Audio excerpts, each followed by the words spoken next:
to know each other and engage. Oh, hello. And how many people I know as well. This is going to be an absolutely tremendous day. I'm already guaranteed that the writing was in the sky this morning as we all woke up or as we were coming here. What a fantastic day, and what a fantastic day it is going to be. Welcome to you all who are here in the room in the Way In Thurso, and welcome to you all who are watching as we live stream this event on YouTube. This is your warning now that if you are in the room with somebody that you shouldn't be, then perhaps now is the time to put on your false moustache and that hat disguise, the one you keep handy just in case you're caught out. My name is Nikki Marr. I'm a writer, I'm a broadcaster, I'm an event host. I'm based in Inverness. I'm based partly in Edinburgh as well. I work all over Scotland, and I'm really lucky to work here in the north, in Caithness and North Sutherland as well.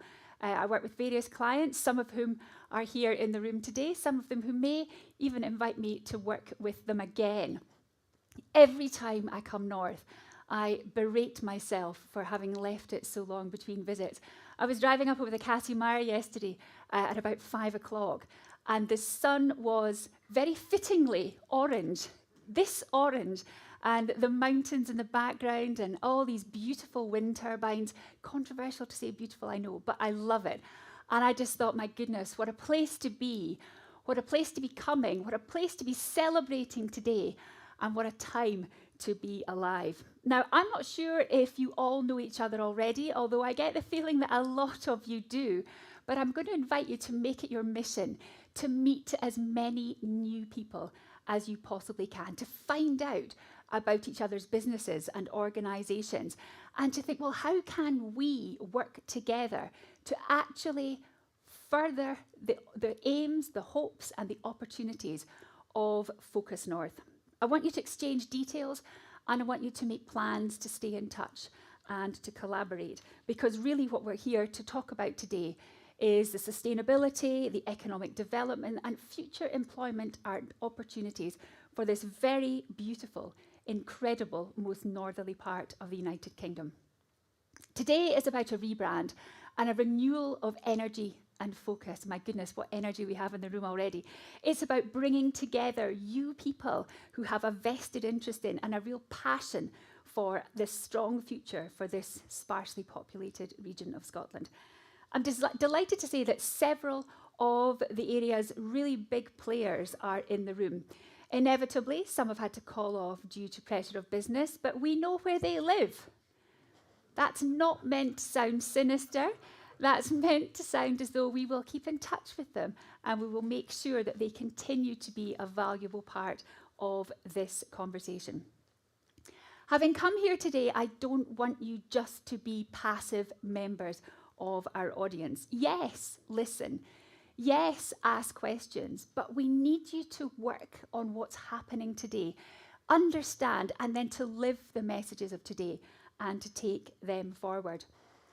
By all means, listen and feedback. We genuinely want that. But what I want you to do is in 5-10 years' time, be able to look back and think, and I'm going to channel a little bit of Hamilton the musical here.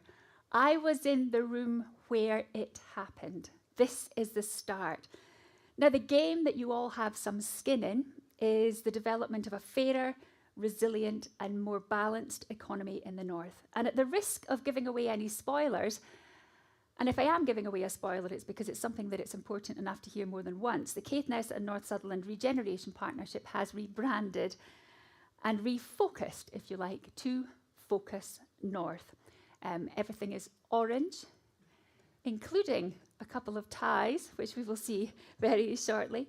And I hope that orange is an indication of a really bright future that is ahead. We'll be hearing soon about that rebrand and that refocus from three of Venture or Focus North's key players, who I believe will be known to most of you, and they are Simon Middlemiss, OBE, Peter Facenda and Trudy Morris.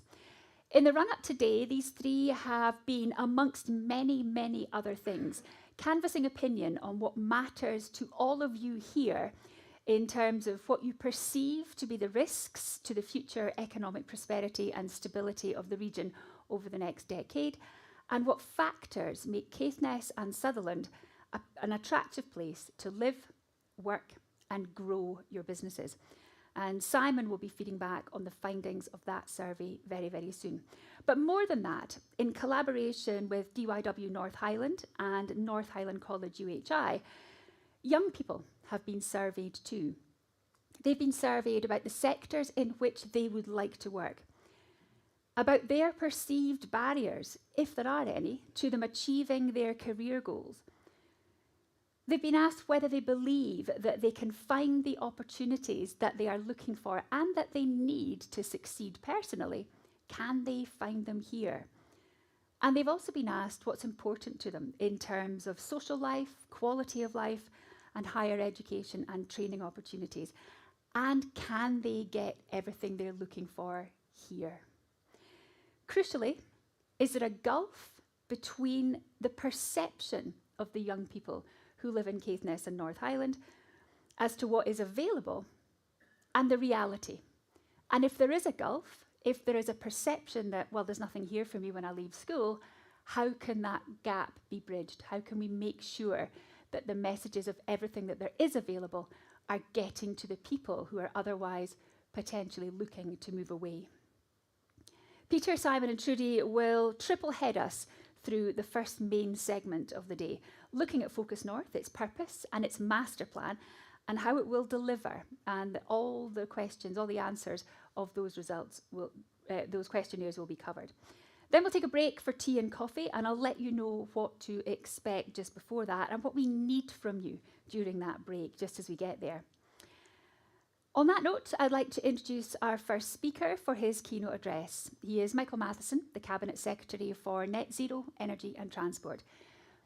Michael was invited to join us here in person today, and it's a real pity that he couldn't be here, not just so that we could see the whites of his eyes, but that also so that he could hear everything that's said, everything that's asked, and everything that's answered throughout the course of today. And that he could feed on the passion that I am absolutely sure is going to just flow off this stage and is also going to be tied up in all the conversations that you have with each other throughout the day.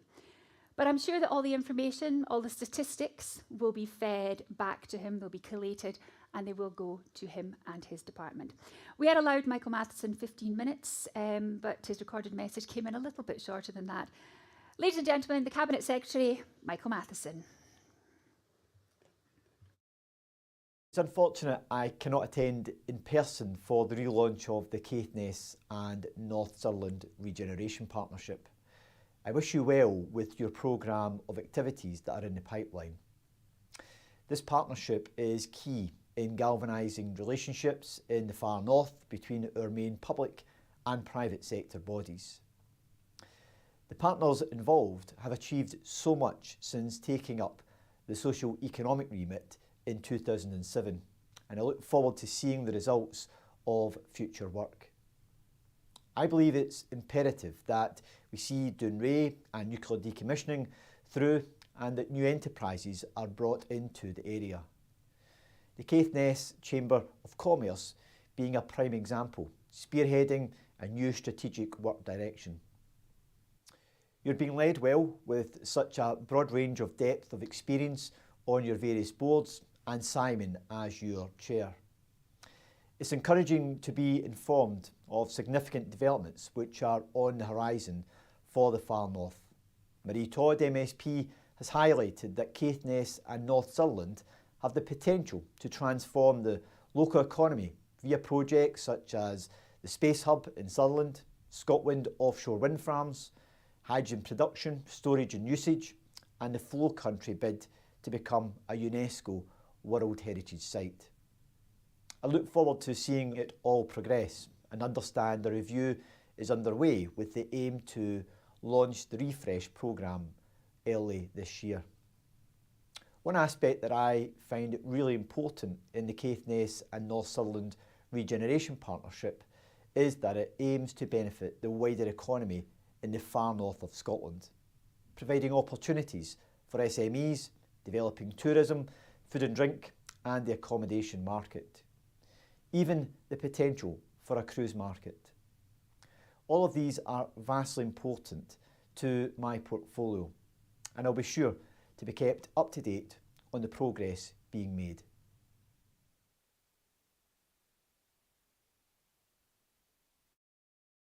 Matheson, we will keep you updated as to the progress that is made. Again, I wish you were here. Can I just say, I can see a lot of people standing at the back and at the sides. We actually have quite a few seats at the front. Don't worry, this is not pantomime. I will not pick on you. You won't be asked to come up and ask what you want for Christmas. But if you'd like to come down and take advantage of some of the seats, we are going to be here till 4 o'clock. Then please do come in and join the body of the Kirk. Thank you very much. It was nice to hear Michael Matheson mention effectively the two main players, or two of the very main players in this segment, and we will be hearing from them very, very soon. And he also mentioned Marie Todd. We will be hearing from her just after lunch. Unfortunately, also not in person, although I saw from her Twitter feed that she is in Rothschild today, so it wasn't that far to come. But we will be keeping everybody informed, guaranteed. I know there are plans for all of what is discussed today to be fed back to Holyrood and to Westminster in person. You've all got a copy of today's programme. Good luck. It's like being at Belladrum before you have a couple of glasses of wine. I have no idea what band I'm going to see or where it is, but those of you who have magnifying bits on your phones, invoke them now. But obviously you've signed up to be here, you'll have seen the programme in advance, and I will make it my job to tell you what's coming next and to keep you going. But you don't need me to rehearse all of that just now, otherwise you'll forget anyway. My job is to pop up in between all of the sessions to introduce our speakers, make sure that we run to time because we've got loads and loads of speakers, and to let you know what is coming next. Now, this first session is the meat and two veg of Why Are We Here? Simon Middlemiss, Peter Facenda and Trudy Morris. Although I'm not certain now that I've said meat and two veg if that's actually appropriate, and who's the meat and who's the veg. So maybe if we could just delete all of that and say, this is the key reason why we are here, to find out about Focus North, its aims and its ambitions, and to then come on board and help that all happen. What you hear between now and coffee time, yes, I can see you all thinking, good, we will be caffeinated again before lunch. It's an in-depth introduction to Focus North, its purpose, its regional background, and the need for change. Now, Simon's going to deliver all of that. He has one of the most varied backgrounds of anyone I've ever introduced. He's a chartered engineer, and I know how important engineers are, having spawned one myself. And he's a former nuclear submariner. He is also, of course, the chair of Focus North. Peter Facenda, the Focus North programme manager, will address the opportunities that lie ahead and how Focus North intends to deliver. He'll also give feedback from the audience and the students from North Highland College based on the surveys that you and they completed. And they'll be joined by Trudy Morris, the Chief Executive of Caithness Chamber of Commerce, representing the private sector businesses and SMEs of the region, and because the Chamber also deliver the DYW North Highland programme, then she will also be representing the youth voice, that's school pupils from Farr and Wick and Thurso, feeding back the results of the surveys that they completed. There is a lot of orange. Consider yourselves warned if you haven't seen them already. Please join me in giving them a very, very warm welcome. Simon, Peter, and Trudy. Simon first. Stage is yours. Thank you. Greetings, everybody. I'm one of the vegetables. Thank you. We deliberately chose orange because we thought we might get some sponsorship from EasyJet. Okay, and maybe we might come into Wick Airport as well with one of their 737s. We'll see anyway. Today is the start. It's a relaunch of what was Caithness North Southern Regeneration Partnership. So I'll just help Michael Matheson on that one and say we are now Focus North. The other thing to say is that I think all the partners, when I started this job back in May, went around and talked to everybody and a lot of other people.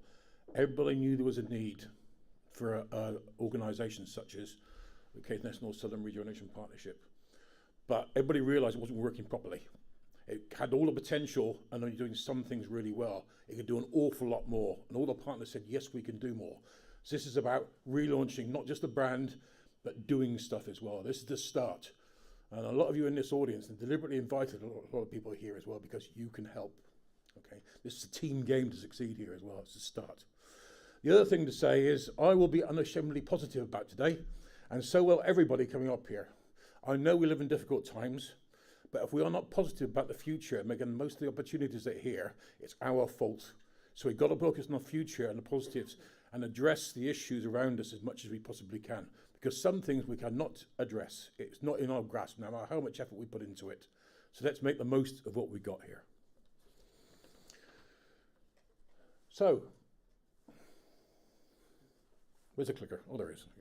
There we go. Okay, so who are Focus North? Well, we're an informal partnership. We don't have a set of a memorandum of understanding. We don't have articles of association as a company.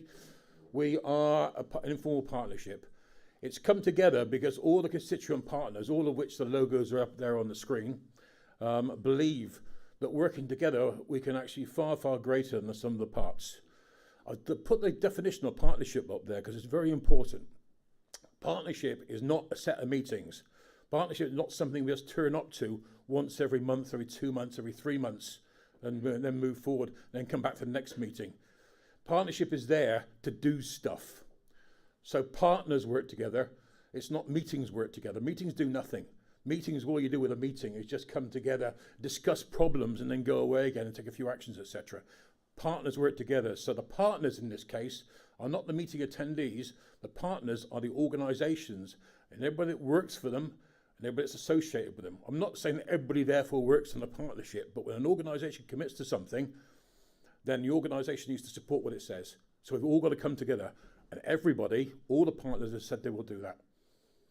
Okay, so the proof will be in the pudding. This is one of many events we'll be holding. We'll do things in between this sort of event as well, but we intend to do this once a year. And so if you like an AGM, annually, we'll come together and we'll tell you what we said we'd do and what we've done and what we're going to do. And then we'll move on to the next year and say, that's what we've done, that's what we're going to do, that's what we're going to go and do in the future, etc. And the idea is storytelling. So storytelling is very important here, particularly in that storytelling aspect. Public relations. Public relations is so vital here.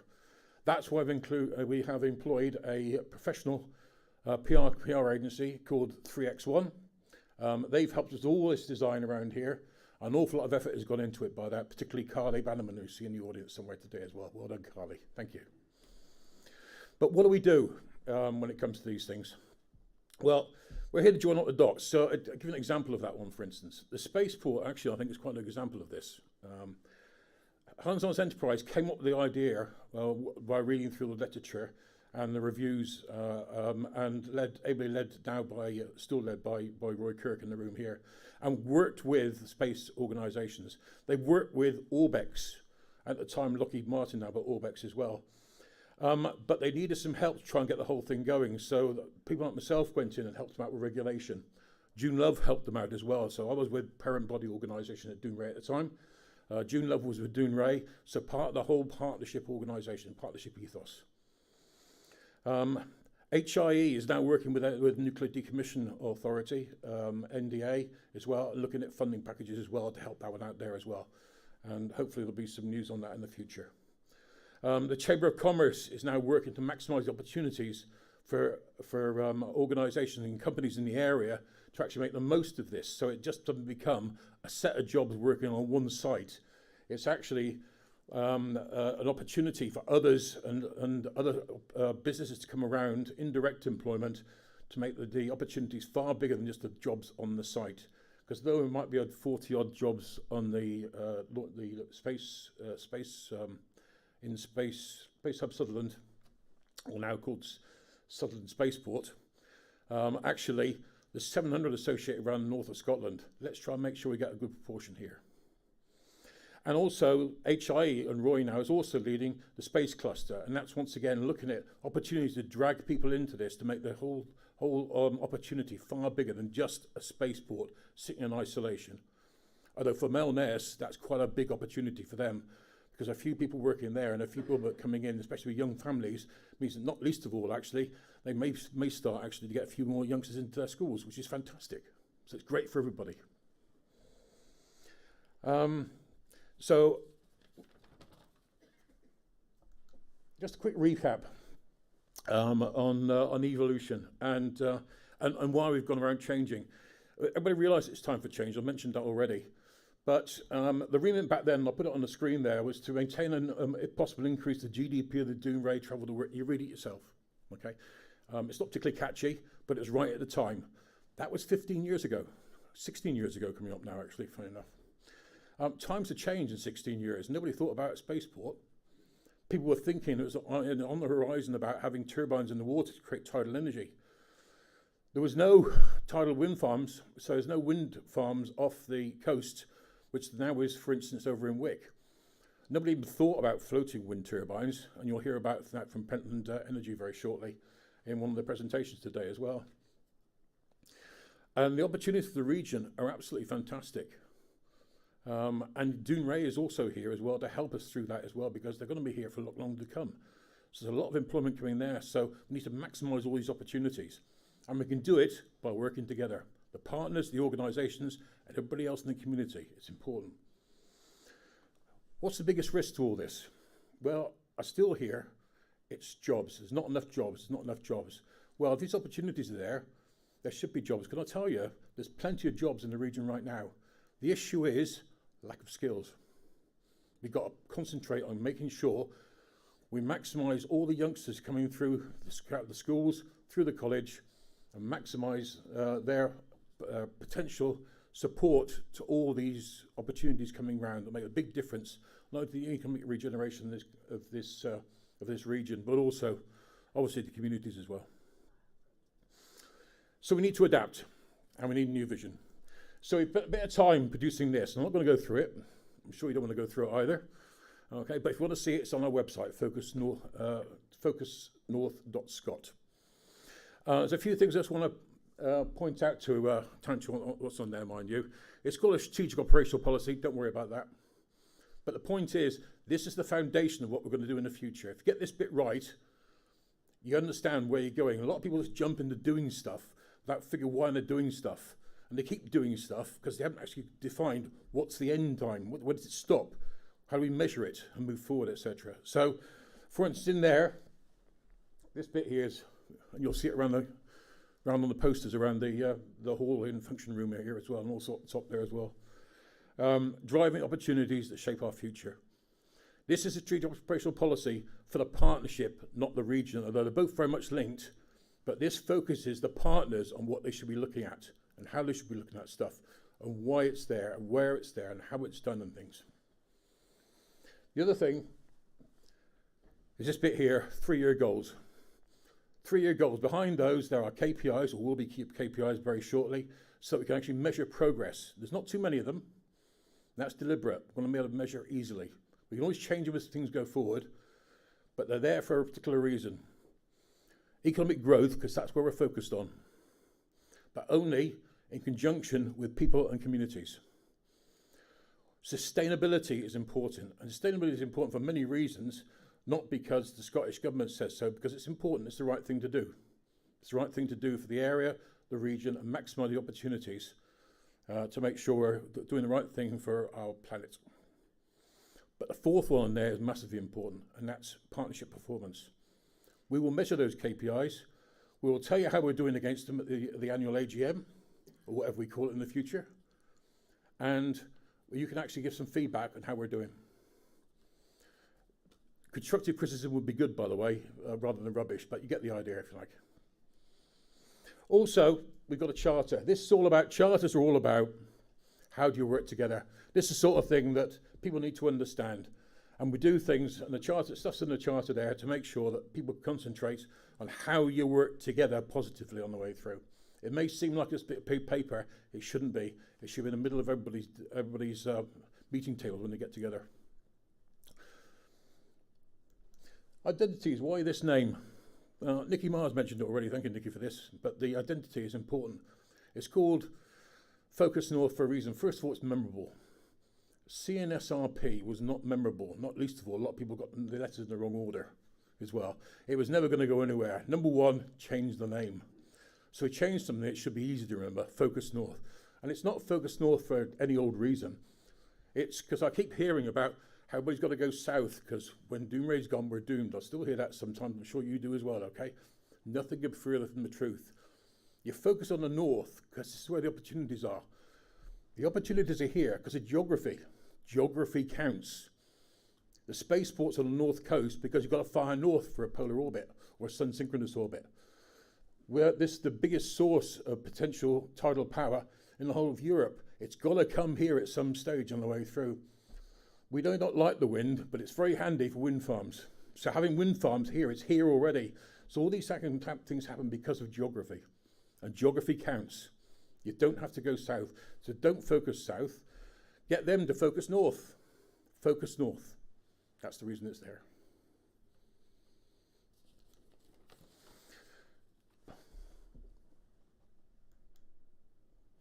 But we don't do everything. We are not a development agency. So anybody in the room got an idea about a great project, and then HI have told them to go away, do not come and see us. All right? The idea about us is to actually take the big opportunities and figure out how the organizations can work together, bring people together and join up the dots and fill in the gaps to make sure that when an organization has an opportunity it can't do on its own, it needs several other organizations with it as well, that actually we can help them come together, fill in the gaps with whatever's needed, and then move the whole thing forward.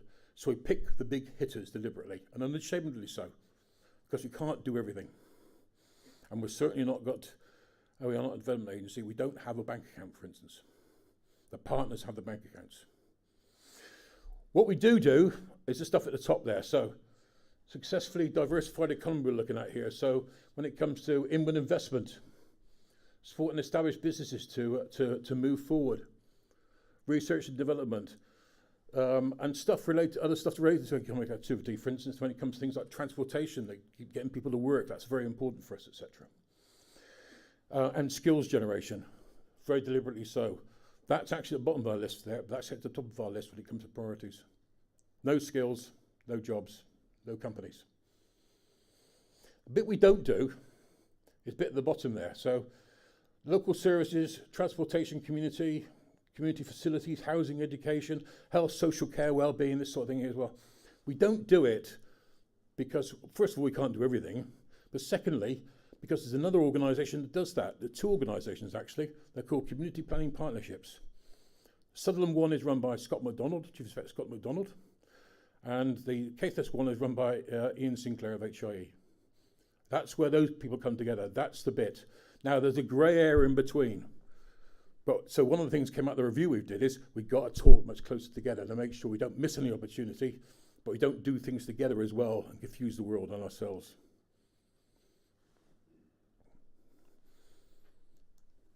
So what's this look like? What we're going to get up to? So we're producing a master plan. We produced it. It's online. If you go around, you'll see a QR code on various parts of the organisation, the walls. It's on our focusnorth.scot website as well. That will take you to the master plan. Have a look at it, see if you agree with it. Feedback, let us know. As I said, it's focused on the big opportunities. It's a high-level document, so it doesn't tell you how we're going to do it. It tells you what we want to look at and what we're going to do. It links to key performance indicators, those goals. It links to economic growth, people and communities, sustainability, and partnership performance. You've seen it already, you'll see it again and hear it again as well. The master plan opportunities, that's a long list. I'm not going to read them all out, but it's a long list. Number one, we need to prioritise. We can't do all this in parallel on the way through. So we're looking at the biggest hitters first of all and sequencing them. A few things in there, by the way, an awful lot of renewable energy in there. Well, I've mentioned that already. We've got a great source of wind up here, and we've got great tidal power network potential as well. But also, this also talks about what you do to make renewable energy truly baseload type energy. When it comes to things like how do you store the power when it's not operating, when the wind's not blowing, when it's minus 20 in Scotland and there's no wind and there's a great big high sitting over Scotland, we still want to generate energy to put the heaters on. So this is all about the battery storage technology, the hydrogen storage technology, how you make sure you don't imbalance the grid and things like that. All this sort of stuff is important. These sort of people, especially when it comes to hydrogen production, that will come, the closer you are to where the power sources are, the better it is. and the sources will be here. So why wouldn't they come here? So there's a whole bunch on renewable energy, and there's a lot of jobs in there. Just as somebody mentioned yesterday, but sorry, a renewable offshore wind farm only employs one person, doesn't it? No, it doesn't. I can't remember the current number over in Beatrice, but it's about 90 people. Okay, that's just working for the organisation, not necessarily around the organisation and all the supply chain. Big business, big opportunities, right for the planet, right for the community, right for the economy. But also there's a few more. Space industry comes here because we're in the right place. Can't launch a rocket from the middle of Edinburgh. You might drop on somebody if it goes wrong. Okay. Thing about where it is right now is the trajectory is especially located to make sure it is nowhere near anybody if things go wrong, and also firing it's got to fire north. So it's firing north. Stick it on the coast. That's where it's going. And Orbex have taken over the site. You'll hear about that shortly. Natural environment, very big natural environment. You might not think so, but there's quite a few jobs in this as well, and also it's the right thing to do. The Environmental Research Institute is looking at this, world-class organisation. 10 out of 10 to them for getting that status. The flow country, internationally important carbon sink. It's vitally important we do something with that, to look after it properly. But to look after it, it doesn't happen by itself. There's opportunities in there as well. So once again, all of this is looking at sustainability, looking at environment, looking at jobs, and looking at the people. All these three things in balance all the time, all the way through. And existing sectors, of course, come in there as well. Nuclear decommissioning is around for some time to come. Okay. And I'm sure, Mark, you've not got a session, have you?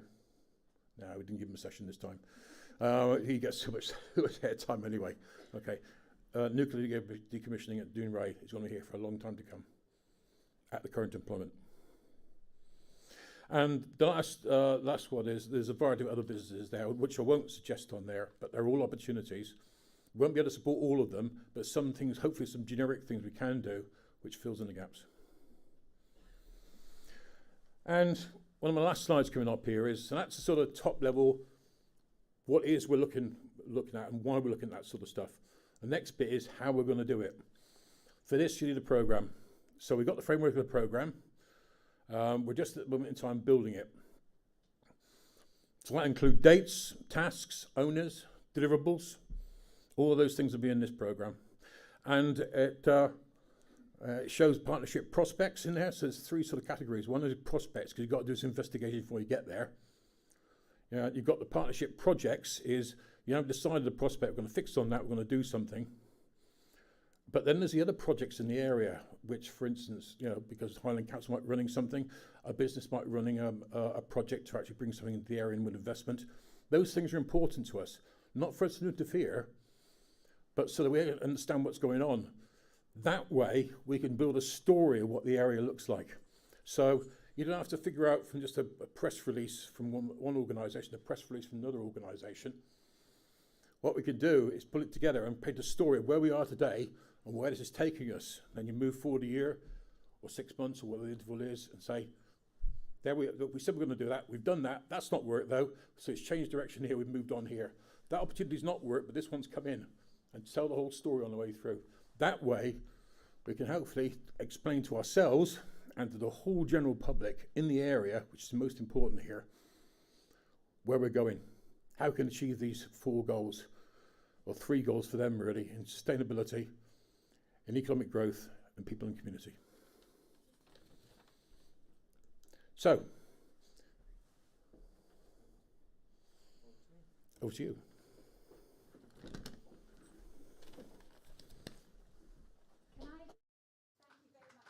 Can I just jump up quickly? I didn't intend to jump up after Simon, but goodness, positivity, passion, don't focus south, get them to focus north. If you don't remember anything else today, please remember that from Simon. The reason I've jumped up is a little bit more prosaic. The Berlin offshore truck is still blocking the deliveries, and the staff are getting a little bit twitchy. If the Berlin offshore truck is yours, or maybe they've gone surfing, who would blame them, then come down this way and we can feed you out through the back door. We'll also publicly shame you as you walk north, but you do get to see all this very fancy equipment that we have. Anybody going to admit to it? No, interesting. I wonder where they are. Right, so I shall let Peter carry on. Thank you very much. Okay, good morning everybody. I'm Peter Facenda. I'm the Programme Manager for Focus North, and I'm just going to talk to you a little bit about what we found out about what you think, what the students at the college think, and then Trudy's going to come along and tell us about what the school students in the top 3 years of the high schools locally have thought. As part of developing the programme so far, we've done a lot of consultation, and some of you may have either in groups or individually been part of that, and the outline of the approach that Simon's talked about has been built from that. But we thought we would take the opportunity from this event also to just look in more detail and get some more detailed feedback from those groups that I've just identified. So,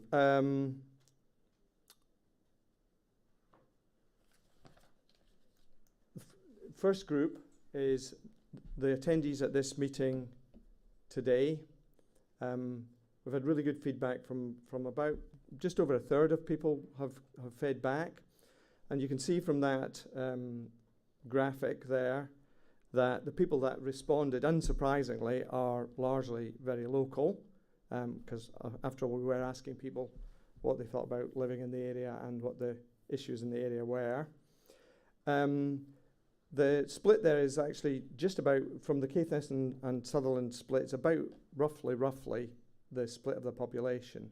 There's slightly fewer Sutherland people have responded, but still a very good split. So, and then there's a small number, 7% or so, that have talked to us about from elsewhere in Scotland. Okay, let's see that go. Age of respondees, this is obviously a question. What you'll see here is that there's no 16 to 24-year-olds actually responded to this survey, but we've talked to them separately.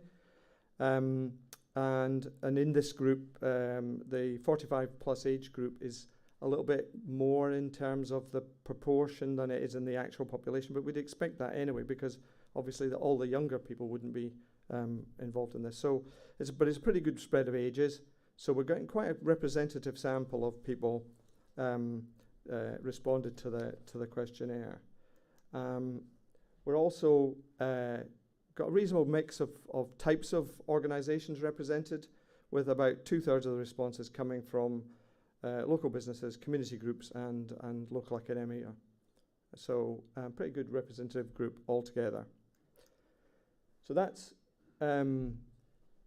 that was who we asked the group. Obviously, we asked them what do you want to see today? What are you expecting from today? And I'm delighted to say that a lot of you want to hear about Focus North. Phew.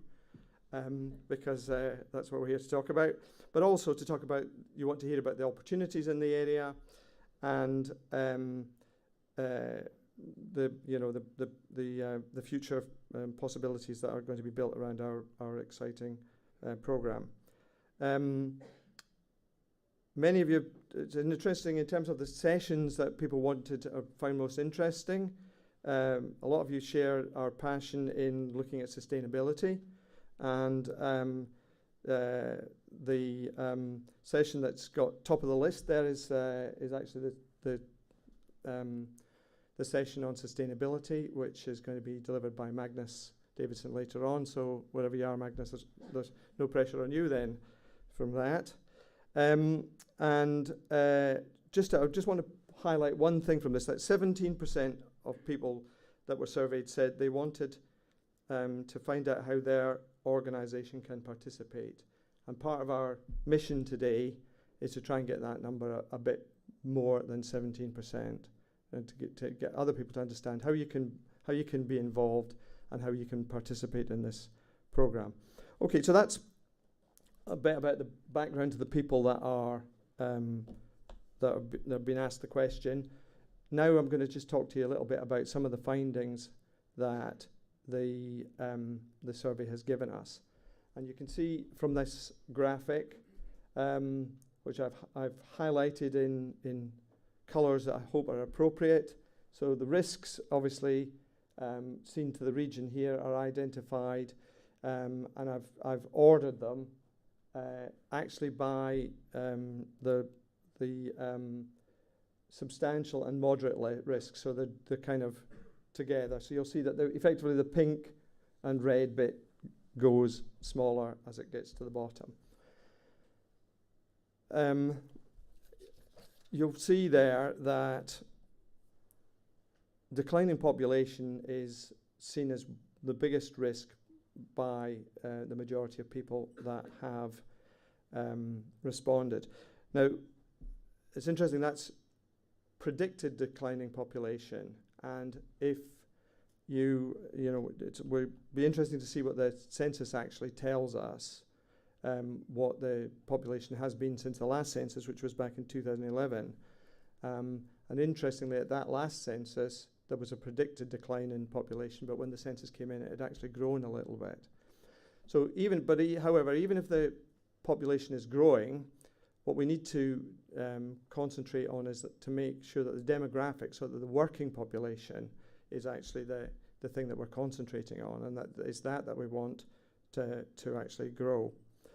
And if you in this risk profile, if you strip out the things that are what you would call international, so the cost of living crisis is not something that's unique here.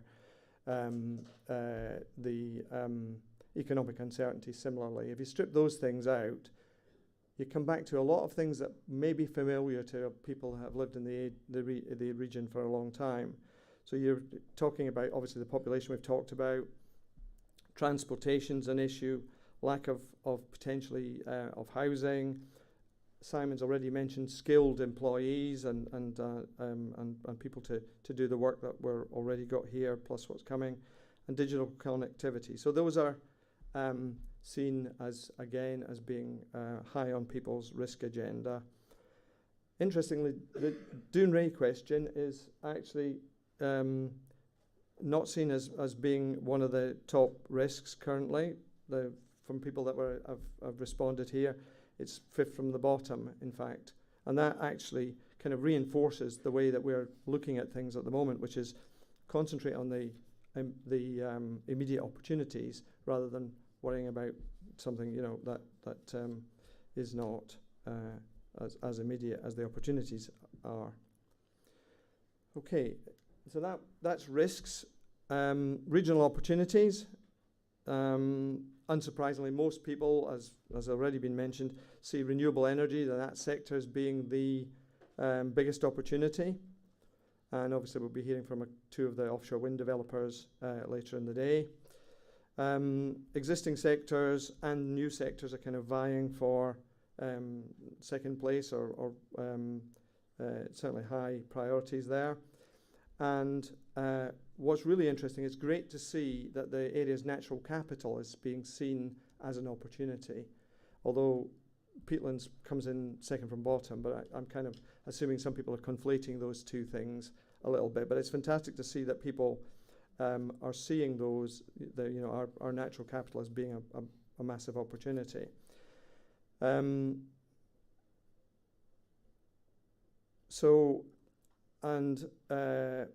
Coming to peatlands, Graham Neville's going to be talking to us about the opportunities there, and hopefully that'll help to people to understand what those opportunities actually are.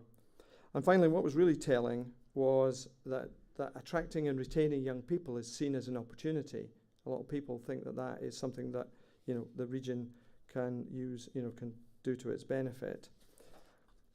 And in fact, when people were asked to rank the top three opportunities, they put attracting and retaining young people right at the top of the list, along with the renewable energy sector. And then obviously people still seeing emerging sectors as being exciting opportunities, but also recognise that the existing businesses in the region have the opportunity to grow further. Okay. One interesting fact here that I think it was that just transition and climate change aren't seen as being opportunities. They're seen quite low down the list here. And that's something that we don't actually, we think that there's a much bigger opportunity for our area in those themes of activity than that. And in fact, we're building those thoughts into our plans and are looking at just transition activities as being one of the key things that we can do. So I think it's something that needs to be emphasized more. We asked people what was most important to them for an attractive region. As what is it that people want to have here? And obviously, employment is still unsurprisingly seen as being top list. We've got to have a job if you're going to be living here. But a lot of the other factors there you can see are just repeats of what I've said previously. So transportation, connectivity, access to good healthcare, which is something that kind of falls outside our immediate remit, but it is an issue in the region. And when you see these other factors, you realise why a partnership, collaborative approach is absolutely vital, because these are big issues. Some of them quite long-standing that no individual organisation or agency is going to be able to solve on their own. So it's absolutely vital that we deal with those as a group, as a partnership. Okay, so the conclusions from that, I think, are some of the challenges are really quite long-standing ones. They'll not be a surprise to some of us who've been, living and working in the region for a while. But the thing that is different now is that the opportunities in front of us are actually a once-in-a-generation set of opportunities.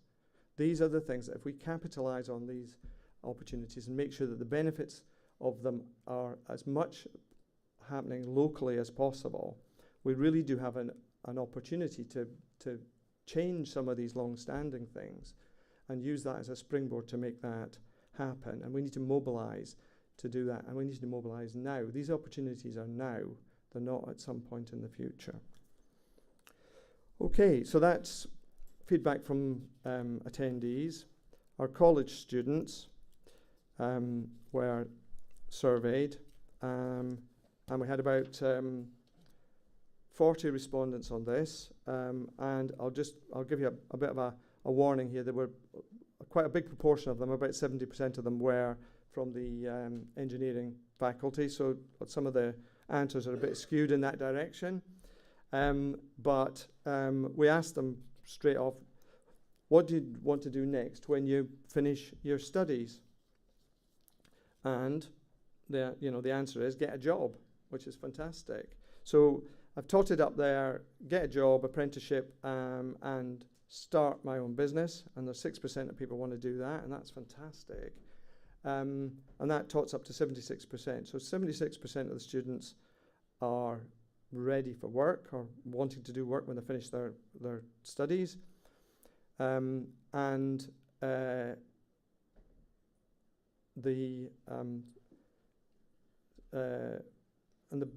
balance of people who didn't have an idea at that point is quite small. And there was 12% wanted to go on and study some more, and unlike in perhaps previous times, nobody wanted to take a year out. So everybody wants to go and find something to do straight away, which is great. When we asked them where they wanted to work, this is where, as in what sector, not specifically on that, a particular company or whatever.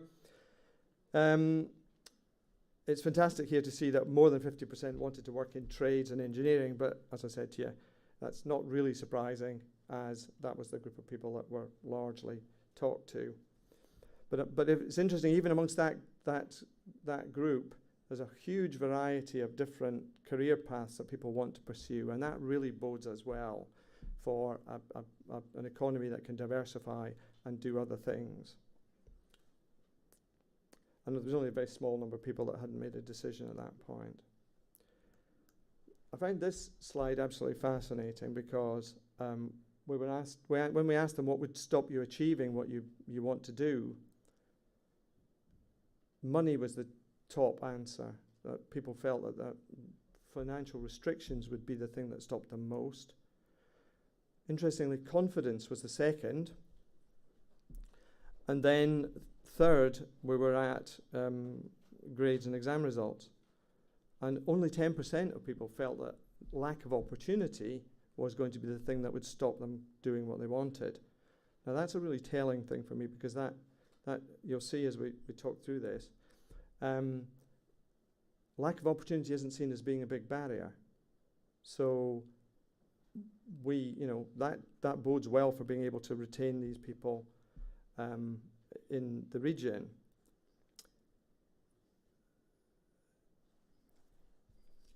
And I've just one point just to pick out there was also that transport is seen as being an issue again that keeps rearing its head. When they were asked whether they were able to do, if they thought they'd be able to do what they wanted locally, the answer is resoundingly yes. 92% either thought yes or there's some opportunities, and only so only 8% didn't know, and nobody thought there was no opportunity. So that's actually quite interesting to understand that that again, opportunity is not being seen as the big barrier. However, when we asked them about what they wanted from their ideal job, again, I think this is perhaps a little bit of an eye-opener for the changing view of people and what they're looking for from their working lives. We've got work-life balance. A good work-life balance is top of the list. Stable job, obviously that makes absolute sense. A nice working environment and is third, and a good salary comes fourth. An understanding employer just a little bit behind that. So I'll not read them all to you, but I think the lesson here for me was and is that if we want to motivate these young people to stay here, we need to understand what it is that they're seeking, and the opportunities that we are developing need to take these factors into account. Because frankly, if this region isn't offering people what they feel that they want to do in the future in a way that they want to do it, other regions will be. Okay. So this is another interesting set of statistics that we asked them what was good about Caithness, North Sutherland. It's a place that, and you can see from this that people feel safe, they feel included. But you can see again that the personal priorities I would describe are high on the list. There's not, it's healthcare mid-table, but perhaps younger people are less interested or concerned about healthcare than older generations. But perception of job opportunities were below mid-table. So that sort of suggests to me there's a bit of a disconnect between what they perceive as opportunity and what opportunities are available. So I think that's something we need to learn from. Because only 10% of them thought there was a lack of opportunity, and yet they don't see the area as being an area of great opportunities. So there's a bit of a disconnect there. And the region isn't seen by these young people as being a great place to live. 36% of them thought it was great or excellent or good rather, and 18% of them think it's bad or terrible. So that's really something to be aware of. But despite that, 60% of them want to stay here immediately, and another 8% want to come back after they've lived somewhere else. And when I first saw this, I thought, blimey, 32% of people want to leave. That's quite depressing. And then I recognised that actually, wherever you live, people are, there's going to be some people that want to move away from where they grew up and go and experience the world, whether it's somebody in a city wanting to go somewhere rural or vice versa. So it's not unhealthy for people to want to move. I think that's perfectly good. I think what's telling here is that 13% of people here said that they want to stay, but they're worried about opportunities. Again, seems to be a disconnect to the fact that they're saying there are opportunities. Does that mean that the opportunities that are here aren't the right ones, or that they don't feel that there's some reason why they can get them? And I'd suggest one of the key things that we need to learn from this is we need to make sure that the opportunities here are as attractive to attract people into the region as they are to retain young people in the region. So it's important that we're able to attract those people who don't want to stay in their setting currently, so that they're going to come here, and that we have an exchange, if you like, of people. So the conclusions there are generally the students wanted to work. They generally believed when they were asked there were opportunities. Unsurprisingly, the priorities are a little bit different, perhaps, than have been in the past for young people going into work. And often the barriers seem to be perceived more about the personal barriers, so about confidence and personal finance, rather than being lack of opportunity. And a fantastic thing just to finish on is that 70% of them roughly want to stay here. So that's a pretty good thing.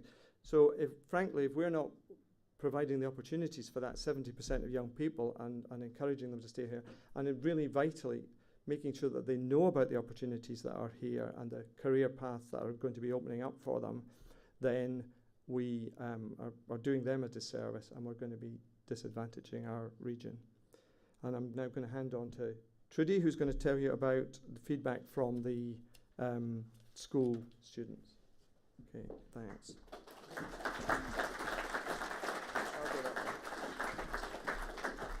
Thanks very much, Peter. I'm Trudy Morris. I'm the Chief Executive of Caithness Chamber of Commerce, and I'm conscious we're overrunning and you'll be wanting your coffee, so I've only got 4 slides, so you'll be pleased to hear that. So we facilitate the developing the young workforce North Highland initiative. So that covers Caithness and Sutherland, and that's a Scottish Government initiative that's been around since 2014. And it's all about linking employers with education and trying to equip our young people to be better placed for the world of work. So we have school coordinators in each of the schools. So we look after the secondary schools in Caithness and Sutherland.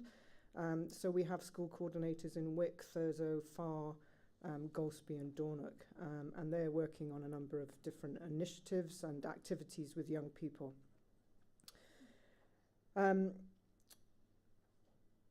So we surveyed just Wick, Thurso and Farr, looking at Caithness and North Sutherland region, and we had 160 responses. So we were looking at S4 to S6. And I think in terms of, sorry, I should have put that. So in terms of some of the results that have come out through the survey, I think they're very similar to some of the things that we've already seen. And I don't think there's anything in there that we don't already know. It's certainly things that we're hearing from our businesses, and certainly things that we're hearing from the young people through the DYW project.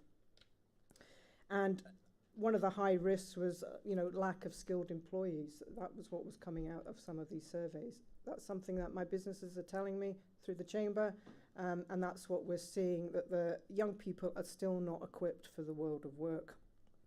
And that's one of the reasons through Focus North that I'm very much championing a skills focus, because these are things that are coming back that we need to do something about. So we asked the question on leaving school, what would you like to do? And as you can see, there was a high proportion of students said that they wanted to go on to further education. But there was also around just under 20% wanted to look at an apprenticeship. We also asked what would stop you from achieving these goals. And actually what came out at nearly half of that percentage, was 54%, was that they felt that their grades or exams would stop them doing that. But interestingly as well, confidence was quite a high rate. Money, that was kind of coming out with the college results as well. And then other was opportunities, transport, and qualifications. So obviously not exams, but obviously qualifications needed further to obviously get the jobs that they were maybe looking at in the future.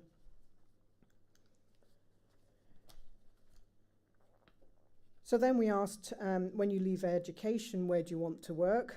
And as you can see, 18% said engineering, manufacturing and design. I guess that's no surprise with the kind of focus that we've had in the region.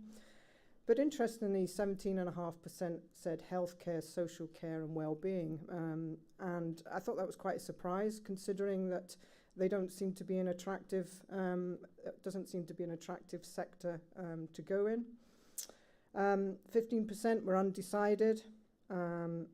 13% said education and training, and then 10.6% said the skilled trades, agricultural, sport and leisure.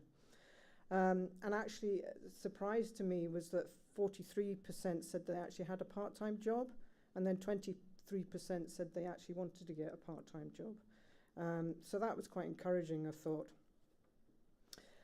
We also asked, do you think these opportunities are available to you in Caithness and North Sutherland? And as you can see, you know, it was kind of a mixed response. Only nearly 27% thought that yes, some were unsure, 17% said no, and then 38% said there was some opportunity. So I think there's a disconnect there in terms of maybe they're not aware of all the opportunities that are available locally. We said, we asked them what personal skills would you like to help you to prepare for the future, and alarmingly 59.4% said confidence. And I think that's certainly what the schools have been feeding back to us, that the young people coming through just have no confidence whatsoever. And quite a high proportion stated that it was stress and anxiety, 38% motivation, and that's some of the things that we're getting fed back from businesses when they're trying to recruit young people. 41% said communication, 34% said time management, interestingly, and 33% presentation and interview skills.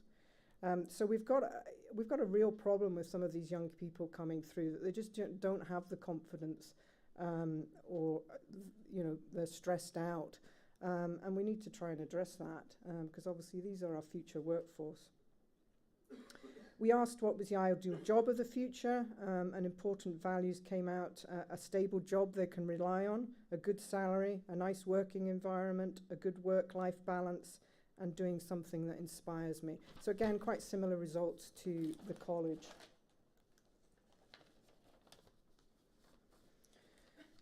So we asked, where do you want to live in the future? And I think it's probably not unsurprising, nearly half of those respondents said that they wanted to leave. But when you see that a lot of them were actually looking at further education, then are obviously thinking of going south, maybe to university. And then 45% said they want to stay or return sometime after being away. And I think we have to accept that, a percentage of our young people will always go away. We're not going to stop that. And, it's not necessarily a bad thing for young people to be going away and developing, new experiences, new skills. But we want to concentrate on the ones that want to stay, but also, have something attractive to then get people to come back maybe later on. And we've seen that trend in the past, that, there are many Caithnesians and people from Sutherland that have come back in their 30s.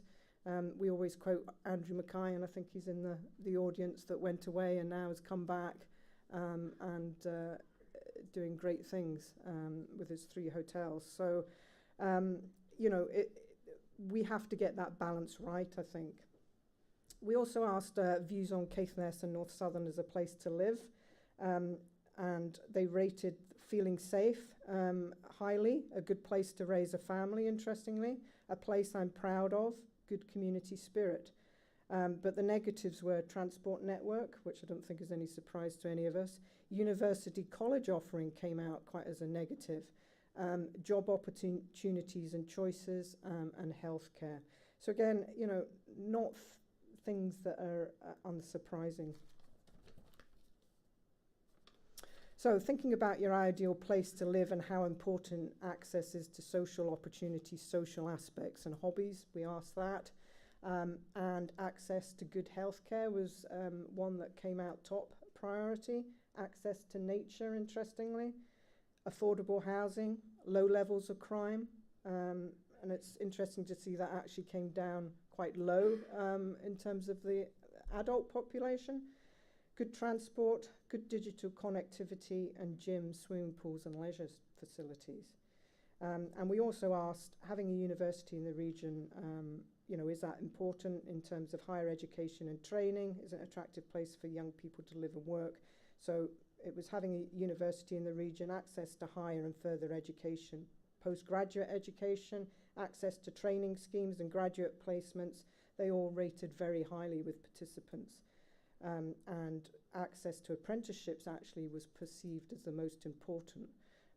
So, that's something that we need to look at and address and try and obviously curate those apprenticeship opportunities for young people.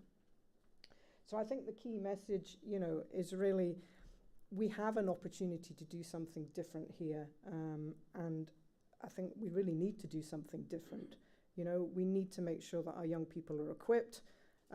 We need to skill up even the existing workforce and all age range to look at obviously capturing these opportunities. And I think, as Peter said, or it may have been Simon, we've got a once in a lifetime opportunity here to do something differently. And we really need to as a community to drive forward. So, and we can only do that by working together and collaborating. The Chamber's strapline is stronger together, and we truly believe that when we come together we can do great things, and we need to get noticed by government and those further south that this is the place to be, and the focus can be on the north, because we can do these things given the right support. So without further ado, I'm handing back to you, I think, Nikki. Sorry, no, okay. Okay, so very quickly, because we're out of time, part of that's my fault. Part of that's Peter's fault. But just my suggestion for you all, okay, as you go around today, and more importantly, when you leave today as well, you'll hear this again, is the region's at the centre of opportunities. We are not on the periphery. Don't focus south, focus on the north. This is where the opportunities are for the future. And it's up to us to maximise that right now. As Peter said, once a generation, somebody else gets the lead, they'll be in the lead. Jobs will go elsewhere. Let's get on with it. You can't change geography. Geography is geography. Future's here. Let's make our past benefit from our future. Does that make sense? Let's make our past benefit for... Not quite, does it? Well, let's build on the past for the future. I wrote that slide. It's terrible, isn't it? Okay, and so... my suggestion to you all here as you go around today, and you hear it again, okay, is be bold, okay? Don't hide the opportunities in your handbag or in your carrier bag or in your backpack. Stick them out on your chest. Go in. Tell your friends, families, constituents, everybody, this is the place to be. This is the place of opportunities. Be positive. If you're not positive, don't expect anybody else to be. You can't motivate anybody by being negative. Be positive. Just say we're going to be. Be practical, be realistic, but be positive. Work together. Don't sit on the sidelines. Work with us. We can't do this on your own. We need your help. Combined, coordinated, local action will make the difference. And how do you get involved? My last slide. Start today. Talk to us. Go round. Talk to the stalls. If they're not talking to you, which they will do, by the way, they'll be right in your face. Come over here. Listen to us. Let us tell you what was going on in Focus North and all the other things there. Nikki's going to mention that in a second. Find out. Don't assume you know what's going on. A lot's changing. It's changing very rapidly on the way through. Make sure you know how to get involved. We've got 3 meetings. That's probably at least 2 meetings too many, but we've got 3 meetings. There's a board I chair, delivery group Peter chairs with all the partners on it as well to look at how to go about delivery between all, an advisory board which Roman Bremner chairs as well, where you have a representative on there. Go seek him out and tell him what you think. Okay, for representative on the advisory board, if you're there as well, go talk to everybody else and find out what they think as well. Constructive criticism, feedback, etc. is so important to this work. If we don't do this right, we won't get it at all. And if you're not at any meeting, you can't get hold of the people. We've got a website, we've got contact details. Come and talk to us. Peter's in town. There's lots of partners around. Any of those partners should be able to tell you the same thing on the way through. But one thing for me, my last statement is, do not sit on the sidelines. This will not happen if we don't all get together as one community. Thank you, Nikki.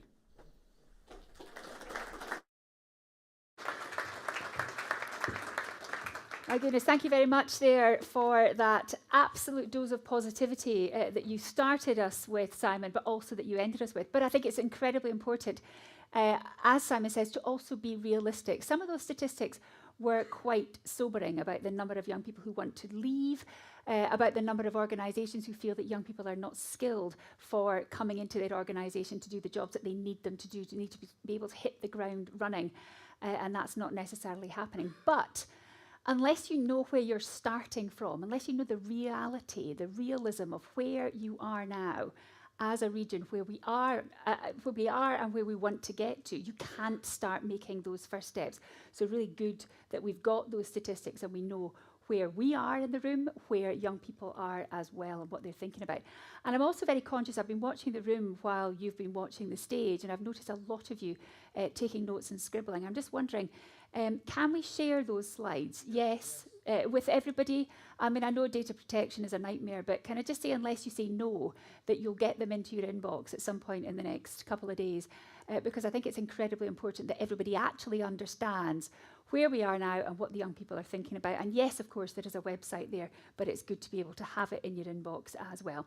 Very soon we are going to take that first coffee break, and yes, we are already running late. I'm really not doing my job very well at all. This break is not just a chance to recaffeinate, it's a chance to start doing the very first thing that was on Simon's last slide there, which is start having conversations. We've got loads of stalls here, so please make sure you visit every single one of them. They're talking about everything that Focus North is all about. Jobs of the future, transport of the future. These are the things that just came out in all the surveys. The energy of the future, and about how to work together, community, planning and partnerships. Now we've got representatives here from all of the major employers. We've got Pentland Offshore Floating Wind, West of Orkney Wind Farm, Nature Scott, the Sutherland Space Cluster, Venture North and Dounreay. And all of them are here. They're all going to be talking throughout the course of today as well. But please do talk to them. Visit the stand, chat to them, ask what they do, ask what the opportunities that they have. We will be hearing from some of them, but you'll get that more from a one-to-one conversation that you necessarily will from the stage. And each of the stands have this questionnaire on them. Conference 2023, we want to hear from you. So a little bit of feedback, but also your questions. I'll be chairing the panel discussion at the very end of today. So what is it that you need to know? What does your business need, and you just don't know how to get that? Let's get those questions from you. We're going to collate these forms throughout the day. We'll pick out the ones that I've got the major themes in them will absolutely speak for most people. And I will be up here putting them to our panel of speakers later on. So what are your views on sustainable tourism? What would help your business to expand, and why is it not happening now? What would you like to see? What questions have you got? Maybe about the Green Freeport in Cromarty Firth. Would it have been better if Orkney had got the thumbs up? Are the opportunities all going too far south? How do we get them to focus north? So get everything in. If you really would rather just talk to me about it, then I'm very good at writing down questions as well. And if you fill in all your contact details, then if we can't get to your question throughout this session today, then we will get back in touch. It doesn't mean that we'll spam you, GDPR and all that kind of stuff, but please know that there is another way. And if you're watching on YouTube and would like to pop in a question and don't have access to one of those forms at home, don't worry, just put something in the comments box and we'll pick that up and ask those questions as well. Thank you all so much for being here today. Your presence is a clear sign that there really is appetite for change and that this region really is at the centre of the future of all of these opportunities. There's a quote from Obama, which I trot out occasionally. The best way not to feel hopeless is to get up and do something. Don't wait for good things to happen to you. If you go out and make good things happen, you will fill the world with hope. You will fill yourself with hope. Hope is great, Obama, but economic regrowth that comes from collaboration, I would say, is just as important. Coffee is served. I will see you by the cakes, but only if you promise to be back here at 20 to 12. And we've got another car. And if anyone's got this one, I don't know whether you win it or you have to move it, but it's a Toyota NX67 ZFM. Your Toyota is in the wrong place. It is currently blocking somebody in and it's probably going to get moved if it isn't moved. Ooh, it'll be moved if you don't move it yourself. If I were you, I would run with your keys. We have 22 minutes. That's plenty time to caffeinate, plenty time to speak to somebody that you don't know, plenty time to visit at least one stall. I shall see you very shortly. Please thank our speakers so far, Peter, Simon and Trudy. Thank you.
Testing, 1, 2, 3. Who's your first victim? Sound. Kent. Simon. Move this out of the way. Oh, move this over there. Kent. One of the things after talking to that, it strikes me. As if we could tell them early on where they could get more information, i.e. like Focus North, the website. So,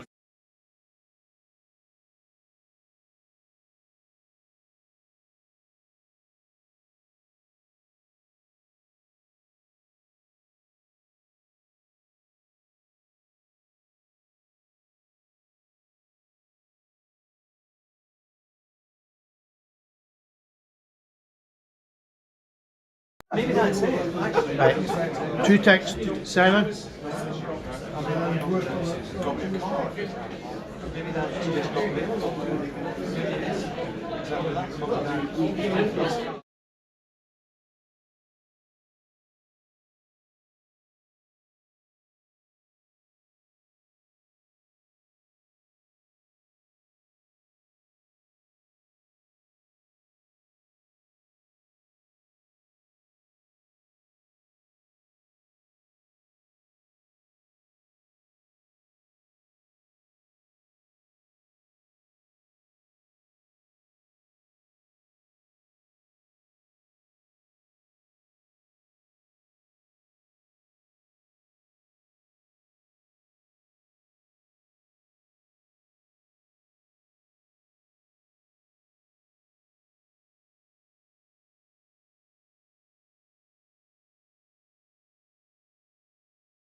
Ladies and gentlemen, again, I find myself reluctant to cut in over the buzz in the room, but time is marching on.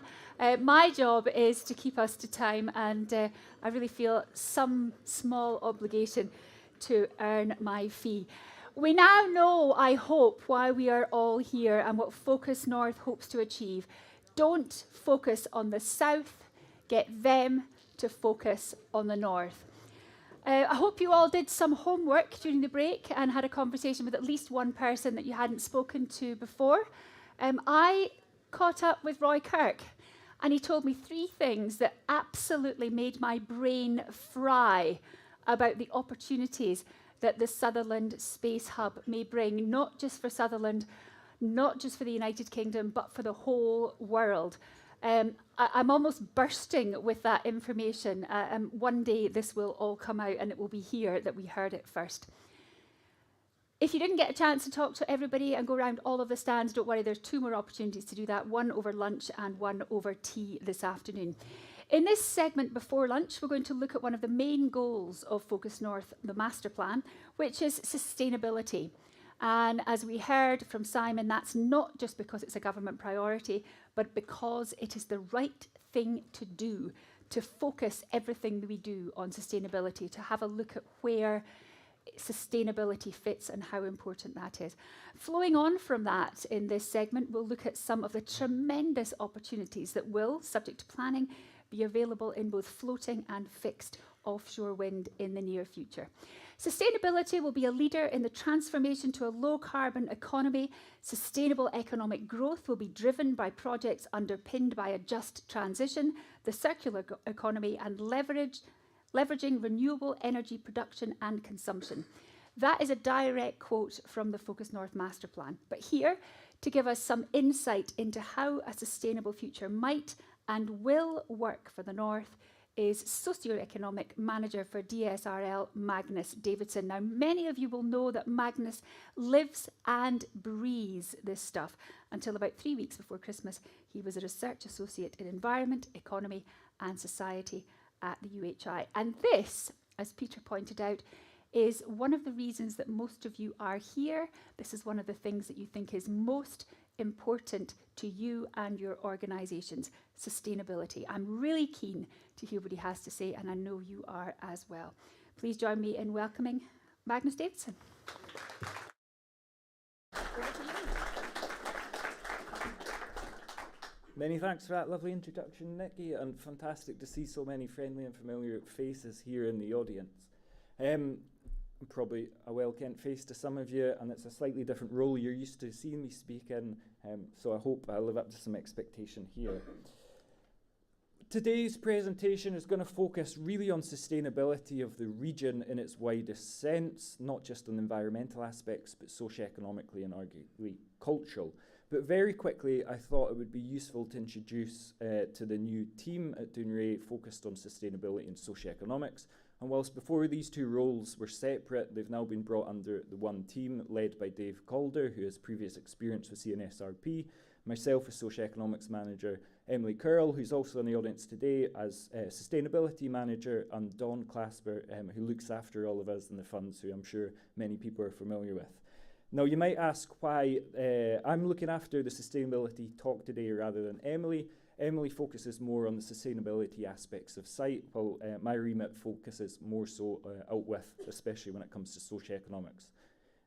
So I'm really going to structure today's presentation around the 4 pillars of sustainability: social, society, economic related to the economy, environmental related to our fantastic environment here, but arguably cultural as well.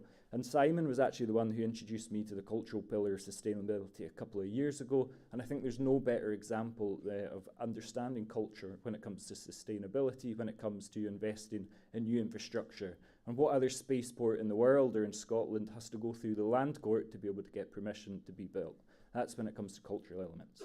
These also align quite nicely with the NDA transforming legacies, decommissioning environment, socio-economic and cultural, so it ties back to our parent company.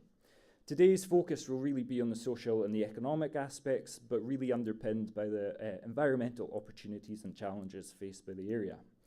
What are those underpinning challenges? We won't dwell on them too much, but we know environmental, we have a climate crisis and a biodiversity crisis. When it comes to the economy, we're recession on the horizon, weakish recovery of the G7 on the horizon, economic woes are well apparent.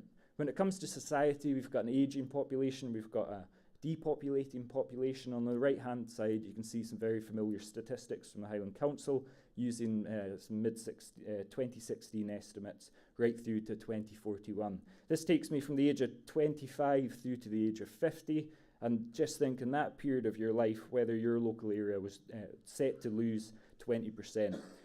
These aren't set in stone. We can do a lot to, we will, and I say we will, not that we might, we will do a lot to stop this flow of out-migration. There's also these underpinning issues around healthcare, connectivity, transport, inequality, fuel poverty, and inflation. Different spatial and temporal aspects to these varied timeframes, for example. But fuel poor, energy rich. Dunray, for example, funded a piece of research through CNSRP, or CNSRP asked for research to be funded by Dunray, utilising our local expertise at UHI North Highland to do an energy audit for the area. And this energy audit came to the conclusion that just from large-scale onshore wind, we in Caithness and North Sutherland produce over 1,000% of the electricity that we consume. And that just comes from about 0.5 gigawatt of energy capacity from onshore wind. We've got additional offshore wind resource, 1.5 gigawatts operational off the east coast, another 800 megawatts incoming, and 6.5 gigawatts from Scotland. The scale of this is just utterly unbelievable when you think of the amount of electricity generated from 0.5 gigawatt. What we really need to do is realise the opportunity from this from a social and economic perspective. Environmental gains will be made from the generation of the electricity. We also have the world's largest tidal stream array, 6 megawatts operating through to a planned 312 megawatts. If we look at the CFDs here, this is a real example of where government can pick winners and can pick losers.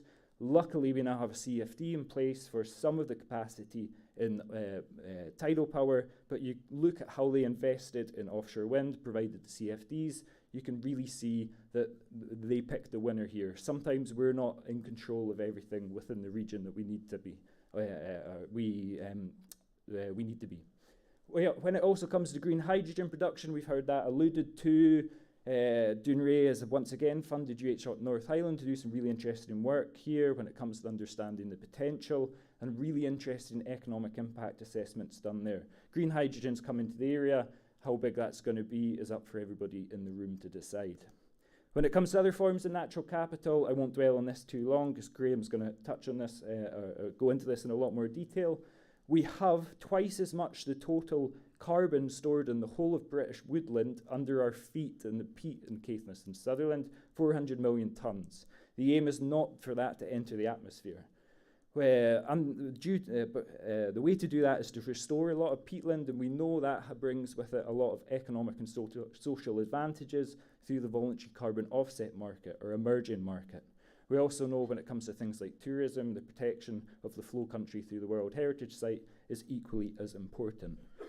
Again, on tourism, we have a really successful tourism industry, not without its challenges, not without its criticisms at times too, but you just look at the success of the North Coast 500. All that was a branding exercise showcasing the amazing aspects that we have in this area. When it comes to other geographic advantages, Simon discussed incredibly well. The space industry is just one. I've worked all across Northern Europe and Arctic, and these advantages bring many things beyond just space. I don't know who in the room has been looking at the Northern Lights the last couple of weeks. Just one example of tourism that can come from this. So not just about the place, it's also about the people that we have. We have a hugely skilled workforce when it comes to nuclear decommissioning, for example. When it comes to renewables, oil and gas, think Subsea 7, engineering, JGC, energy story, AMPTI, AGM, just along the road. Infrastructure, we have 2 amazing ports, then we also have the harbour at Gills, an airport which is going to be part of the world's first net zero aviation region by 2040 and has already seen the testing of net zero aviation. Railway soon to be seen the testing of hydrogen trains, ferry links linking us to the rest of Scotland.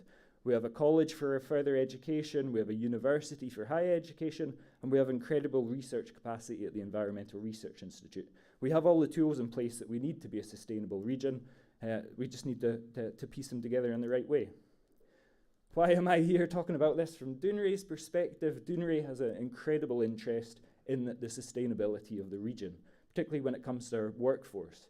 This first piece of text comes from our previous socio-economic plan. It's going to be renewed in the next year, but it's not going to change too much from this. We want sustainable alternative employment as the site goes on. We want to do this through maintaining developing skills, contributing to the economic and social fabric of the area, and supporting diversification into new industries. How might we do this? Well, we already have a huge amount of socio-economic activity, mainly through our funding activity. We fund, for example, Focus North, we funded CNSRP, we fund many of the amazing projects that go through Trudy and, again, her amazing work at the Chamber. We fund the PSO, part-fund the PSO officer role, David Swanson doing an incredible job there in very challenging times. Venture North, North Coast Visitor Centre, the cultural aspects of the communities that we live in. STEM activity, we're talking around upskilling our workforce. We fund all of this, Dounreay's got a place in all of this. We also fund things like football strips when it comes to local football teams, equally as important through the Communities Fund. We also can leverage NDA funding, socio-economic activity. Some of these are really apparent in the community, you may just not know this. North Highland Regeneration Fund providing loans, startups to business growth in the area, again administered by the Chamber. Caithness and North Sutherland Fund providing £4 million, started in around 2011, due through to completion about next year. A lot of money there for local groups. Caithness Business Fund, COVID recovery, integral in the part of that. Nucleus, if anybody's been that through to Wick to see that building, been to the Caithness archives there, it's just an incredible place. A lot of money, a lot of investment, a lot of jobs into the local area, protecting the cultural heritage of Caithness, Sutherland nuclear industry as well. You can probably just look out that window and see £5 million of NDA investment in the St. Olaf here as well. I push a pram down to the Scrabster Harbour every weekend just to have a look. Economic activity to me looks like Scrabster Harbour. You see the boats coming in, boats going out, lots of activity there. Almost kind of back to hardcore economics, back to the explicit economic sustainability of the region. We put a lot of wages into Caithness and Sutherland. We employ a lot of people. We have just over 1,200 directly employed people, most of those in Caithness, some of those in Sutherland, a small amount in the rest of the UK. We have direct GVA of around £57 million, indirect GVA across suppliers and agency staff, bringing total labour-only GVA to just shy of 80 million. That figure will be higher. This report just didn't account for some of these non-labour inputs due to leakage, but some of that leakage does come back or it doesn't leak, so that number is actually higher. When it comes to Focus North, we want to see a just transition. I think that's why we're all in this room. The Energy Act from 2004 actually mandated the NDA to deliver socio-economic activity. So however you want to look at it, maybe the NDA was looking at just transition before it became a term that was popularised, or is increasingly being popularised by the Scottish Government through the Climate Act of 2019. We have similar challenges when it comes to decommissioning nuclear as it does to decommissioning oil and gas, for example. Without getting into the politics of it, there's maybe some differences as well, but it's equally important for us to see a just transition for Caithness and Sutherland from oil and gas into net zero, even excluding the question of nuclear.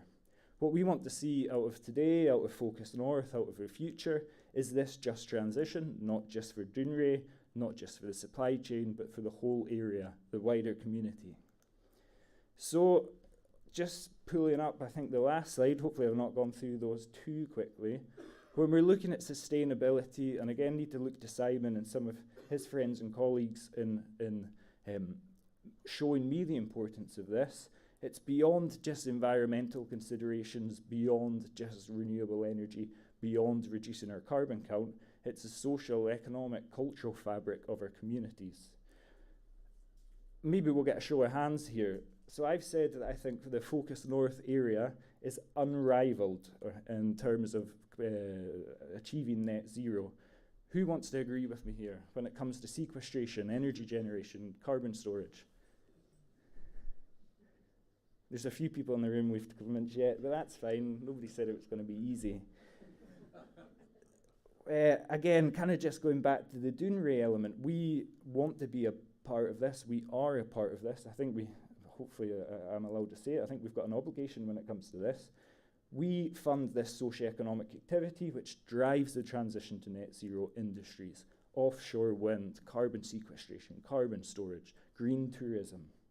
We also fund the discrete social elements which makes communities amazing places to live. Comes to North Coast Visitor Centre, for example, Strathnaver Museum in Sutherland, integral to the cultural heritage of our area. I think there's a core component of Dounreay activity can be considered under the Just Transition umbrella, but we also are looking beyond Dounreay to the whole area, Focus North area, and wanting to ensure the just transition for the whole of our community. That's me for today. Thank you.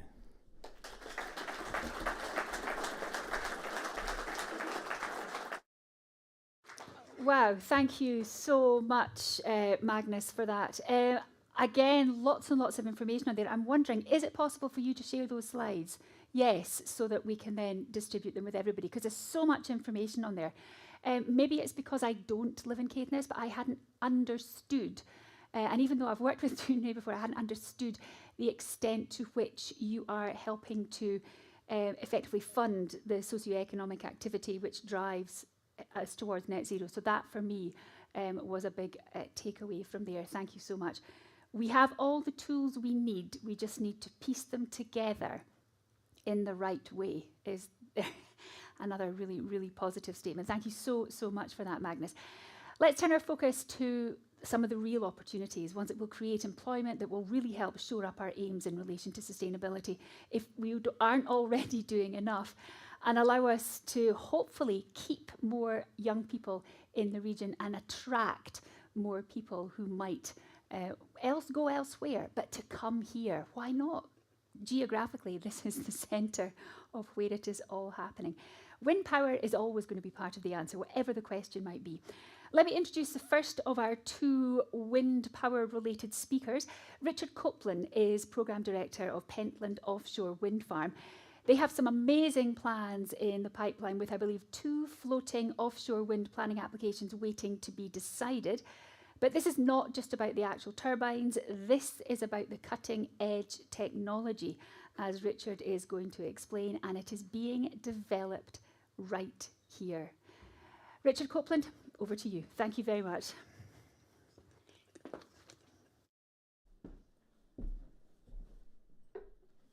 Okay, good afternoon, everyone. First of all, I just wanted to say thanks very much for having us and an opportunity to speak. I think quite often the industry events we go to, it tends to be quite siloed, quite offshore renewables focused. So it's really good to come along to an event with lots of different industries and involved in it. I'm really looking forward to hearing more about what's happening at Dounreay, the spaceport, flow country, etc. So yeah, really grateful for the opportunity to come along and speak and share a little bit about what we're doing. So as Nikki said, my name's Richard Copeland. I'm a Senior Director at Copenhagen Offshore Partners in the UK, and I lead our Pentland floating offshore wind farm, which we'll talk a little bit about. But I'm also going to try and speak a little bit more broadly than that about the opportunity that floating offshore wind presents for the area in general, and then I'll use Pentland as a bit of an example of that in motion. So first of all, I'll just give you a quick overview of us as a company, what we do, give you an idea of the scale of what one company is doing in this sort of energy transition space.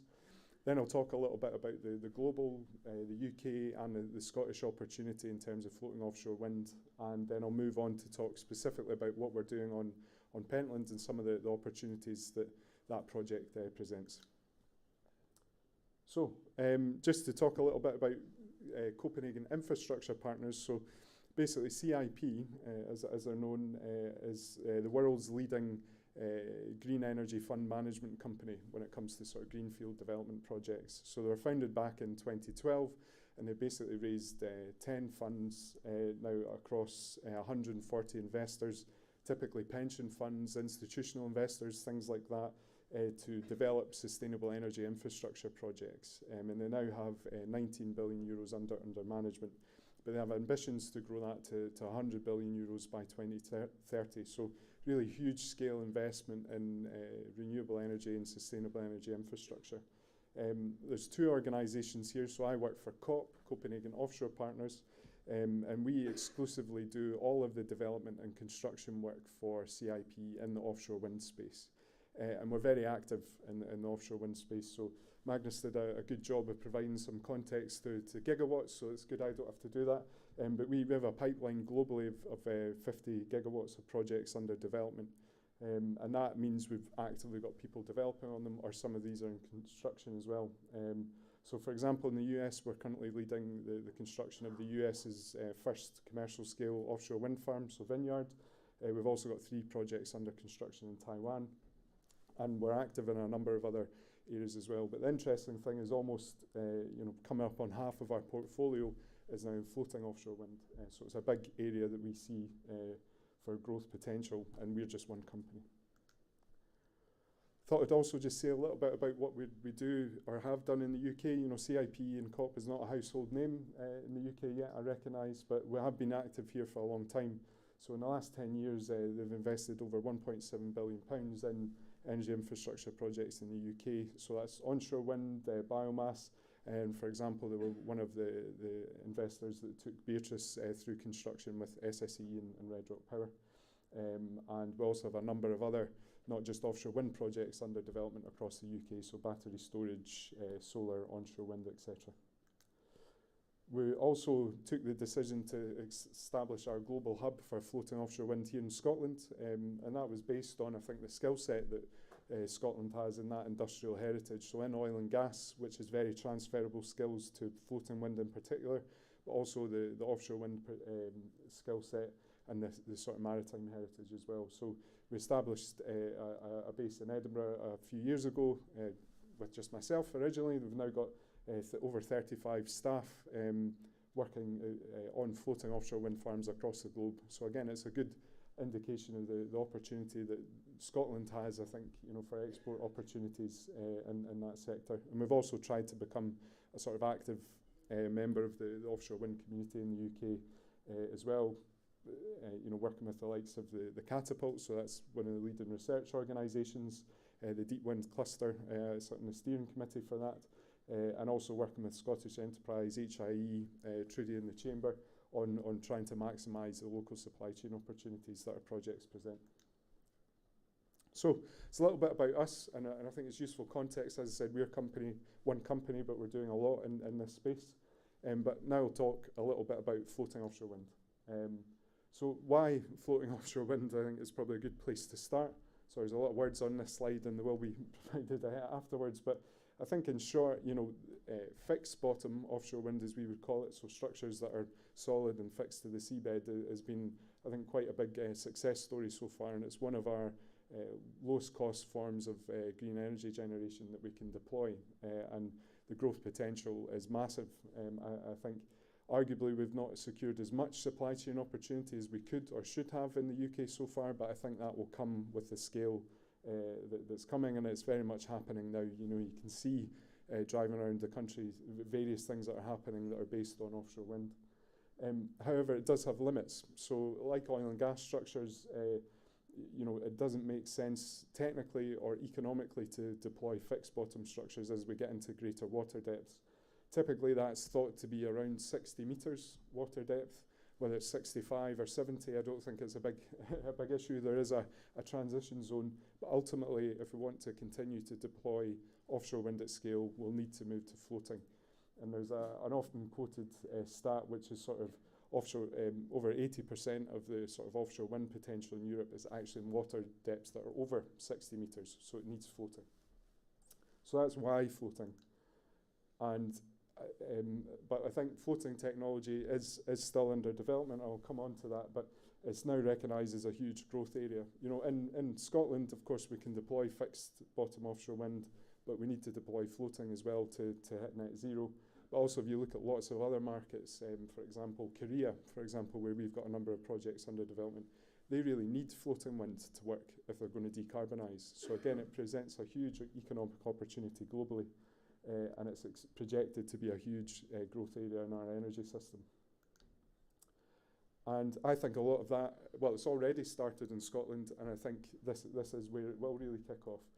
So the ScotWind leasing process is mentioned, and maybe Mike will say a little bit more about that as well. But obviously a number of large-scale project opportunities were awarded through a leasing process, and I think over half of those are actually floating. So again, large-scale project opportunities here on the doorstep. And it's not just in Scotland as well, so there's going to be a big leasing round in the Celtic Sea as well for floating projects, awarding up to around 4 gigawatts as well. So again, it's not just for projects off the coast of Scotland, it's going to be across the UK as well. However, as I said, floating wind still has some technology challenges to overcome. There's a number of different concepts under development, and the list seems to grow every day. But our approach has always been, well, it's been proven that you can put a wind turbine on a floating structure. We've actually got several in operation off the coast of Scotland, so Highwind Scotland, Kincardine, there's a number of other projects as well. But where we now need to focus on is how we truly industrialise that technology to be able to deliver at the scale needed. So it's focusing on innovation to reduce costs, to speed up and to scale up. And that led us to the realisation that we would need a demonstrator project to deploy these technologies at full scale before we then ramp up to larger scale projects. And that's where Pentland comes in. So basically Pentland is a test and demonstrate project which is just located off the coast of Dounreay. It's 100 megawatts, so it'll be up to 7 turbines.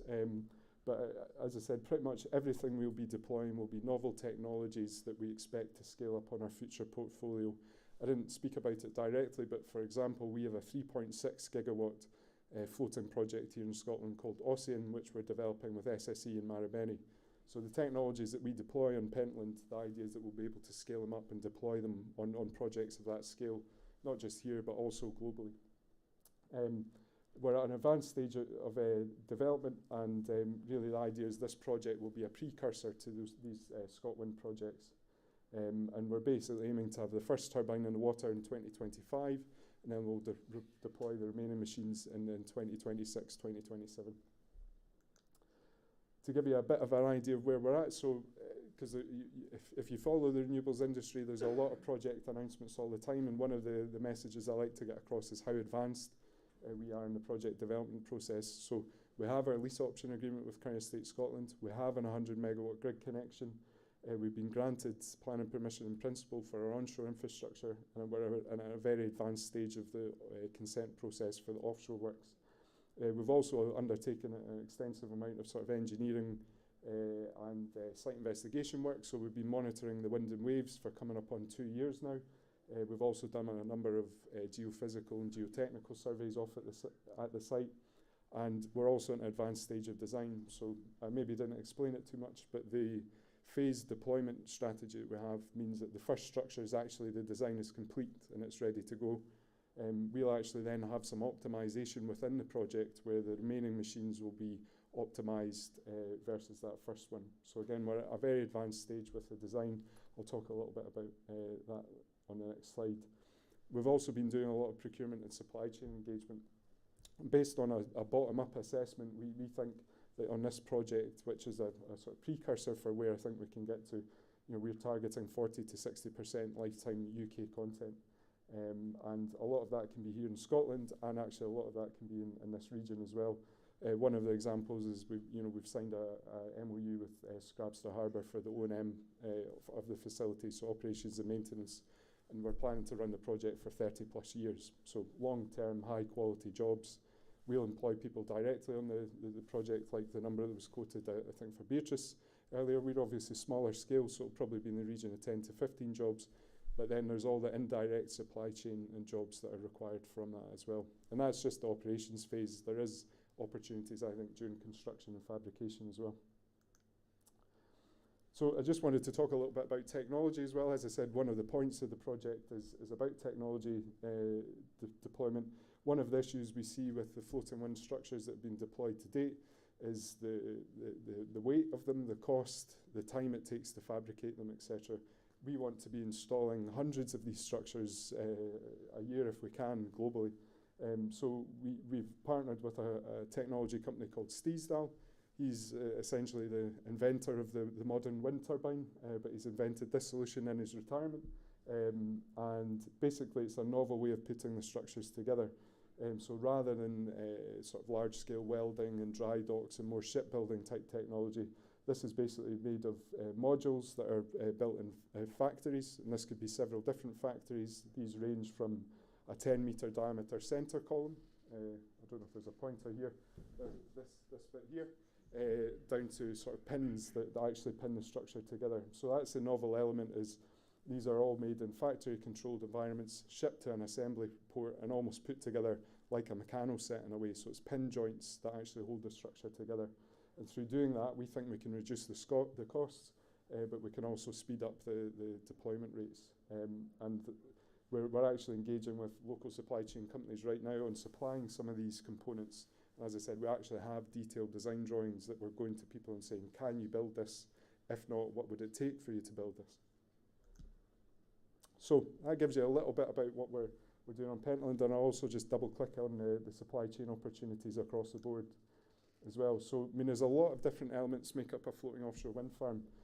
So I've spoken a lot about the structure, but there's obviously the turbine itself. There's the inter-array cables, and these which connect the turbines together and collect the power to then export it to shore.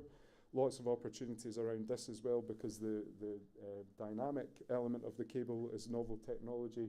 There's all the ancillaries and things that come with that as well, buoyancy modules, bend restrictors, and again, a lot of these are actually made here in Scotland through oil and gas already. We've got the mooring and anchor system. Again, we'll be deploying a novel mooring and anchor system. Again, the technology is actually manufactured here in Scotland. There's the anchors themselves, so these can be drag anchors, which almost look like large ship anchors, or it could be suction piles or drilled piles, so large steel tubulars as well. Then we have the export cable back to shore, and we'll have the onshore grid connection work. So we'll have a small substation at Dounreay. And so we break that structure into several what we would call tier 1 contracts, and the selection for all of these is in progress. We've broken that into the turbine itself, the fabrication of the structure, the actual assembly and port of the structure, the mooring and anchors, and the transport and installation of the floater to site. The export and inter-array cables, supply and transport and installation all as one package, and then the onshore works. So these are the tier 1 contracts, but then below that there's obviously a number of other subcontracts needed, and we actually have a longer set of slides that I think if any of you came to our sort of business breakfast with the Chamber of Commerce, you know, we break this down into a lot of detail to try and give an idea. There's actually a lot of opportunities, I think, in these subcontract areas as well. We'll also be organising a series of events with our selected tier 1s this year as well, you know, Scottish companies to contract with our tier 1 contractors, because as I said, actually Scotland is a great place for floating offshore wind. We've already got the expertise and the technology. And so just to point to that again, the way to engage with us, come and speak to us. We've got a small stand around the corner. Myself and my colleague Peter will be there. But you can also drop me an email or get in touch via our website. We have a supply chain registration process, and as I said, there'll be several events we'll be announcing this year where people can engage. So I think that gives you an idea just from one project and 7 turbines what the potential opportunities are.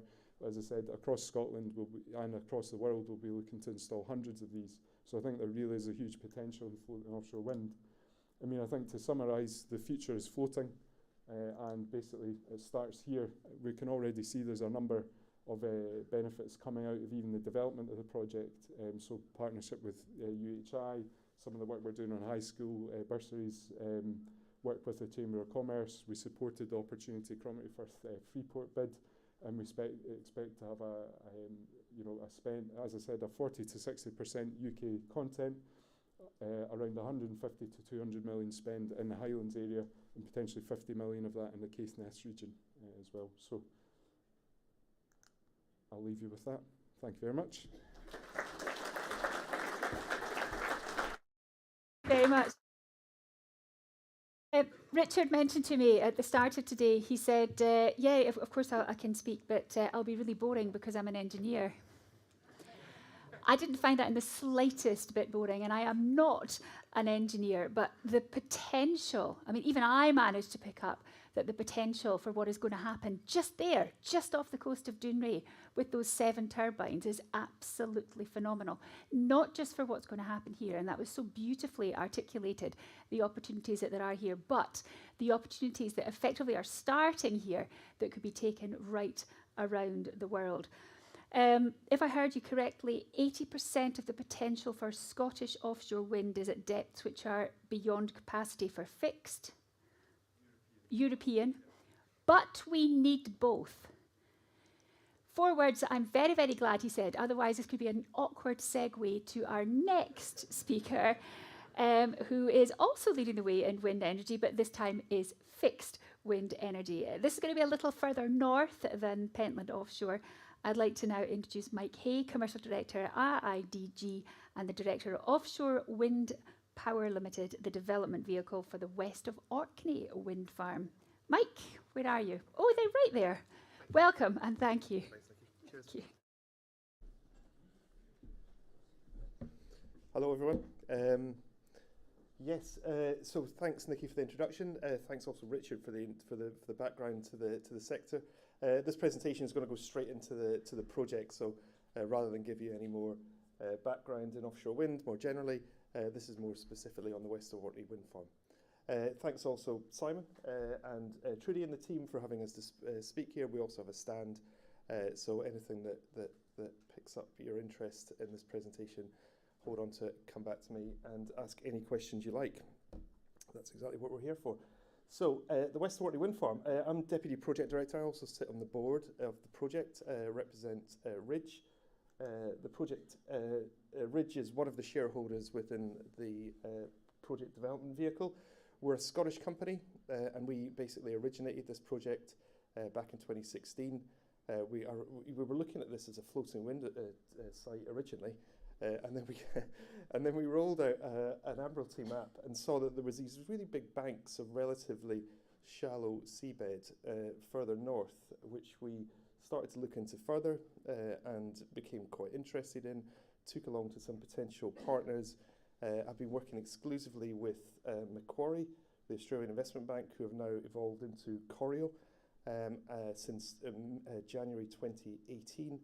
And in January 2020, Total Energies joined us as well. So clearly there's something in it that these guys are interested in. We're working as a great team. We work as an individual project. So although you look at these companies as large corporate entities that can be a little bit impenetrable sometimes, we're actually quite separate as a West Orkney wind farm team. We're trying to be as open door as possible and as accessible as possible. So please reach out to us, to me, to the team, anytime. We're up in the region regularly. We were here most months, to be honest, if not more. We'll certainly be up in March again doing our second round of pre-application consultation events. So, the project itself. The project itself is located about 25 kilometres north of the Sutherland coast and about 30 kilometres west of Orkney, hence the name. We maybe should have called it North of Caithness now that I'm standing here. But West of Orkney wind farm had a ring to it that we went with, and I apologise for that. But it is what it is. It's 25 kilometres north of Sutherland, 30 kilometres west of Orkney, and we're looking at a dual offtake solution to this project. The primary solution that we'd be utilising for the project will be grid connection, so provision of electricity into the national grid. It's bankable. It's got existing policy and regulatory environment. It's technically achievable, and so you can fund the project on the back of that, basically. However, we're also interested in developing an offtake solution into a large-scale hydrogen production plant. This plant is currently proposed to be located in Flotta, within the Orkney Islands. The reason that's located there, we looked at opportunities to do that within Caithness as well, actually. We looked at the gas networks in Wick and Thurso. We looked at the train system. The challenge for us is that due to the size of the offtake, they were just too small. We needed it was the scale of the production that we were looking for. So what Flotta provided us with was a large-scale coma site, with existing skill set in hydrocarbon and molecules, but also the potential to pipe that hydrogen to the existing gas network. So we'd be looking to pipe that down to St Fergus, whether it stays into the St Fergus or whether it gets piped off to Germany, which is the current focus at this stage, is to be decided. But we're looking into those things with our partners on the project, and I'll come on to that later. In terms of timing, we're targeting first power from the project in 2029, so we're a little bit further behind Richard. The project itself is 2.25 gigawatts. What does that mean to anyone? What it means is that it's power for over 2 million homes. So obviously there are not 2 million homes in the vicinity of this region. A lot of this power will be going to the Caithness system at Spittal and exported through a new connection between Spittal and Peterhead. That's SSEN have now accelerated, and they approved that acceleration in December. So that's the plan. Why is it this funny kind of boomerang shape, you might ask? Well, there's a lot of work gone into this to get it to this size, but this is a really simplified slide. We wanted to get an accelerated process for development in a project, and so we spent a lot of time in the early stages from 2016 onwards speaking to people, speaking to local people, speaking to representative organisations about some of the sensitivities around here. There is the Yankee helicopter main route, which is a main route that we had to avoid going up to the north. There's clearly shipping routes going through the Pentland. There's also sight lines between mainland Scotland and Orkney that we decided to avoid, and yachting routes as well. Now, clearly there is still some fishing interaction with the site, but we're working very closely and very proactively, I would say, with the fishermen on that, and they've been a great partner to us on our recent surveys last year across the site. We also have the Sutherland Space Hub launch trajectory, just to the west, but we're working close to them, and Jack has the relationship with Roy that they speak to fairly regularly. So that's why it's a funny boomerang shape. It looks a bit like a sock, but also what it does is it captures the two shallow banks within that area. One of those banks is called the Whittenhead Bank, just to the south of that of the pink area, and one of them is called, somewhat terrifyingly to our investors, Stormy Bank. Stormy Bank is probably the prime site within the area for fixed bottom technology, and this will be a fixed bottom solution. We estimate we can get more than 2.5 gigawatts in that site within depths between 40 and 60 metres. The deciding factor in that will be the outcomes of our geophysical and geotechnical surveys, which we're in the process of reviewing today. It's a little bit detailed. So what we've done, we were going through a project refinement process. So we were awarded the site in the Scotland process January last year. Last year we did a lot of survey activity on the site. We did 17,000 kilometres of geophysical surveys. So we had one vessel, the Reloom, you may have seen it in Scrabster Harbour between April and October last year. And it was out, as I say, undertaking geophysical surveys, scanning the seabed essentially to understand the bathymetry and the makeup of the seabed geology. That's given us a lot of input, which is helping us to understand the layout of the project within the zone.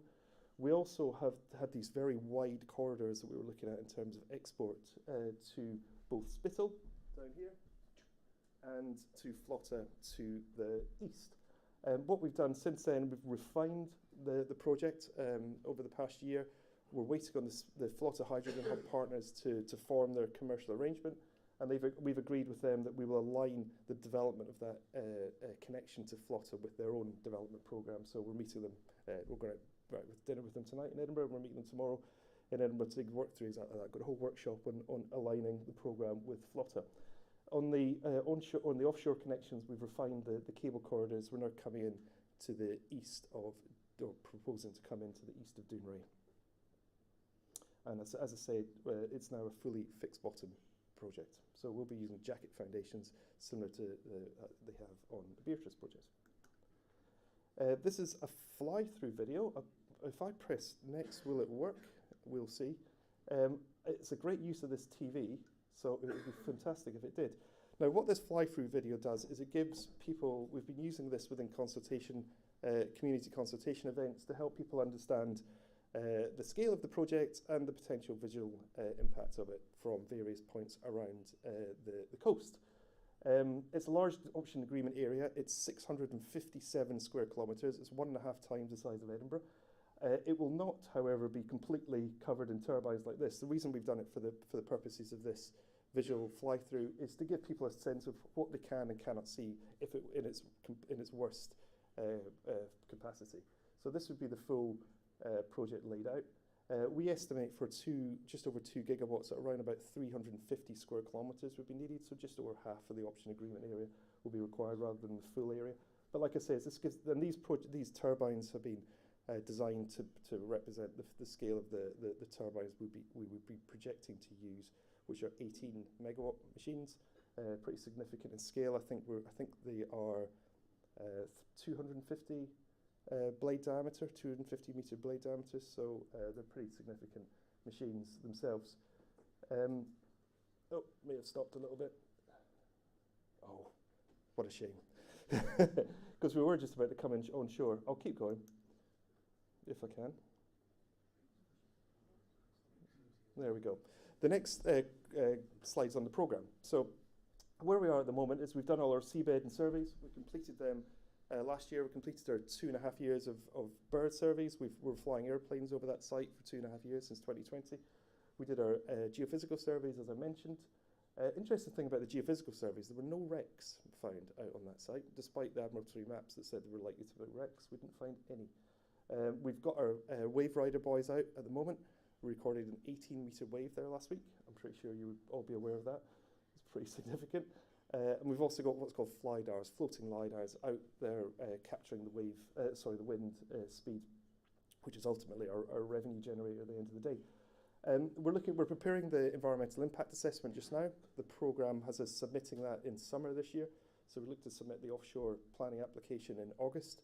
Hopefully, fingers crossed, things go right, we'll have the offshore application result or consent result a year later.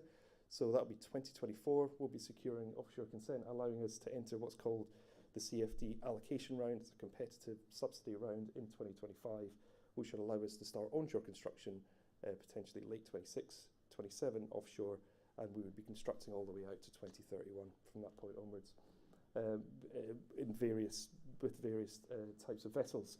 The onshore application as well, we're looking to prepare for the end of this year, and we'll be submitting that in I think we're going at the beginning in Q3 this year, with the hope of receiving a result of that a year later. So that's all aligned towards first power in 2029. As Richard eloquently put, UK Scottish content is critical in the Scotland leasing process. It's something we're absolutely focused on within the West Orkney Wind Farm. Within fixed bottom site projects, people sometimes think that the opportunity is gone or we've missed it. We don't think that's right. We think there's still a significant opportunity.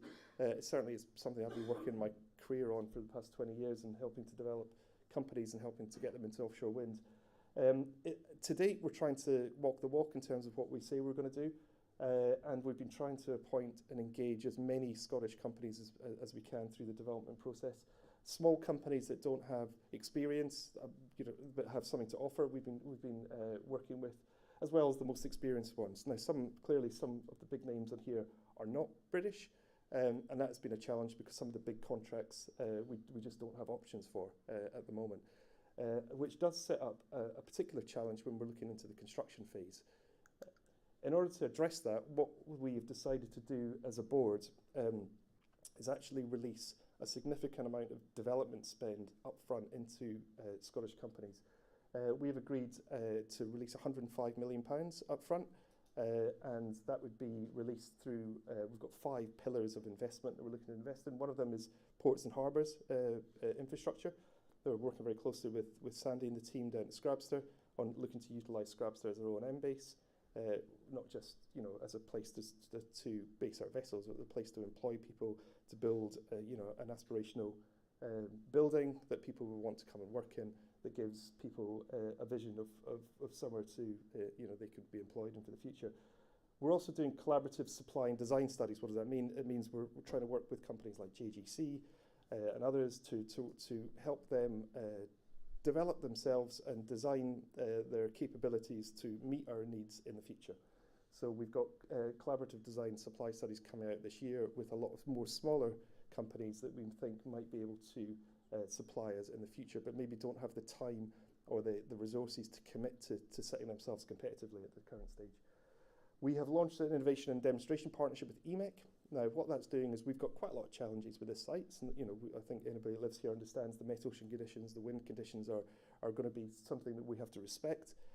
But also we've got companies within this region that are well used to dealing with them. So there's operation accessibility issues, there's construction issues, there's technical issues that, or design issues that we even as large companies haven't addressed ourselves as a consortium. EMEC will be releasing that this year. We're going to set these challenges out and we're going to go out publicly and say, come and help us. That's going to be targeted in the north of Scotland. Come and help us. Come and show us what you've got. These are our issues. What can you do to help? We're developing a skills development program. Skills is the longest lead time item. It takes the longest to develop, as you know. First aspect we've launched with that just a couple of weeks ago was with UHI. That was a UHI STEM engagement program. That's a £900,000 investment into UHI over 3 years to help them employ STEM engagement officers to work with primary schools throughout the whole of the Highlands and Islands. We're contributing £400,000 of that, and that allows full-time dedicated resources in both Caithness and Orkney to work with local primary schools and help to encourage children that Trudy was saying earlier, maybe feeling a little bit less focused on the future, to give them some kind of something to aim for, particularly, hopefully, in offshore wind. Lastly is a supply chain infrastructure investment fund.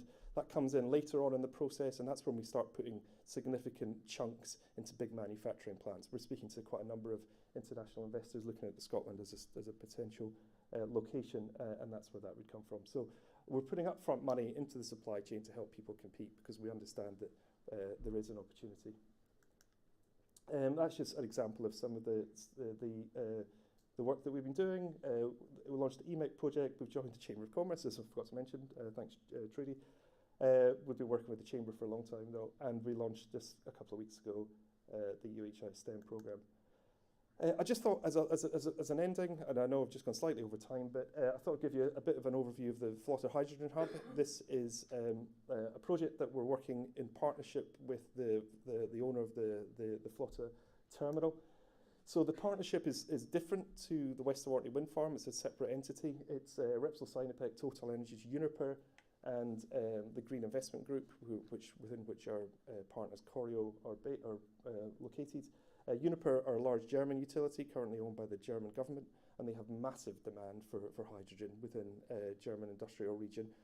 They are working very closely with the Scottish Government to try and pull as much of our offshore wind resource into hydrogen and to pipe that, believe it or not, into the industrial heartland of Germany. So really interesting project that has got some big companies behind it. We've looked at various solutions about how we could convert the electricity into hydrogen. We looked at three potential offtakes. One of them was liquid hydrogen, shipping it using the jetty at Flotter. The other one's liquid ammonia, shipping it using the jetty at Flotter. The third one, and actually what turned out to be, or is currently the most attractive, is actually piping it. Pipe gives us a natural full storage facility, which would pipe it down to St Fergus. As I say, from that point onward, is over to the market to decide. There's a lot of regulatory challenges with that, but we're working through them. And that's kind of a schematic of what, or a CGI image of what the plant could look like, which operates alongside the existing infrastructure in Flotter, alongside with the new electrolyzers. This is actually the desalination plant. We'd be desalinizing the seawater and pushing it through the electrolyzers. Again, people with much bigger brains than me say that it's all possible. So well, let's hope. And that's it. Thank you very much.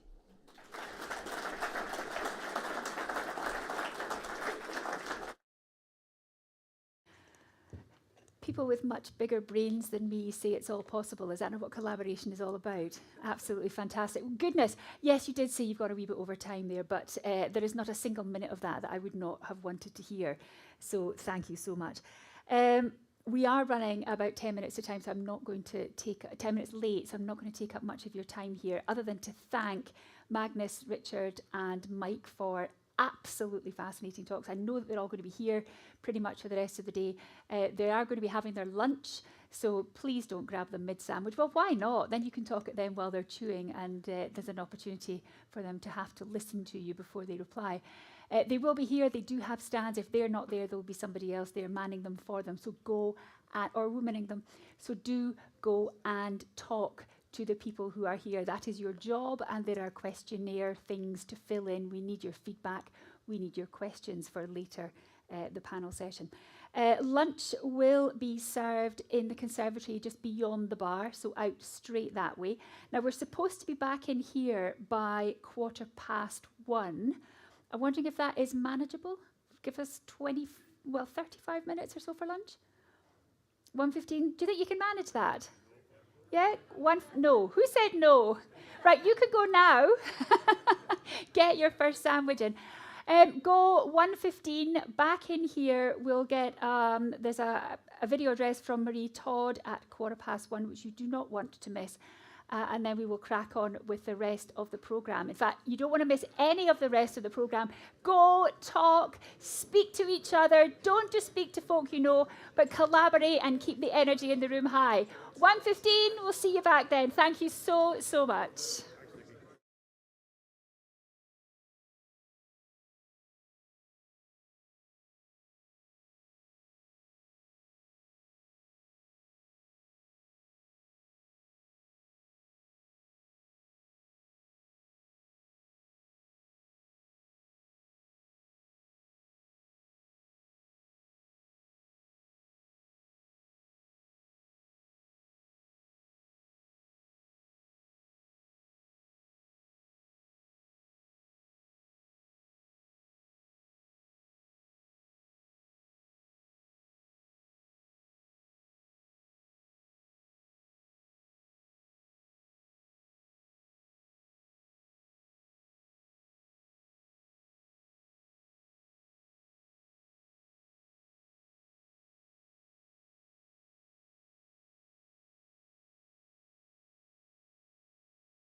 Just going to do a test. 1, 2, 1, 2, 1, 2, 3. Can you hear us at the back there now? Testing, testing.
That solves the problem. When they make the sandwiches too good, it's hard to get people back in the room for the afternoon sessions. If I can ask you please to take your seats, and if I can just check that the people at the back can hear okay.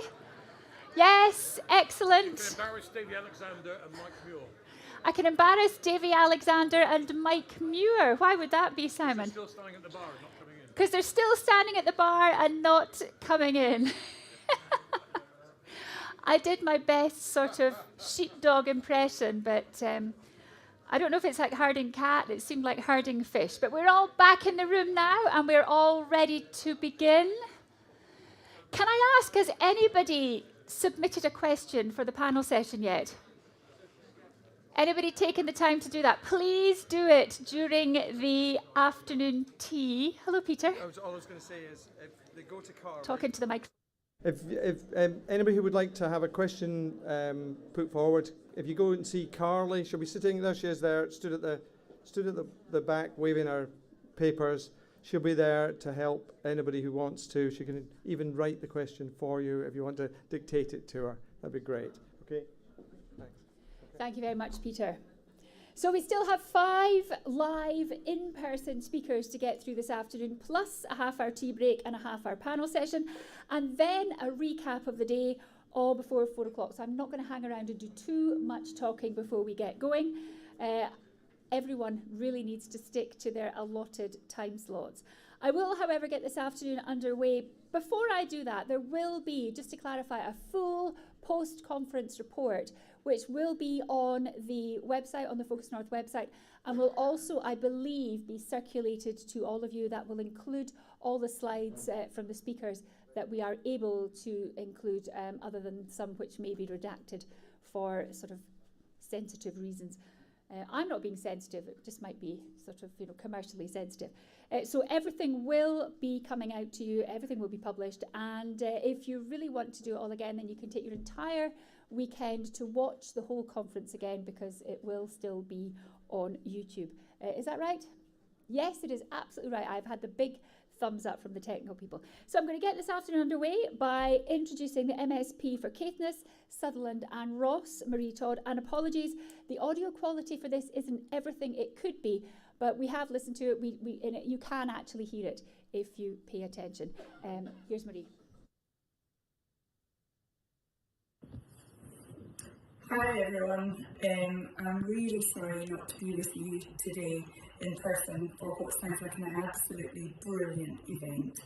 A huge thank you to my colleague Michael Matheson for his earlier contribution, and I know that he is just as sorry as I am not to be with you today.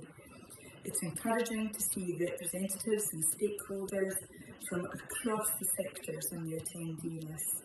This speaks to the ethos of Caithness and North Sutherland Regeneration Partnership, now Focus North, and its collaborative approach, which has brought great success and opportunities to the Far North over the years. I believe the launch of Focus North comes at an appropriate time.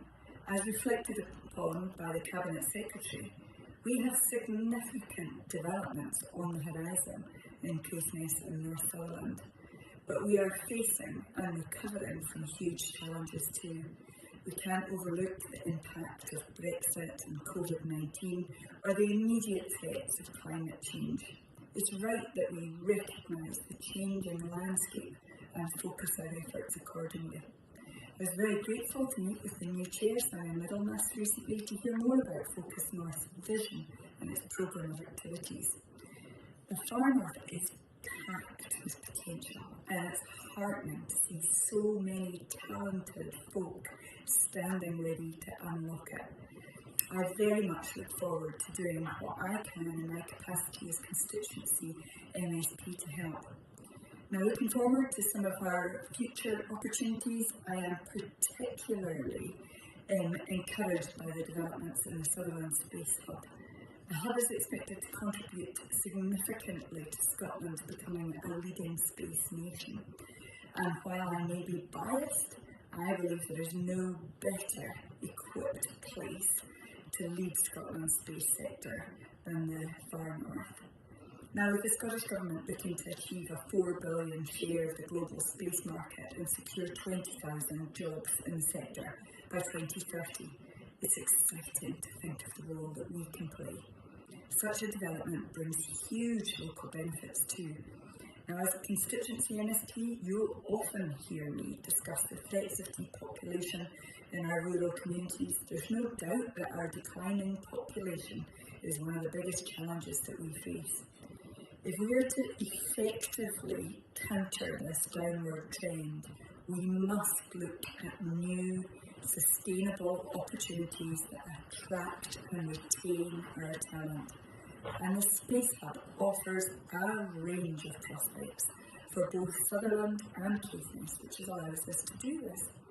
Through harnessing these opportunities, we can position the North Highlands as an attractive place for the space sector to develop and manufacture, helping to secure the long-term prosperity of our communities.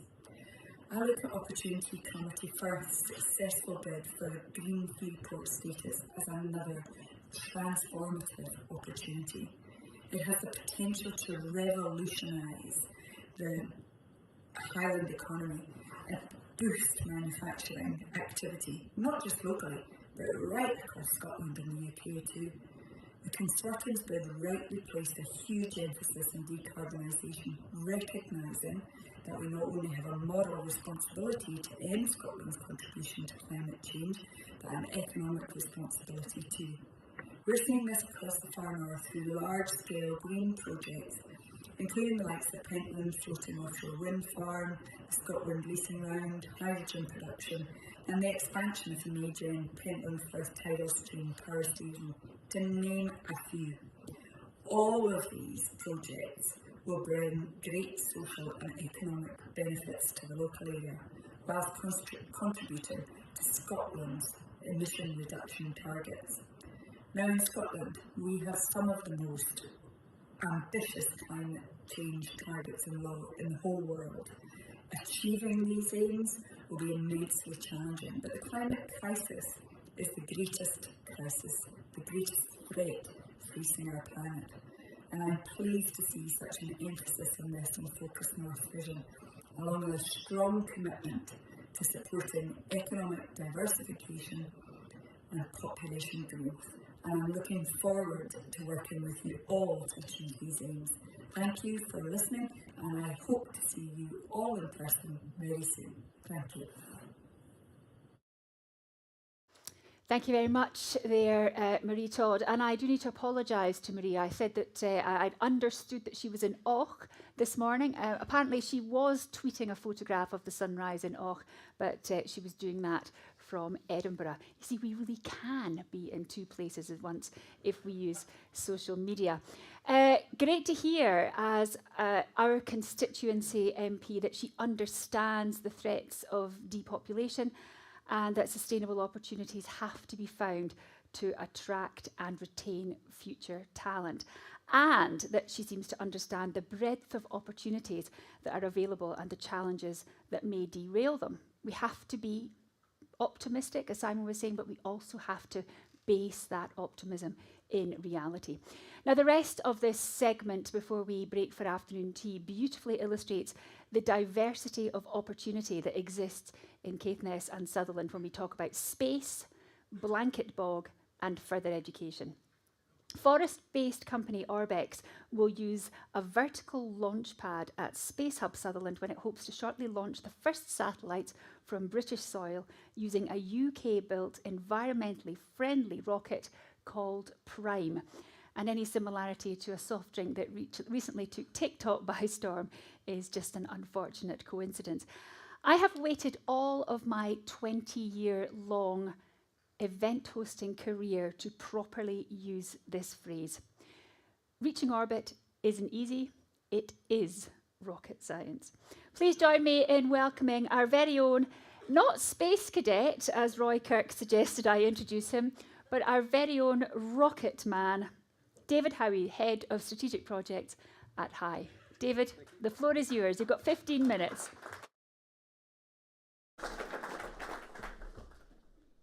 So it's great to hear such enthusiasm from Mary Todd for the space programme, and from Nikki as well, but unfortunately she's covered my first 10 slides, so this could be one way or another.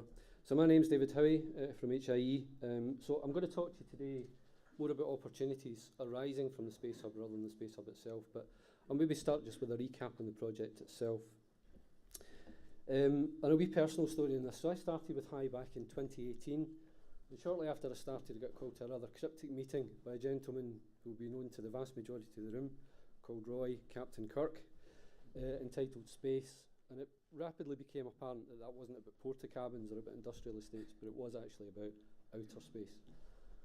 Shortly after that I got roped into the project, working with Roy, and roll on 2 years from the initial meeting in 2018, and we were sitting with a finished design for a spaceport and planning permission from Highland Council to build the aforesaid spaceport. And that really did seem like a huge leap at the time. So things I think have slowed down slightly since then. You'll be aware of some of the challenges we've had to get the project over the line. But where we are now in early 2023 is on the point of construction. Nikki talked about Orbex, our partner in this particular project, and Orbex will take on both the build and operation of the spaceport from HAI from here on in. Orbex will also be doing the launch vehicle, Orbex Prime, as mentioned before, building that and developing and building that in a. Oh, I beg your pardon. Is that better? Okay, I thought it was going to be. I thought it was going to be too loud.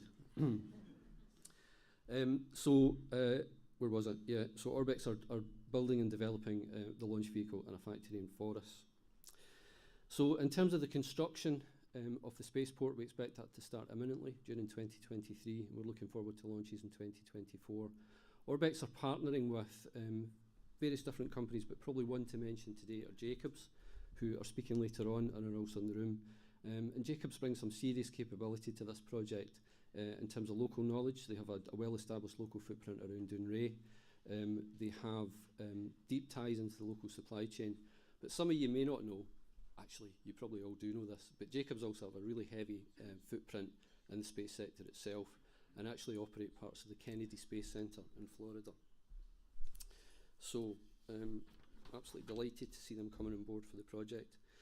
So I think the point to get across in terms of the progress in the Space Hub is that it's happening now, that it's no longer pie in the sky. This is something that we are now, I beg your pardon, this is something that we are now doing.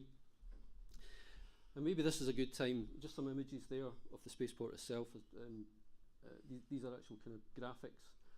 The image on the right hand side is the prime vehicle itself. I'll maybe come back to that towards the end. And that's some initial survey work that was done on the site.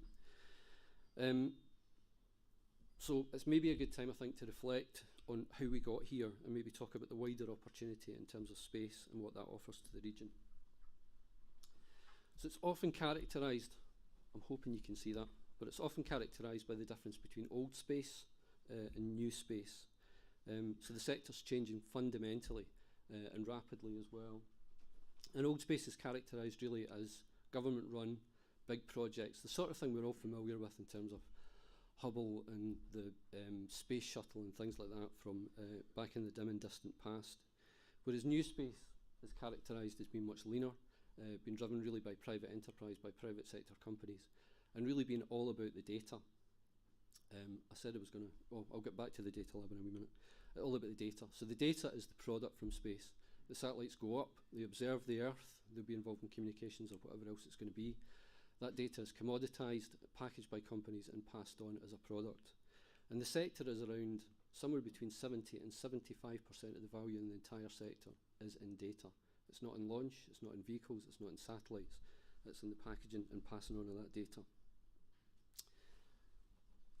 So that's new space versus old space. And I think this graphic's really kind of, I love both these pictures.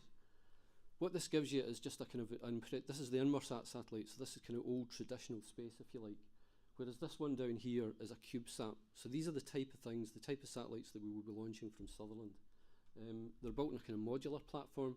Electronics are all inside that. And that is a finished satellite waiting to go into a rocket. I know it looks like they're playing Jenga, but it is actually a finished satellite. And these things have massive capability in terms of Earth observation. And the majority of stuff that's getting launched at the moment is based on that CubeSat platform. And you can see the comparative masses. 6 tons versus 6 kilograms, and that in turn means a kind of step change in terms of launch vehicles. So I'm not going to go through this one in detail because it is very busy. Just focus on the left-hand side here in terms of heavy lift vehicles. So these are the type of traditional vehicles that would be launching things like Inmarsat. Whereas what we're interested in for Sutherland is up the other end, is microlift, is newly developed much smaller vehicles capable of taking a much smaller payload, but also to be more lean, to be more agile, to be more frequent in terms of launches, and hopefully to be cheaper as well. You can launch a CubeSat on something like Falcon 9, but chances are that there's a huge payload going up, there's something massive like an Inmarsat or something like that, and you'll be strapped around, your satellite will be strapped around that, and you'll be waiting on them to finish that satellite before you can launch. So it's not exactly agile in terms of that big traditional space.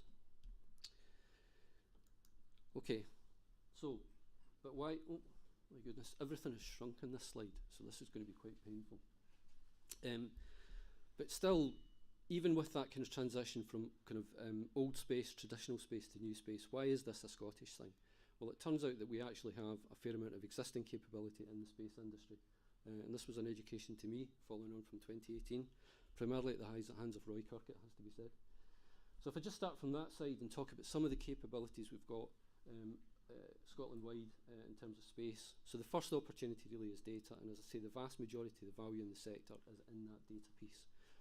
I've just listed a couple of companies there working at the City of Edinburgh, huge competency in terms of data science in the City of Edinburgh, based around the university, and we've actually got a representative from the Data Lab here today. I've got my glasses on, so I've got no idea where. Right. Okay.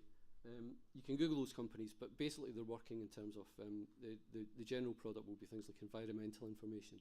So they're bringing that down from satellites, they're packaging it, they're putting front ends on it, they're using it in novel and kind of different ways and packaging that as a product. And the vast majority of that information is used for things like climate science, for measuring wave patterns, measuring crops and so on. So I won't go through those individually. The one at the bottom I think has just been acquired, so if you're looking for Bird Eye, whoever they are, you probably won't be able to find them. But worth having a look at these companies. And then moving on to satellites themselves, it's a great quote that Glasgow makes more satellites than anywhere else except the state of California. And I'm going to confess now, I actually don't know if that's true. Okay. I do promise that at some point in the future I will dedicate some time to finding out if that's actually factual or not. But it is quoted by the industry quite a lot, and particularly by the Glaswegians in the industry, it would have to be said. 3 companies up there of particular interest, Clyde Space, Alba Orbital and Spire. They all manufacture satellites in Glasgow, in the central belt of Scotland at the moment, all in the CubeSat platform. Now, they're not all the same, they're not all just satellite manufacturers. If you take Spire, for example, Spire's main product is data. So they tend to work on this part of the pipeline, if you like, whereas a company like Clyde Space has some focus on launch services and so on, so they're kind of working up this end. So they all have kind of subtly different business models, but manufacturing CubeSats and doing it in Scotland. Okay. And then moving on to the part of the chain that we don't have yet, launch vehicles. We've now got 2 manufacturers in Scotland of launch vehicles, our very own Orbex and also Skyrora, who are based out of Cumbernauld. And both these companies will launch from Scotland over the course of the next 18 months to 2 years. And that's from a standing start, so it really is pretty impressive. And then the last piece of the jigsaw, launch facilities. So there are a few planned, as you know. The only one we really need to worry about is Sutherland for the moment. Vertical, orbital as well, but there are also some plans to produce, to build suborbital sites, which basically does what it says in the tin, doesn't get into orbit, but particularly useful for scientific studies and things like that. And then there's also Prestwick as well, a horizontal site, not unlike what is currently being built at Cornwall, which you'll have heard so much about over the last wee while. Okay, so that's the pipeline. It would be really negligent to miss the bit in the middle, which is where the joy is really, the supply chain. And again, the surprise for me, kind of getting into the space industry, is just how good we are at this, and the fact that we've been doing it for decades. I could name 100 examples, but I don't have the time, and Nicky will put a big hook room in it and take me off. The one I wanted to concentrate on really here is W.L. Gore. So, an American company, but they're based in Dundee, and they've been in Dundee since 1969.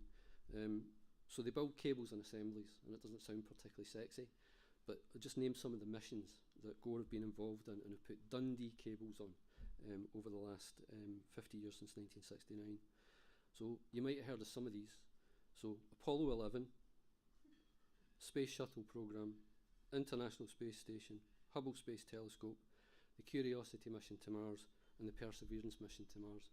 So there's currently a wee rover stoating about the surface of Mars, powered by, or rather controlled by cables built in the city of Dundee. That just blows my mind. I don't know about anybody else.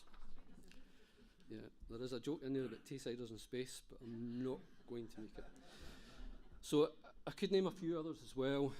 Probably I'll limit myself to one, which is Motive Offshore, a company based out in the coast towards Fraserburgh. And they were picked by Orbex to build the first launch pad. Fabricate the first launch pad built in the UK ever, I guess, which is currently sitting at the former RAF Kinloss and is going to be used as a test facility by Orbex.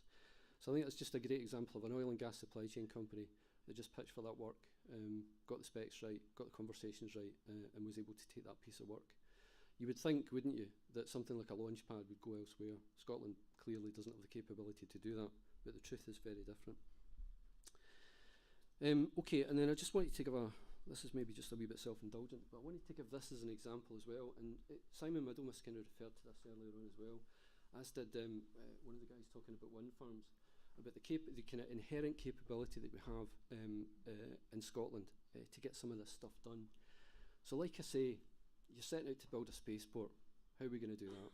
Well, you're thinking, I'm going to be picking up the phone really quite soon to the United States of America and trying to buy in some capability to do this, because clearly Scotland's going to be rubbish at it. Well, the pleasant truth was that was not the case. And this is just a kind of an indication of the supply chain that we built for Space Hub Sutherland to get through to the planning stage. And then onwards into construction as well, and how much of it was Scottish.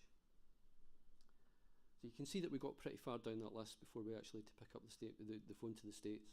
And it was actually just at this bit at the bottom, trajectories, which is effectively the path that the vehicles take to get into space. And some of that was really local indeed, and in fact the safety and security stuff was Mr. Simon Middlemas. Contributed most to that, and a lot of that, the work that was done for Space Hub Sutherland was taken on as part of the development of regulation and legislation through the Space Industries Act, again being done for the first time. So enormous local capability. So again, just trying to indicate here that the opportunities in space are here just now, and that we have the inherent capability to be able to deliver them. It's not something that's pie in the sky. It's not something that's miles away from our existing capabilities. We are capable of delivering this. Okay, there's also a kind of thriving network of public sector support growing all the time.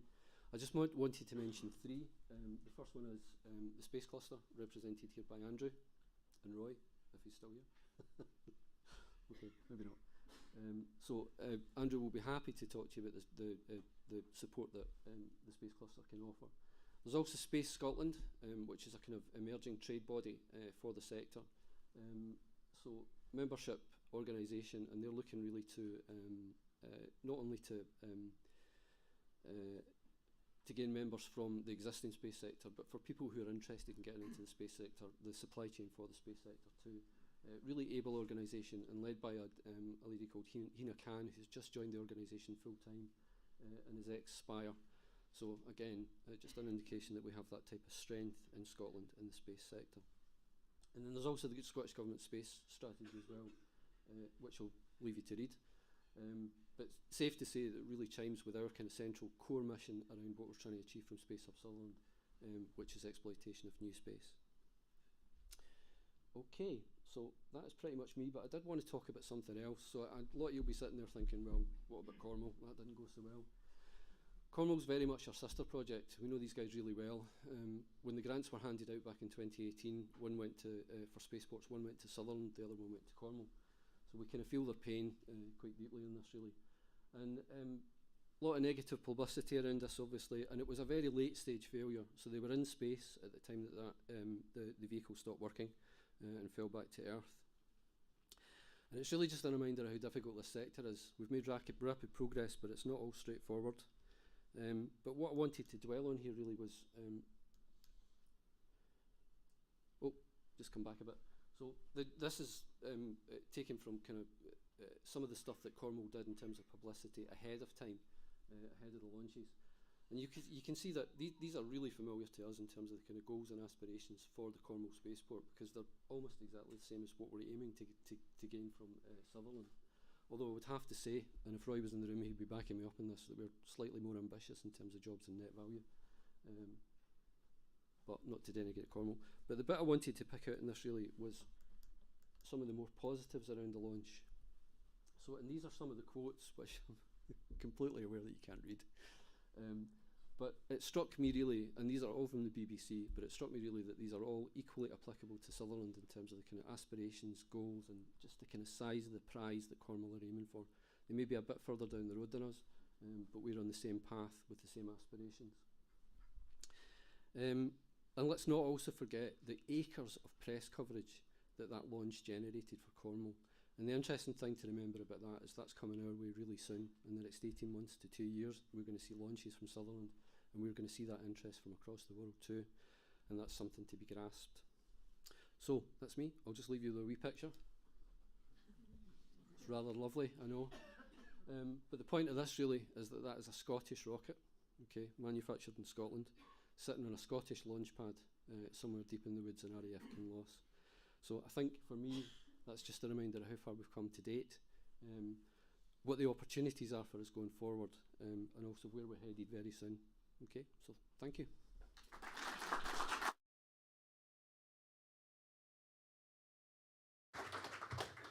That's quite mind-blowing, isn't it? That's astonishing. Thank you very, very much for that, David. Other than all the sort of ideas of old space and new space, and I like to think of all space as being new space because it's pretty well all happened in my lifetime, and I'm still very, very young indeed.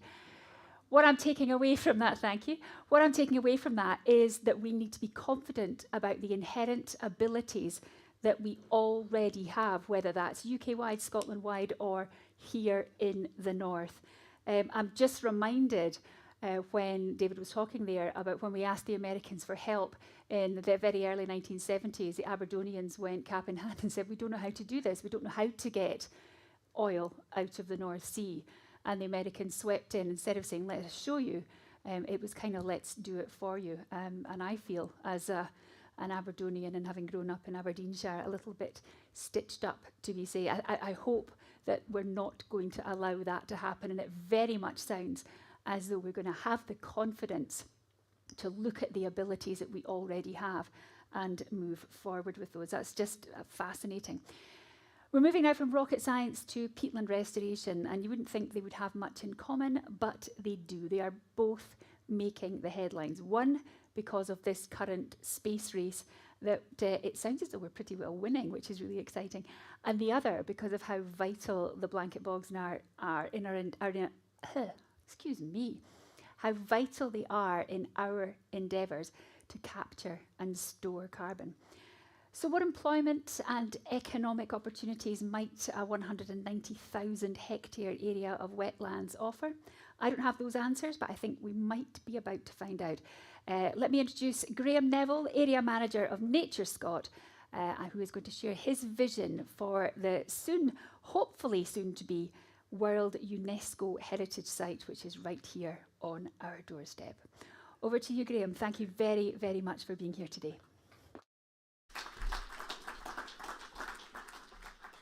Thank you and good afternoon. So from space, I'm going to attempt a successful re-entry and bring us back down to ground level. In fact, just slightly below ground level. And if you're wearing good enough wellies, please come with me on a tour of the flow country and its blanket bog.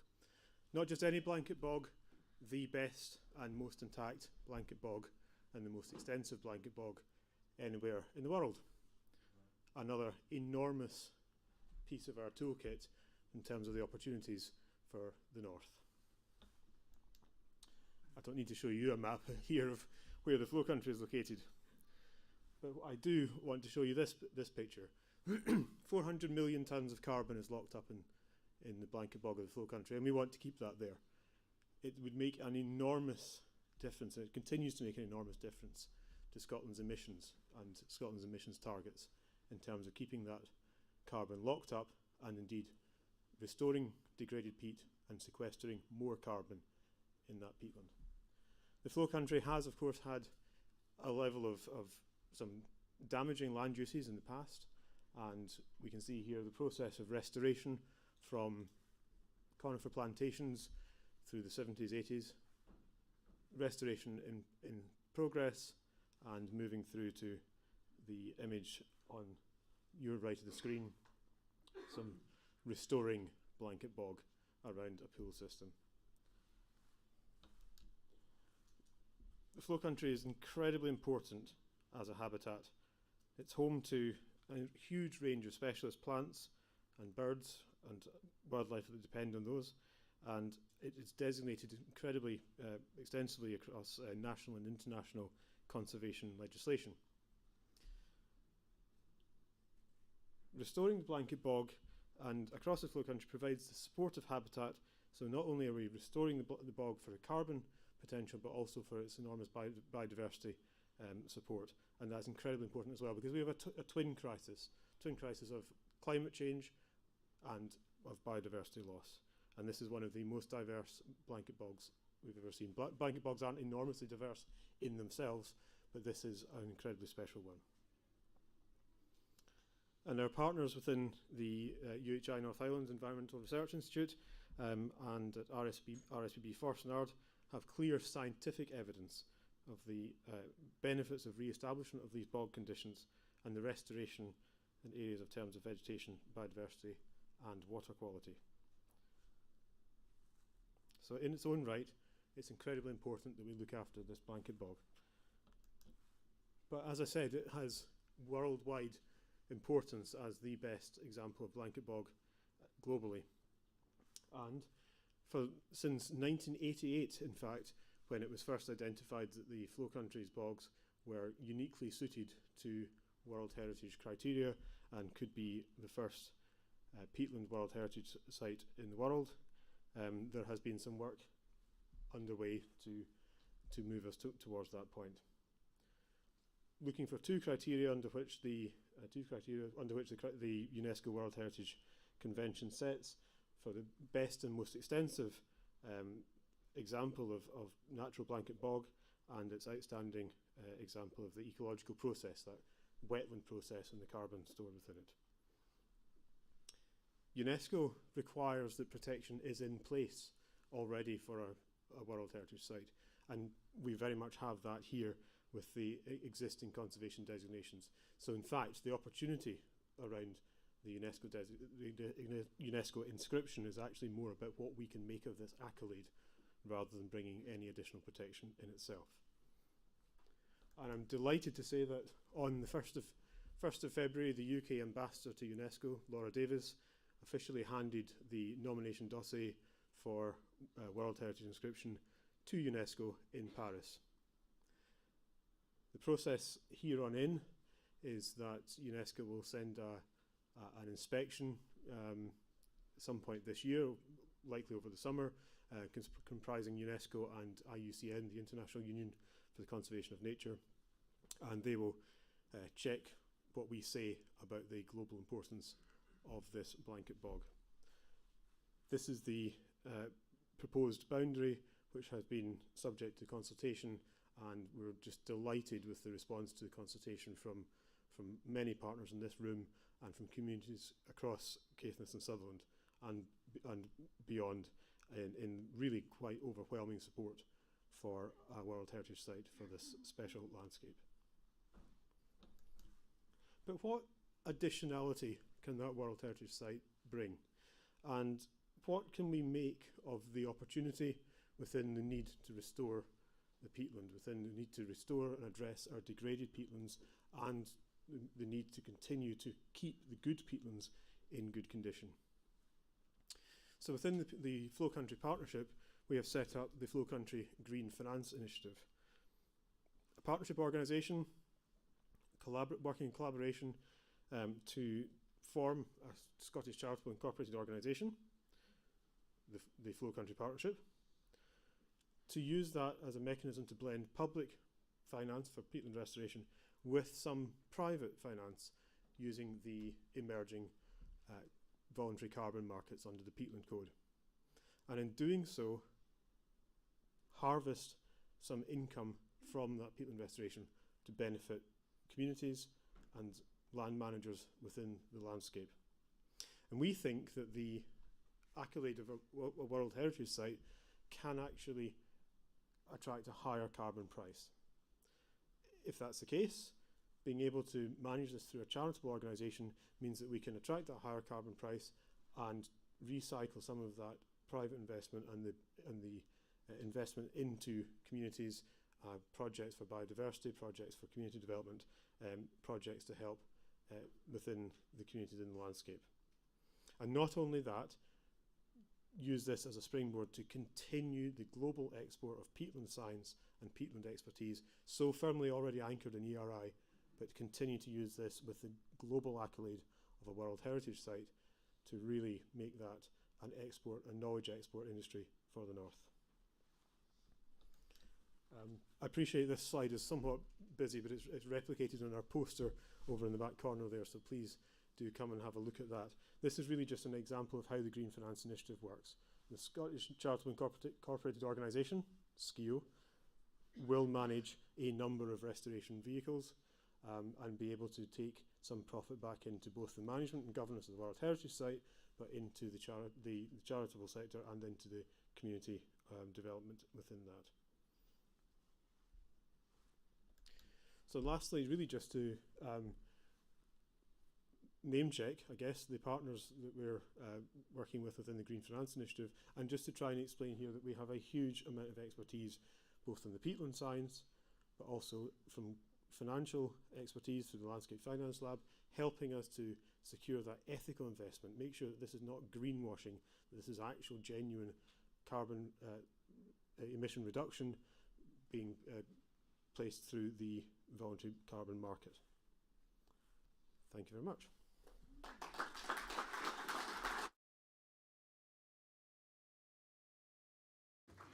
Gosh, thank you very much, Graham. There's a lot there that I just had no concept of. We keep hearing this phrase greenwashing, and I'm really glad that when you finished, you said this is not going to be greenwashing. There's going to be that accountability, and it's going to be actual proper greening. That's such a bad term, but you all know what I mean. Worldwide importance is the best blanket bog globally. If that doesn't make you feel a little bit proud, then I don't know what will. But it's not just about that. It's about the opportunities that are coming from it. And thank you very, very much, Graham, for spelling those out for us. Now, we have one more speaker before we break for tea, and I'm delighted to welcome the principal of UHI North Highland College. A really interesting one for Debbie to balance here, because we've heard from Trudy and from Peter earlier on what the students actually think and what they believe their situation is and what it might go on to, but then what are school pupils looking for and what are employers looking for, and is all of that being met? I'm not going to answer the questions because she is on her way down to the front. Please let's have a very, very warm welcome for Debbie Murray.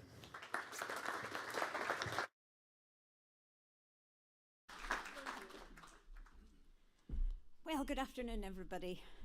And have gone from space to peatlands to education. So I hope you've all got your papers and pens and are ready to be educated. I've taken quite a lot this morning from what's been said about skills, and I hope I can educate you on where we are at across UHI with skills. So thank you, Nikki, for the introduction. My name is Debbie Murray, and I'm the principal here at UHI North Highland at this moment in time. I'll explain a bit more about that as we go along. And it is my great pleasure to come and talk to you today at the Focus North Conference. And I'm going to have to put on my glasses or I won't see what I'm talking about. I am a local. I am very local. I have been lucky enough to have been born and brought up in Caithness. I left for a year's travel when I was 18, but I came back. And I've managed to undertake both my own further and higher education and a bit of postgraduate on the end there in Caithness, raise my family, watch my children develop their own careers, and I'm delighted to say that they are both now back living and working in Caithness. So Caithness to the core, some may say. I was going to start today's talk with UHI North Highland, but I can't talk about UHI North Highland without giving you the context of our larger UHI family, of which UHI North Highland is only one academic partner. And whilst UHI is regional, as you'll see from the map, hopefully, yep, that's working, it all does help with Focus North. UHI is, of course, a critical resource. It's diverse and flexible, a tertiary partnership. It's serving all of our communities and connecting our needs. And I'm just going to apologise right now because we've got on this slide and where's marketing? I'll be getting a row. To UHI to be confirmed. Some of you may or may not realise that we've all just been rebranded. So we used to be North Highland College, now we're UHI North Highland. And at the time that this map was put together for me, we weren't quite clear, Perth and Orkney, what they were going to call themselves, but they've come on board now. So if there's anybody here from Perth or Orkney, I'll just apologise. We have one of the largest student bodies in Scotland, with nearly 36,000 students studying with us each year, and we contribute 560 million annually to the region. We're supporting 6,200 jobs across UHI. So as a multiplier effect, UHI is putting back £4 for every £1 that it spends in the economies of the Highlands and Islands, Murrays and Perthshire. We are really proud to be different, and different we are, and our fundamental role in supporting our communities and supporting a place where learning means more. We offer flexible and supported learning from access level, and it was really interesting this morning hearing about the confidence thing with young people, because we find we're getting asked more and more for access level provision. But of course, as already been mentioned today with ERI, we go all the way through to PhD. We're suiting more people at a time that they need it for more reasons. Students can start where they need to with us and progress as far as they want at a pace that is right for them, without leaving the Highlands or coming into the Highlands if they choose. The future world of work is, of course, going to require us to be constantly learning. So whatever the stage of life or current qualification, we provide everyone with the opportunity to keep their skills relevant and up to date. We take the best of our growing academic reputation, our world-class research, and our proud history of vocational education to join the world of work to the world of learning. All across our region, we have centres of excellence and world-class thinking that's pushing the boundaries of academic and applied knowledge. In our most recent Research Excellence Framework, 72% of UHI research was recognised as excellent or world-leading. And students really are at the heart of what we do. The 2022 National Student Survey results placed UHI 4th in Scotland for student satisfaction and 1st for taught postgraduate satisfaction. And just at the end of last year, we were awarded the SCDI Award for the outstanding contribution to the economic development in our communities. So it's a really good news story. But we are not without our challenges. As UHI is made up of mainly colleges, we are subject to the same government policies as all other colleges in Scotland. and therefore subject to national bargaining for our lecturing staff. What does that mean? It puts us financially at about a 20% disadvantage to all other universities in Scotland. And additionally, government funding announcements for the coming year have hit colleges harder than it's hit universities. So we need to work hard and be continually innovative to stay on top of what we do. And I think as the results, as you've seen the survey results there show, we do. We work really hard and we do really well given all the challenges we face. Most of you that know me will know my cup is generally half full, and I have to say that during the last year there has been many positive developments across the UHI partnership. Some capital related that you may have seen in the news this week with the Life Sciences Innovation Centre in Inverness. And yes, I do mention Inverness because the whole UHI partnership will benefit from these investments and opportunities. Anyway, I better return to the local. So UHI North Highland supports education and training in Caithness, Sutherland and Easter Ross in terms of physical campuses. But as you know, our delivery is far-reaching. As your current local education provider, we have been supporting education and training for over 60 years in line with the development of the Dunray site. Back then, Dunray accounted for approximately 97 or 98% of our business. Now it's less than 2%. So we have diversified a lot over the years, and we continue to support local, regional, national, and indeed with the advent of our Environmental Research Institute, international education. Our Environmental Research Institute attracts students from all over the world to come to Caithness, so a great example of being an inward attractor. And you've all heard about the Flow Country, but we have the only, or I believe we have the only Professor of Peatlands in the UK based in the RI. Who'd have thought we'd have that when Dunray started and we were built 60 years ago? I'm going to be a bit cheeky, and I know we can sometimes be quite territorial about our maps, but I'm going to speak about Dornoch, which is not in northwest Sutherland, but anyway, it's another jewel in our crown. Again, we've got significant golf programmes in Dornoch, where we've got the right staff, the right programme, and thanks to great partnerships, we've had investment in our facilities. And again, we're bringing students in now again from all over the world into Dornoch to study with us. Up here in Caithness, I'll talk first about our land-based provision. We've got great college provision for both gamekeeping, vet nursing and our equine degree, with great staff based out at our Rural Studies Centre, or as some of you might know, at Dale Farm. There is a large equine community in the Highlands, but there is a lack of accommodation that is slightly holding us back in this area. So that's something that we are looking at, how we can provide or work with other partners to provide student accommodation. I don't think I need to say too much about engineering and our fantastic engineering facility. You'll have seen it, and we continue to have over the last 60 years a great reputation around apprentices, operations and maintenance, and of course our degrees and now our master's degrees in engineering. So in terms of partnership, all of our practical programmes in the college have a high degree of employer engagement. In fact, I believe we are working with just about every engineering company in Caithness, and certainly many in the hospitality and care sector as well. We have a great relationship with our community trusts in all the areas that we serve, and our staff and students are actively encouraged to get engaged in community projects. We've had the making of the new bench seats around the Thurso River with the Rotary Club, and I'm delighted to see that they're still in place. If you're local, you'll know what I mean. And helping grow and prepare food with the Thurso Community Development Trust. We're doing similar in Sutherland and the same again in Easter Ross. Now I'm going to come to the what next bit, our merger. I no longer want to talk about UHI North Highland in isolation, as we see the advent of our merger project, which is going to bring together UHI North Highland, Outer Hebrides and West Highland colleges under one umbrella, with an enhanced focus on supporting local economic needs. I was asked recently when I spoke to some Caithness councillors, why are you merging? What's going to be better? And my answer was, and my answer still is, bigger is better. It's going to make us more resilient, and as a bigger partner within UHI, we're going to be able to do more, especially for Focus North. We will be stronger together to ensure we can continue to respond to local and regional needs. And what will we look like as a new merged college?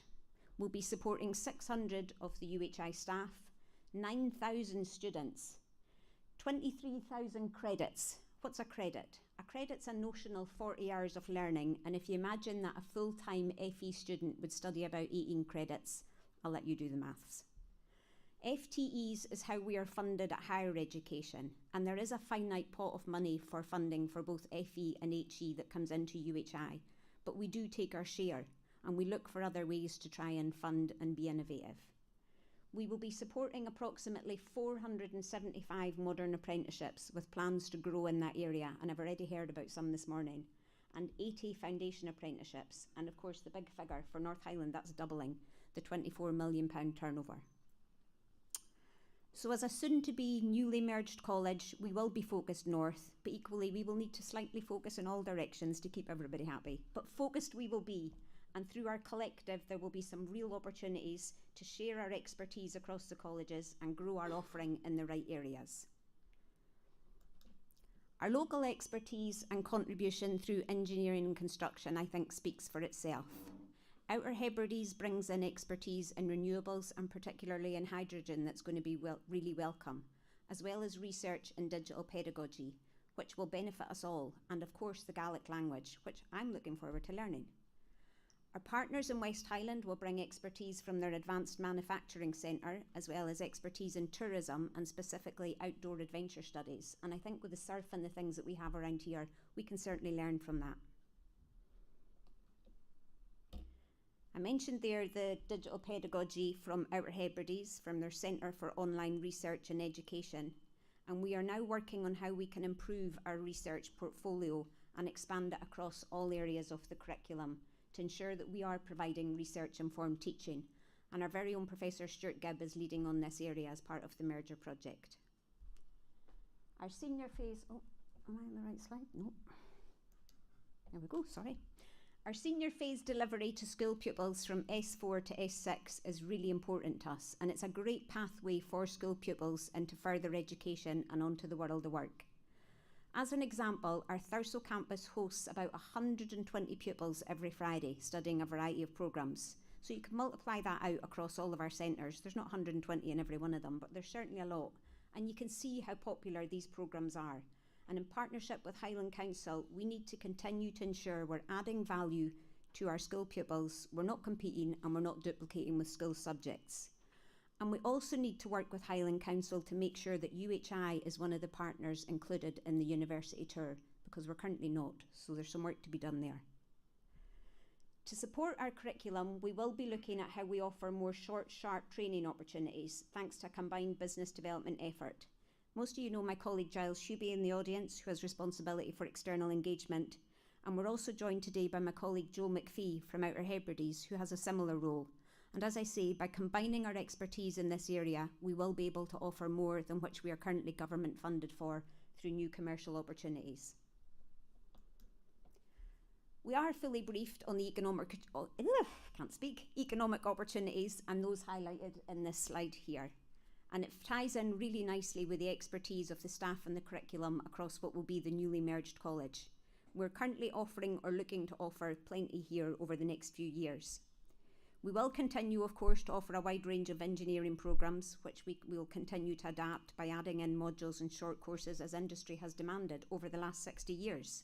We have a lot of experience in developing and delivering specific curriculum programmes, and in particular for those emerging sectors, there will need to be significant investment in additional equipment and possibly estate to support our longer term aspirations so that we can continue to help the renewable sector grow. We do, of course, as already been mentioned today, benefit greatly from the work of our partners in the UHI Development Office, and I'm delighted to see my colleague Alison Wilson in the audience today, and of course it's been mentioned about the new STERM coordinators thanks to industry partnerships. We will have one post at UHI North Highland, and that resource will make a huge difference to us. And of course, I can never mention engineering without commenting on the Energy Skills Partnership. If anybody doesn't know what it is, North Highland College is a partner, and it's a fantastic initiative. It provides real support to all colleges in Scotland. It removes a lot of the duplication from course development and provides us with some really good industry engagement that's joined up. So everyone is talking about engineering, and of course I am too. But as you've heard today, we need to offer a wide range of curriculum for those who want to progress to further study and move into the world of work. Can UHI North Highland, or even UHI North West and Hebrides, as will be known, provide everything that you need or have heard about today?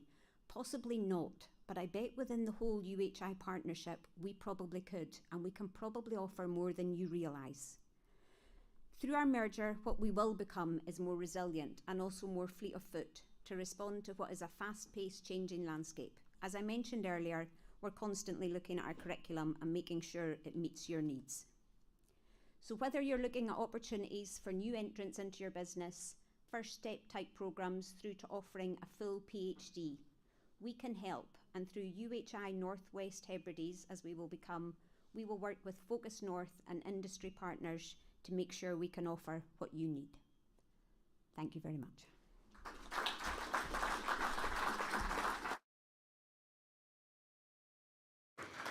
Thank you very much, Debbie. I had not heard about the UHI Northwest and Hebrides merger, so really, really good to hear about that, and the statistics of how many students, how many staff, and the economic impact to the Highlands is really, really good to have that underlined again, and more positivity. Thank you for that, Debbie. Cup half full, but again, in the face of the challenges, where is that student accommodation going to come? Where are they all going to live? Unfortunately, Debbie has to leave us now. We had hoped that she would be part of our panel, but Giles Hooby, who she mentioned and name-checked during that talk, is going to very ably, I'm sure, take her place. We're going to take a final break now. We've got 20 minutes to get some tea and another biscuit. I would really, really urge you to get your questions in. I'm hoping that Carly will be standing, offering those forms just as you come back through into tea. So if you want to ask a question of our panel, please do so. The panel is Raymond Bremner, Leader of Highland Council, Stuart Black, Chief Exec of HIE, and Trudy Morris, Chief Executive of Caithness Chamber of Commerce, of course, with Giles Hooby, who is Director of External Affairs and Facilities at UHI. Get a cup of tea, go around all the stalls that you haven't yet visited, chat to somebody you've not met before, and be back here, please, at 20 to 3. We're going to collate all your questions, have a couple of speeches first, and then into that panel discussion. Thank you very much.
If I can welcome you all back into the room for this final session of what an amazing, fantastic, positive day. Still some stragglers at the back. There must still be some biscuits left. If you're intending joining us again, please do so now.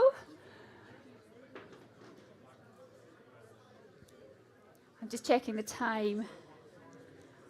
We're not bad. We're not bad. We're only 5 minutes behind schedule.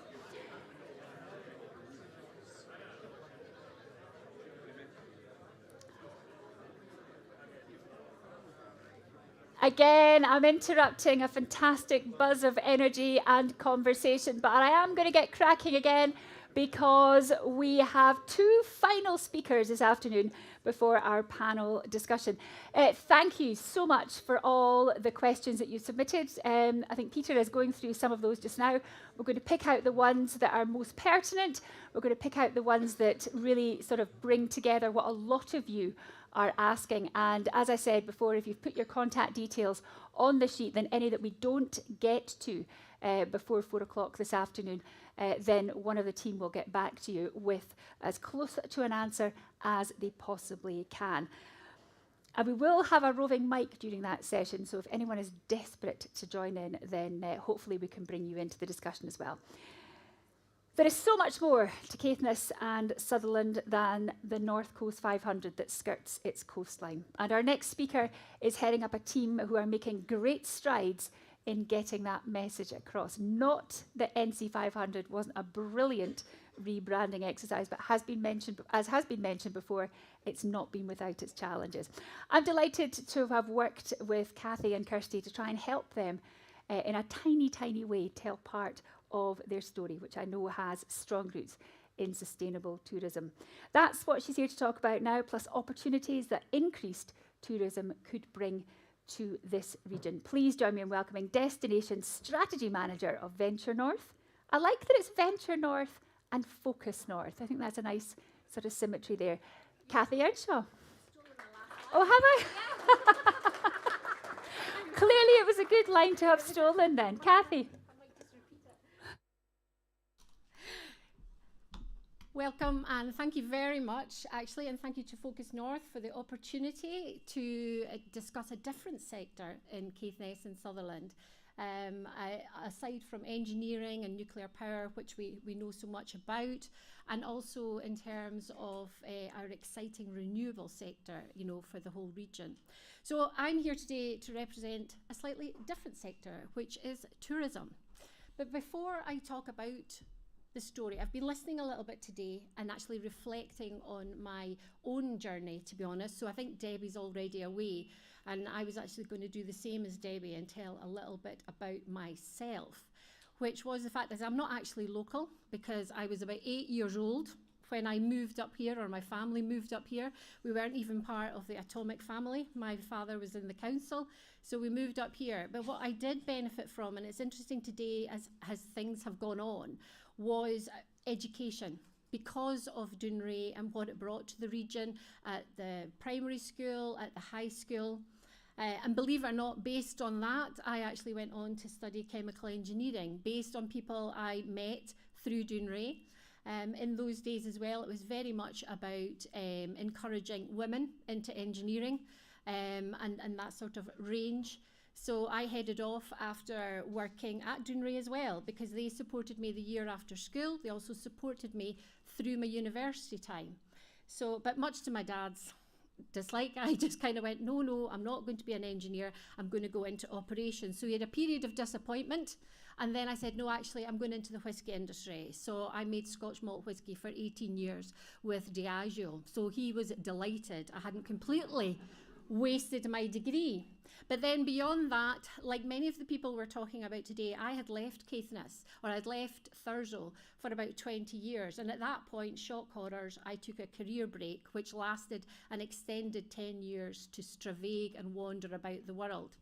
And that's basically where tourism came into that factor, because when I came home, my cheap digs back in Thurso, it was basically I had the opportunity to have a life where I could travel and I could also come back to work seasonally. So I'm one of these oddities that we haven't mentioned actually today, because a lot of it's been about young people, but there are actually people in this area who can flex. They perhaps only want to work seasonally. They're perhaps of a slightly older generation like myself, and they've got different world experiences or life experiences to bring to the picture. But one of the things that I always appreciated was about working in areas that I am passionate about. And that's fundamentally travel, food and drink. So I've managed to do that so far in my life. But I also wanted to say the reason why I'm here today, why I have returned to Caithness and Sutherland, it's because I am passionate about this area. I have seen right across, there's so many wonders in the world, so many other wonders in the UK as well, but we have so much to offer and we completely undersell it. We completely undersell it. We actually sometimes do ourselves, we kind of knock ourselves down, you know, because we've got that kind of Highland, a bit of sarcasm, you know, on, oh, local lad done good or local lass done good, you know, it's like, how did they get there? You know, we actually don't sell what we are just world class at. What I would say, and back to Nikki's comment there, the one thing the NC 500, despite its challenges in our local communities, has done is it has actually made this region a worldwide known brand. People are aspiring to come up to the Highlands. We are all sometimes moaning away about things that we're doing locally, but people are aspiring. This area is on their bucket list to travel. So again, thank you for the opportunity. That was off script, so watch my time for 15 minutes.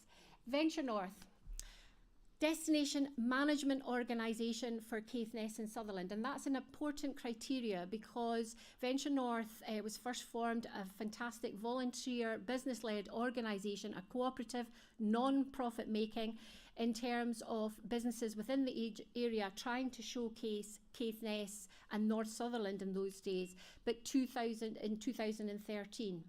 Post the pandemic and with like many other areas, Dunray, in terms of pandemic tourism recovery funding, we were able to employ staff. But fundamentally, what we did was change from a marketing organisation to a tourism management organisation, and that's a very important distinction. We've, in a sense, only had about 18 months. We had, you know, a lot to figure out, find our place, make our engagements. So what I want to do today is just tell you about some of the things that we've done so far, and then moving on to where do I see the opportunities in the future. I've gone through that, so we'll just skip that slide. Tourism, a growing opportunity. Up on the slide here, I've got some regional context. In fact, it's really good today to see some of that's already been spoken about. But I wanted to set a little bit of the national Scottish context. Tourism is seen as one of the growth sectors in Scotland and is very important right across the piece. We have over 14 million visitors. Spending is approximately 5% of GDP. And not only that, but we also employ over 7% of the people. And that's actually reflected to a higher degree within Caithness and Sutherland. So again, in terms of opportunities for the future, it's worth bearing that in mind compared to, for instance, our renewables and our nuclear power here. Thankfully as well, Visit Scotland in their recent trends for 2022, travel demand post the pandemic is most certainly back. There's a pent-up need to travel and to visit, especially from the international market. This is obviously in the context that we're in a cost of living crisis, but not everybody is actually experiencing that. So international trip evidence is showing that actually people are more encouraged now, have a way now beyond the pandemic. They're looking for longer stays. They're willing to travel out of season. Scotland is actually the preferred destination after London in the UK for the months of January to March. So there's an what we call off-season, quieter season product there. Travellers are looking for added value. So no, they've not always got plenty to spend, but they're looking for added value. But most importantly, I think for the context of Caithness and Sutherland, they're taking into consider that physical and mental well-being.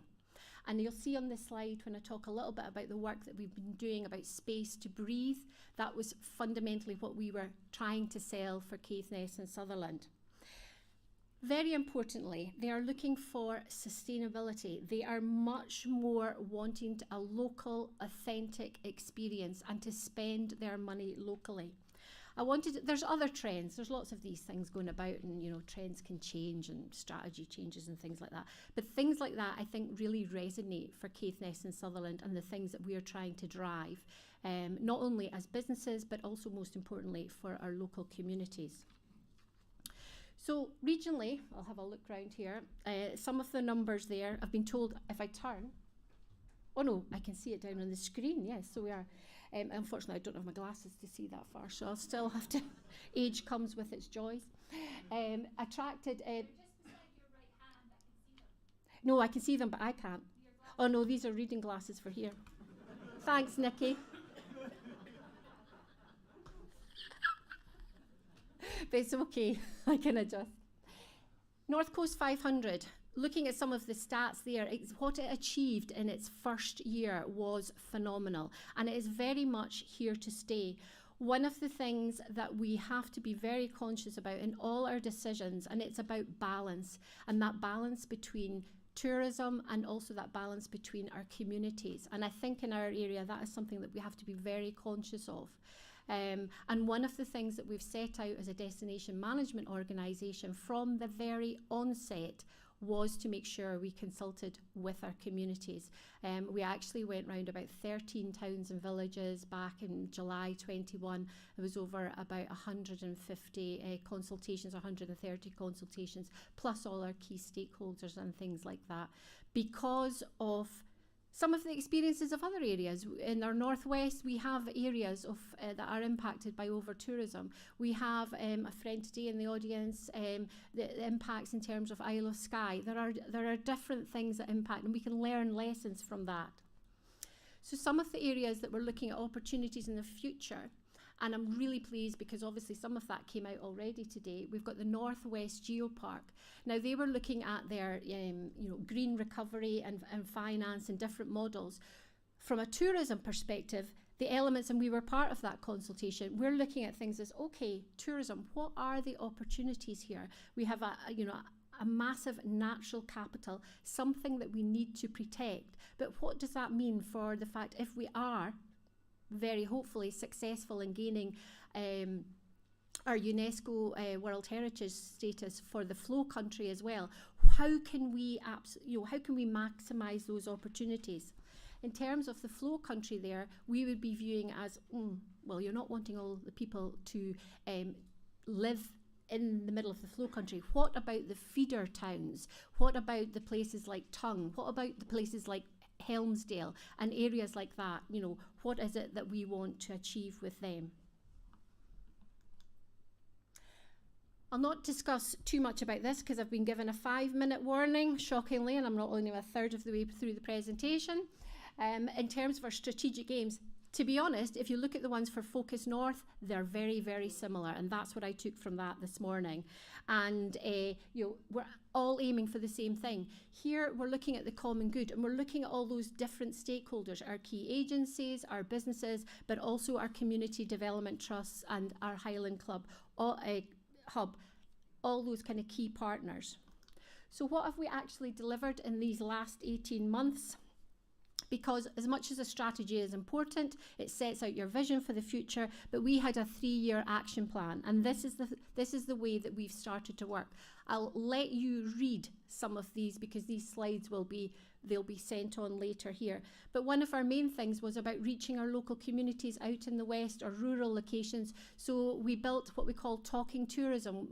Since the pandemic, we've been able to talk and support either tourism industry or our communities, but through virtual rather than always face to face. Today's been wonderful, but probably like me, there's not many times in the last 2 years that we've all been together in a large environment. And most of the people that we work with are small micro businesses. They do not have the time or the finances to travel all the time to great conferences and nice lunches if you manage to get it. So we've been focusing on things like that. This one here, there's other areas here, but based on the conversation today, I really wanted to focus in terms of our supporting skills and development and encouraging careers in tourism. That's one of the areas that I would say the last 6 to 9 months we've been really focusing on. So it was really good that Debbie was speaking earlier. I was very envious, actually. I think I've maybe written this down wrong, but it was the West of Orkney Wind Farm. Is it 400k invested into skills and development?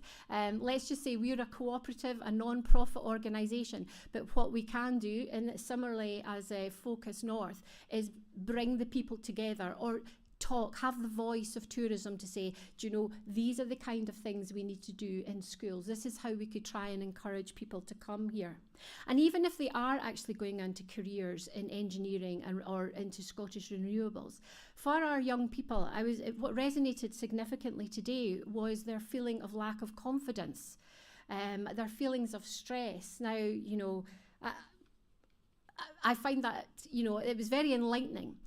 But one of the things we were looking at is what does hospitality, what can tourism offer our young people in their careers? And what it can actually offer is that start, that build to, you know, confidence skills. You know, simple customer service is looking people in the eye. It's smiling at someone. These are simple things. If you lack confidence, that's a really difficult thing to do. So wherever our young people in the area are looking, I think tourism and hospitality offer that opportunity, that start. And we actually need our industry to be in the schools. We need our parents and our carers to be talking and be proud of people who work in the coffee shop, you know, because these are good skills for the future. But also as well, for tourism, it can be in a very exciting career. You can actually go on to greater things, and you can actually go on much quicker than in some other industries. I think Andy's in the audience from the Caithness collection here. He's always someone that inspires me as to someone who left, whose career has progressed and has a family business here and is raising his children in this area. So these are the kind of things that you can go on to do in your career. Some data there. This is some Caithness and Sutherland data. I have to say, very hard to find. So we are working with key agencies looking at, you know, rather than just Highland data, what is it that we can actually offer? But what I wanted to point out was these were figures prior to the pandemic. 3,099 full-time employees across Caithness and Sutherland. We've seen some data today. So that's really just to emphasise the numbers of people that are in this industry, along with the other sectors in this area, and how important it will be. And actually, I think I have posed a question, so perhaps we'll get that in the question time as to where is the tourism sector, or where do our key agencies see that in the future. Jumping on to opportunities. I'm actually, you know, I think Simon started today. We will only talk positive. So some of the challenges that we have up there are actually the same that have already been spoken about everybody. I'm not actually even going into the industry challenges in terms of government legislation. That's for another time. But many of our challenges in our industry are exactly the same in your own same sectors.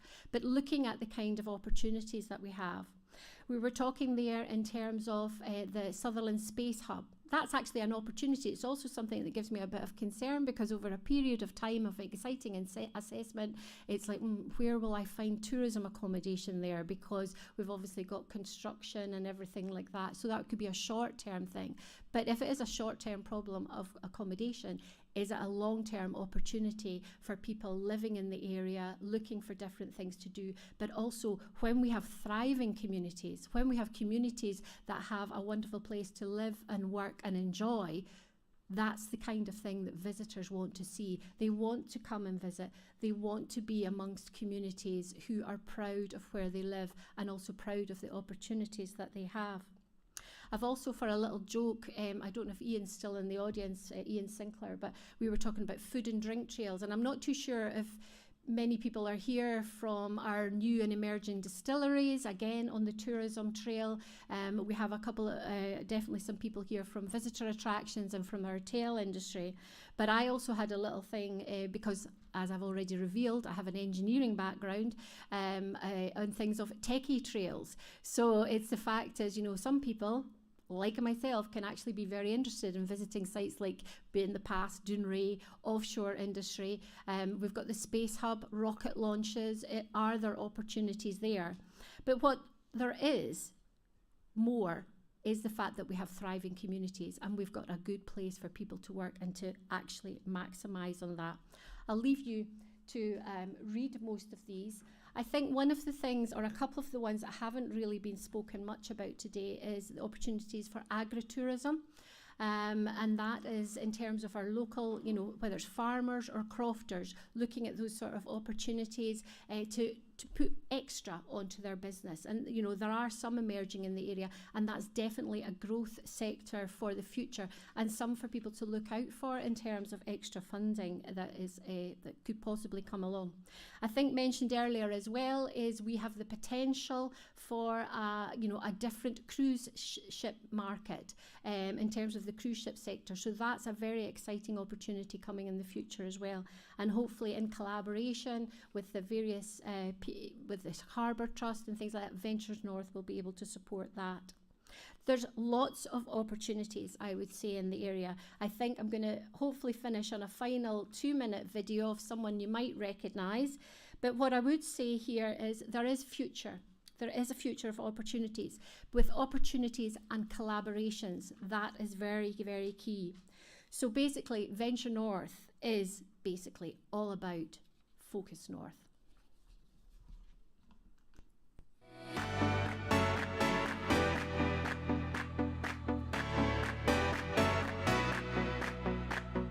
I'm here at Talmine near Tongue on the northwest coast of Sutherland. It's an amazing place, but just a tiny taste of all that there is to do in Caithness and Sutherland.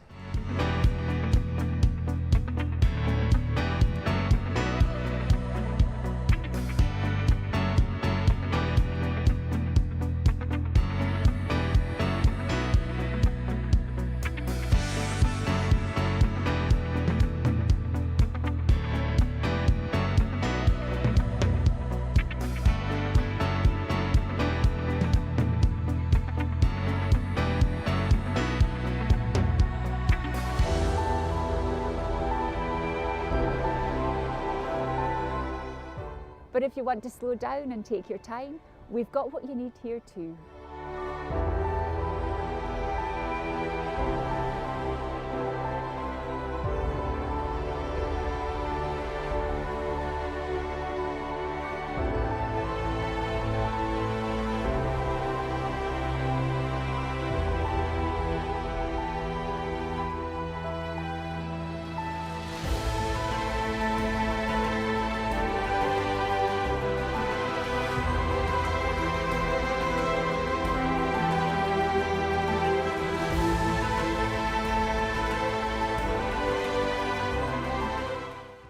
There are castles and beaches and mountains and heritage and culture and amazing food and activities for everyone to enjoy, whatever your age. This is Scotland after all.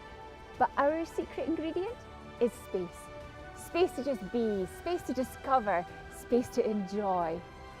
What are you waiting for? Very much, Nikki, for that contribution.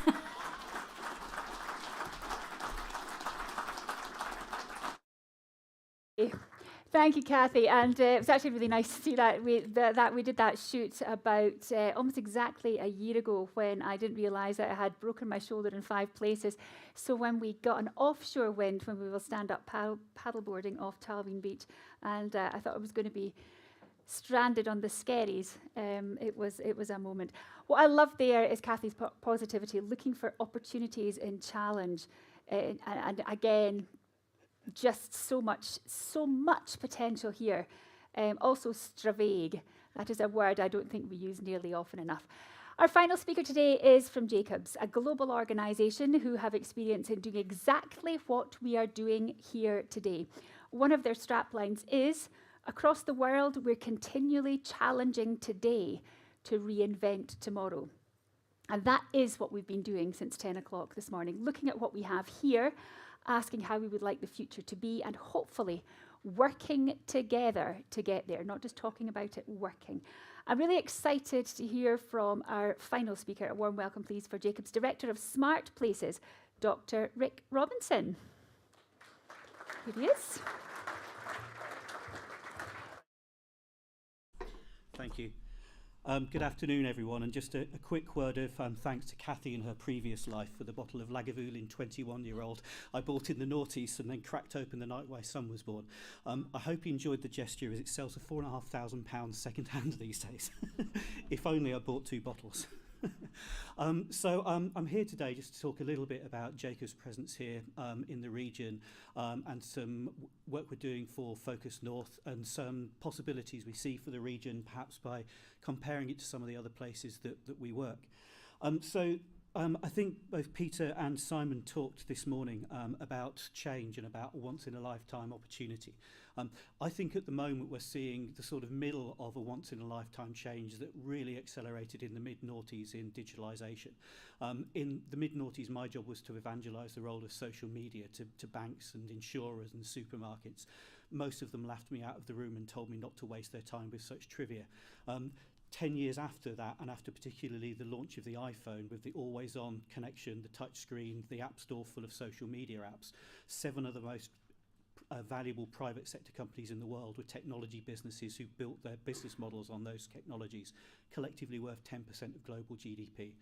That peaked last year with 9 out of 10 worth 14% of global GDP. It's gone back a little bit, but that's nevertheless a massive change that we're still going through. One of the upshots of that is the World Economic Forum predicted a couple of years ago that worldwide 9 billion people would need to change their employment due to digitalisation by 2030. So we're still seeing that trend play out, and it's still going to have a massive effect for the future. I think some of the things that we've heard about today, particularly the green economy and the space economy, are the early stages of the next once-in-a-lifetime opportunity. I don't know the overall figure, but I do know a figure for the UK's largest cities around the investment needed in low-carbon infrastructure. To get just the UK's 11 largest cities to where they need to be to meet their net zero commitments, we need to be spending £50 billion a year on renewable infrastructure. Currently, we're spending 10. There's a massive gap. The UK's Association of British Insurers has identified £1 trillion that their members are willing to invest in these projects. That's before we even get to the property companies who've got massive holdings in property portfolios that are going to start sinking below sea level in many places if we don't change the direction that we're going in. So I think this opportunity that you have here for renewables is absolutely enormous, and very interesting to see the private sector investment that's already flooding into that to the benefit of the region.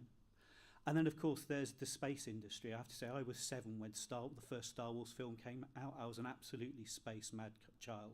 To see the tipping point now, after decades where the industry doesn't really seem to have gone so far in terms of the large-scale, old-school things that we were used to. There've been no new moon missions for a long time, for example. To the situation where we are now, where again it's a private sector opportunity, lots of investment available there, complementing public sector investment, and the region being really well placed to take those opportunities. I think we're at a period of enormous change, but a period of great opportunity specifically here in the region. And this leads me to one of the things that I've explored for a long time now in my work, the idea of place-based innovation collaboration. It's not a particularly new idea. Back in the early 1980s, Birmingham Science Park Aston was one of the first city centre triple helix innovation locations. There were only about 3 in Europe at that time. Of course, now you can walk into any city and pretty much throw a rock and you will find some form of innovation centre like this. It's not a new idea anymore. But what we have done, I think, is spread awareness of it. So the book, The Smartest Places on Earth in 2016, talks about American Rust Belt cities and them trying to establish the triple helix of collaboration in post-industrial cities that perhaps hadn't fared particularly well. That started to raise the idea to consciousness of a wider set of people. The government's 2017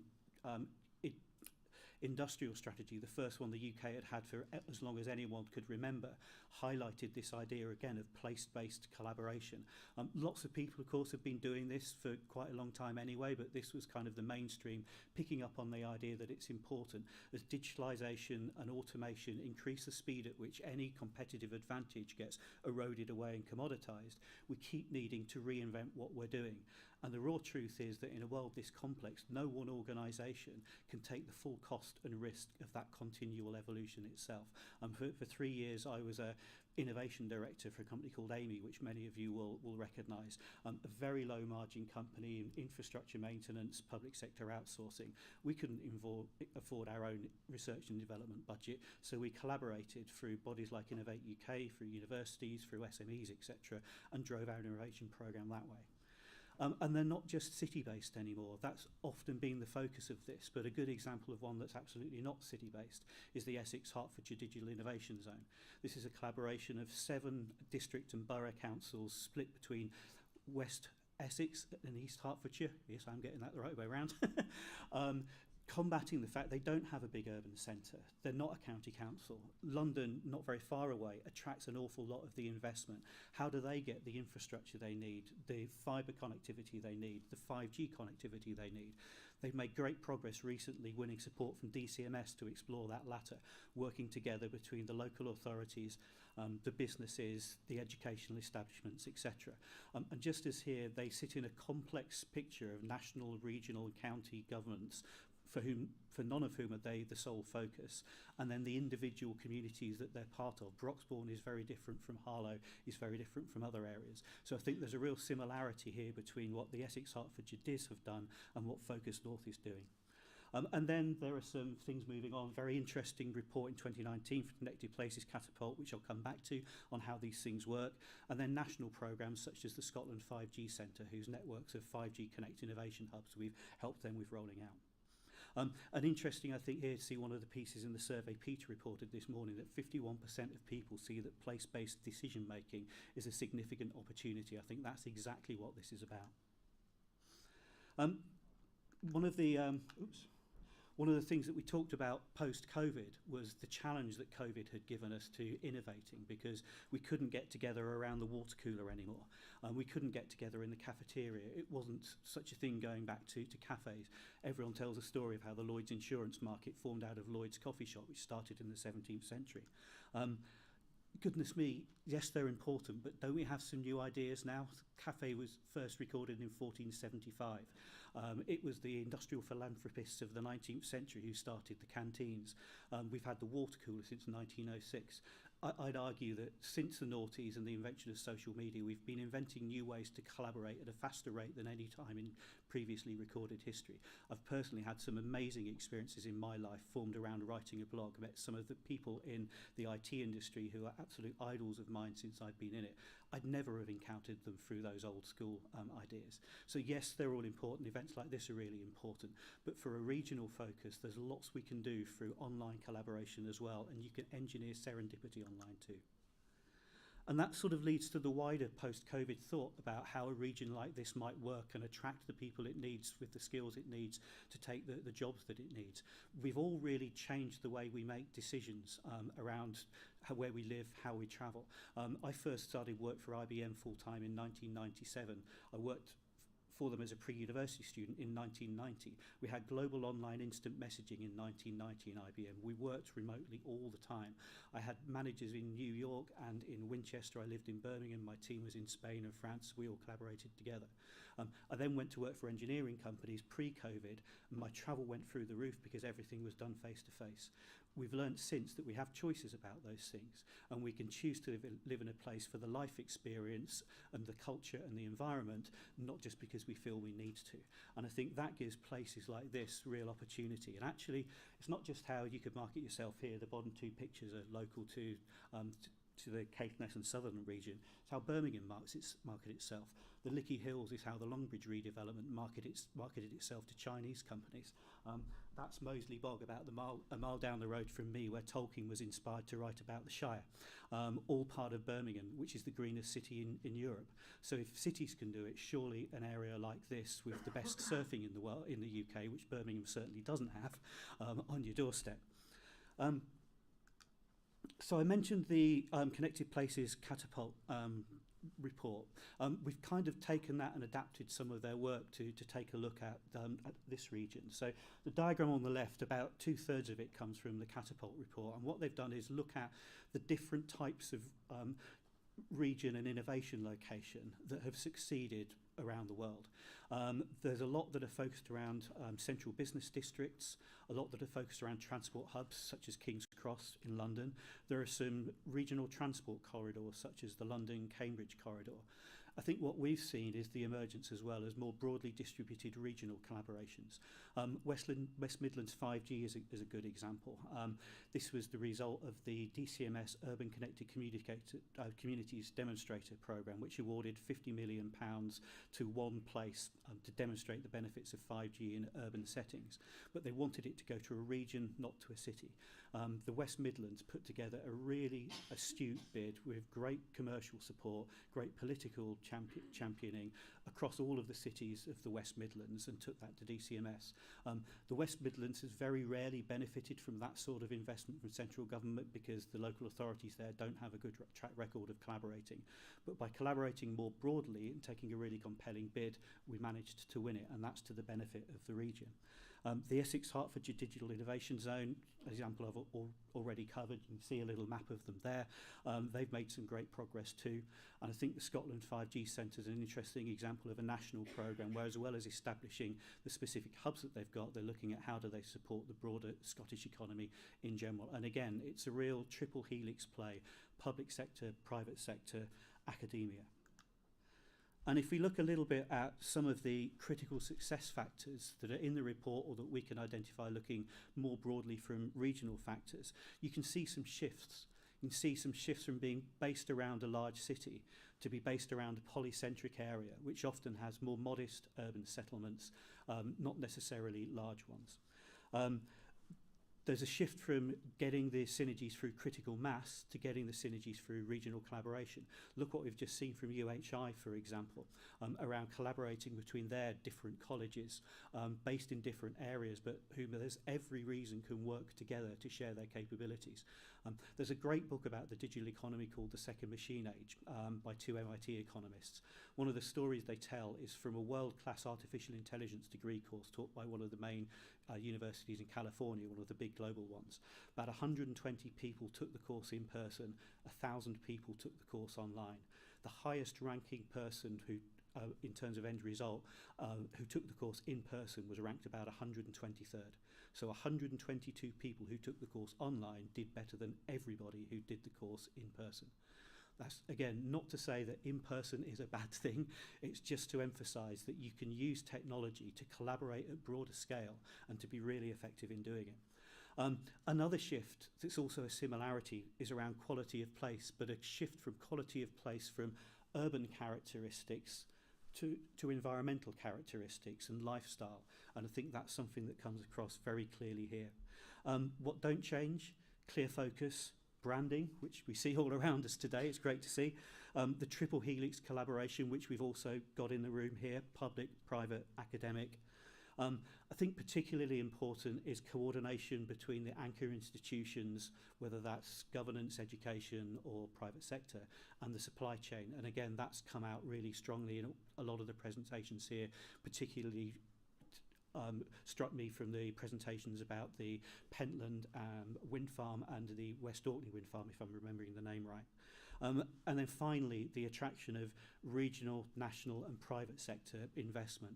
And I think the renewables energy sector here is a great example of the private sector investment that you've got here.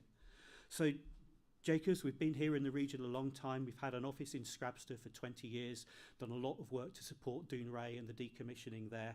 We're really keen to continue that. It's helped us build very strong relationships with the local supply chain. We're also really excited to be part of the space cluster here. I think Dave Howie referred to some of our strengths elsewhere in that we have 6,000 people working for NASA alone, helping deliver things like the Mars Perseverance rover, the Artemis probe, and we're a prime contractor for their ground exploration systems program in Kennedy Space Center. So what we're keen to do with the space sector here is bring our expertise from the nuclear industry and the local supply chain together with our space expertise and use that to help the Sutherland Spaceport. We're an investor in Orbx. We're going to be the prime contractor for the site and also heading into operations. So we'll be here for a long, long time. So the region's success is our success.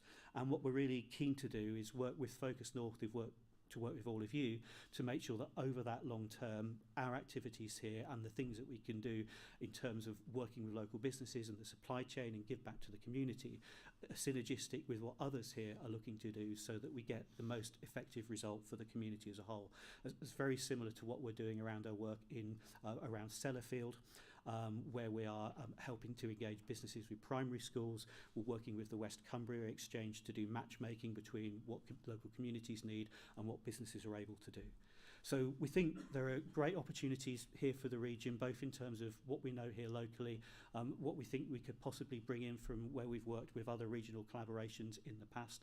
There's definitely some lessons learned that we can draw from that, and I'm sure there are from all of you as well. We're going to be doing a little bit of work, particularly on the skills agenda, so I've already made contact with a few people about that, and I'm looking forward to doing so soon. But really, I hope this is just a tremendous success.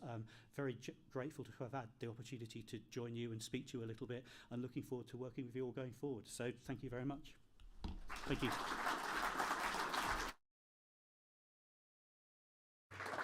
Thank you very much, Rick. And now the eagle-eyed amongst you might have noticed that I wasn't actually there for all of it. But not to worry, I'll watch the rest of it back on YouTube, I promise. What I have been doing is chatting to Peter and trying to work out, thank you for all of your questions, trying to work out how many we can get through. I'm hoping that as I'm whittering on here, somebody's about to put some chairs on the stage behind me, and I can then invite our triple helix, representatives from our triple helix in the panel to come on stage. We have public sector, private sector, and academic representatives, and they are Chief Executive of HIE, Stuart Black. That's him there. Giles Hubie, Director of External Affairs and Facilities at UHI, is there. I can see Raymond Bremner coming down towards me just now, and Trudy is just stepping up onto the stage. Trudy, of course, we've met already from Caithness Chamber of Commerce. Please give them all a very, very warm welcome. Now, I am going to take until 5 to 4. Can I ask somebody who's over this side of the room and therefore within my eyesight to give me a nod? In fact, you'll do, Peter. Give me a big wave when it's 5 to 4, because then what I'm going to do is hand over to Simon. We'll thank our panel.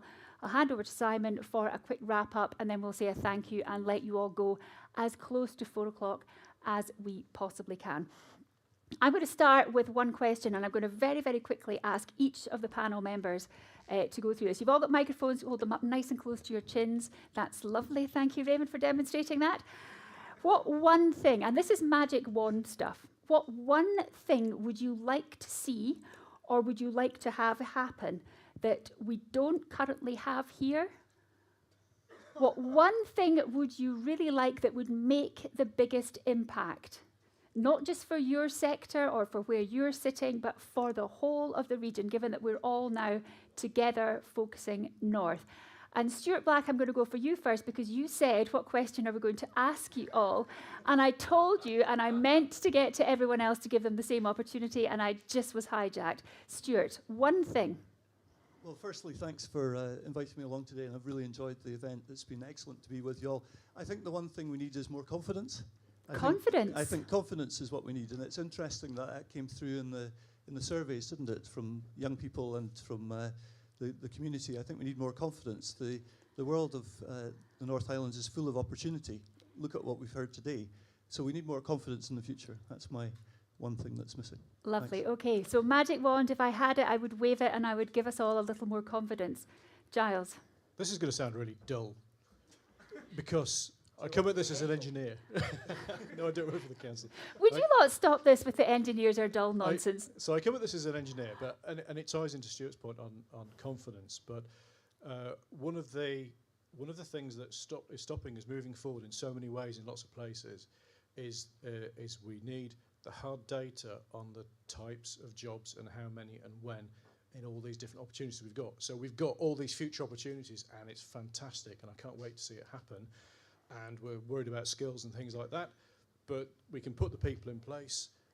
We can support all these industries, but we need to know numbers. How many people? What kind of professions do you need?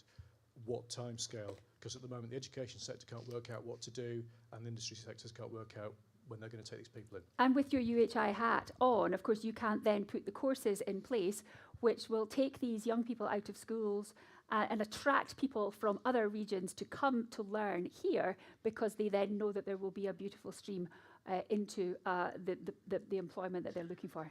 Absolutely. A So part of the answer in getting that data is what that does is that brings the right people together to talk to each other and share that information with right, each other. so we need confidence, we need hard data. Trudy, what else do we need?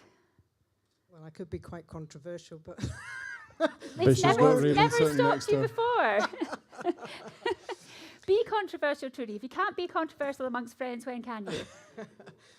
well, no. But 50 years, more than 50 years ago, we had research and development nuclear site built, okay, and that drove scientists, skills.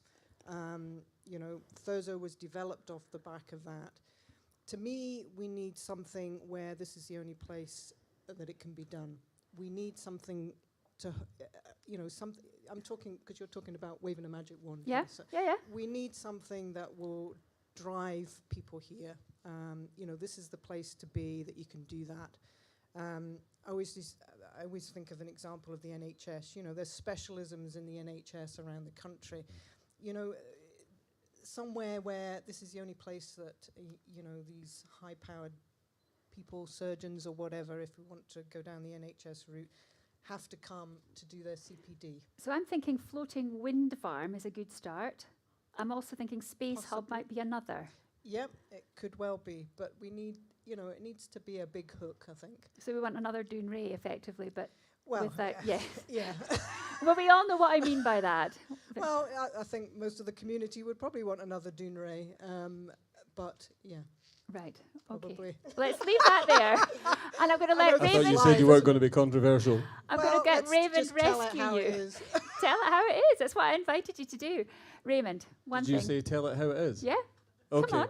I'd like somebody else to bring all the money to the table. Somebody else to bring all the money to the table. I think I'd like to see a real willingness and a real spirit of being able to work together. And I'll tell you why I say that. I made a speech at the Green Conference in Inverness at Kingsmill. Some of you might have been there. Some of your companies might have been represented. And I remember also having one of the government ministers give a speech to inspire everybody. Oh, sorry, while we're being controversial, was it as inspiring as the one we had this morning? I have to say that when I went up and I gave the speech after them, and I had to, I looked at all their faces, and I thought that we were here to inspire each other and work together, and they all looked like this. But seriously, everybody in here, you can sit here and you can hear and look and see all the presentations that have been made to you today. But when you walked through those doors and you all spoke to each other, and you were all very enthusiastic about what the vision is that's been brought to the table here today, we have to take that outside of here, and we have to believe in it, because I think that's what's going to be the difference of what's going to make this work, is that we all realize that we're going to have a part ownership of this, that we go out that door and we are inspired to want to do something that we can then bring back to the table, having done something with that and present it as part of a collaborative approach. It cannot be, and will not be, as far as I'm concerned, something that is delivered by this committee or this panel or some lot up there that we think is going to do the job. No, you know who's going to do the job? You're all going to do the job. We're all going to do the job. And I think that's the one thing I want out of this. So we've got confidence, we've got hard data, we've got a niche, something that only we can do, can only be done here. And we've got ownership and responsibility. Everyone here in the room today taking ownership and responsibility for moving forward, not just talking, but actually moving forward. Stuart, you look as though you want to come back in on that.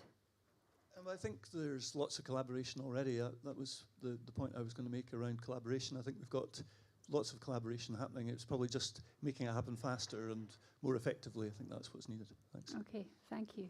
I think that's a really positive, again, glass half full note on which to start. I'm going to go through some of your questions now. This is just a tiny fraction of all of those that came in, and I'm assured by Peter that all of these in my hand that we don't get to, and those that we are not even made it into this. And it's not because they weren't good enough, it's because we're looking for a real broad stretch. Let's start with this one. And this is from Andrew Mackay from Caithness Collection Hotels. With the fantastic development of awarding of the Cromarty Firth Green Freeport status, what realistic opportunities are there for the supply chain to benefit for those particularly who are geographically north of Nig? Trudy, is this you want to jump in on first? Or let me add to that. Let me add to Andrew's question. Would it have been better for Caithness and Sutherland if Orkney had been successful? Can I just declare an interest as a member of the board of the Opportunity Cromarty Firth here? I'm terribly impressed with what Opportunity Cromarty Firth have achieved, but we're being open, we're being honest, and if we can't be amongst friends, then let's. Okay, let's be open and honest. I really don't know what potential there is for this area. I think the proof's going to be in the pudding. There's a lot of negativity about free ports further south, about some of the operations of how they've been run. I've obviously seen the plans. They're ambitious, and it would be great if that spilled out in the rest of the Highlands. I think it may give us a challenge because, as we've already said, we've got a skills issue. Is there going to be attraction to Cromarty Firth rather than focus north? So we've probably got to work a little bit harder. But there could well be opportunities for our supply chain. I mean, we're well equipped here. We've got some fantastic expertise, and I'm sure that they'll be bidding and getting involved in that. So I think it. Too early to say?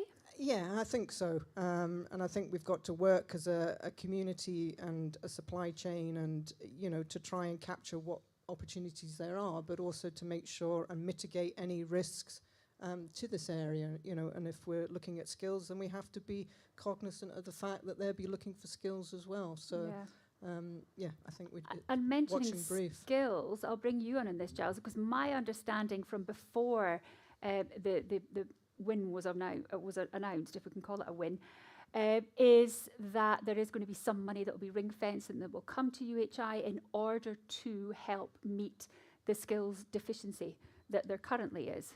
The money won't come specifically to UHI, but it will come to the skills and innovation sector locally. So, and obviously that's an opportunity for us.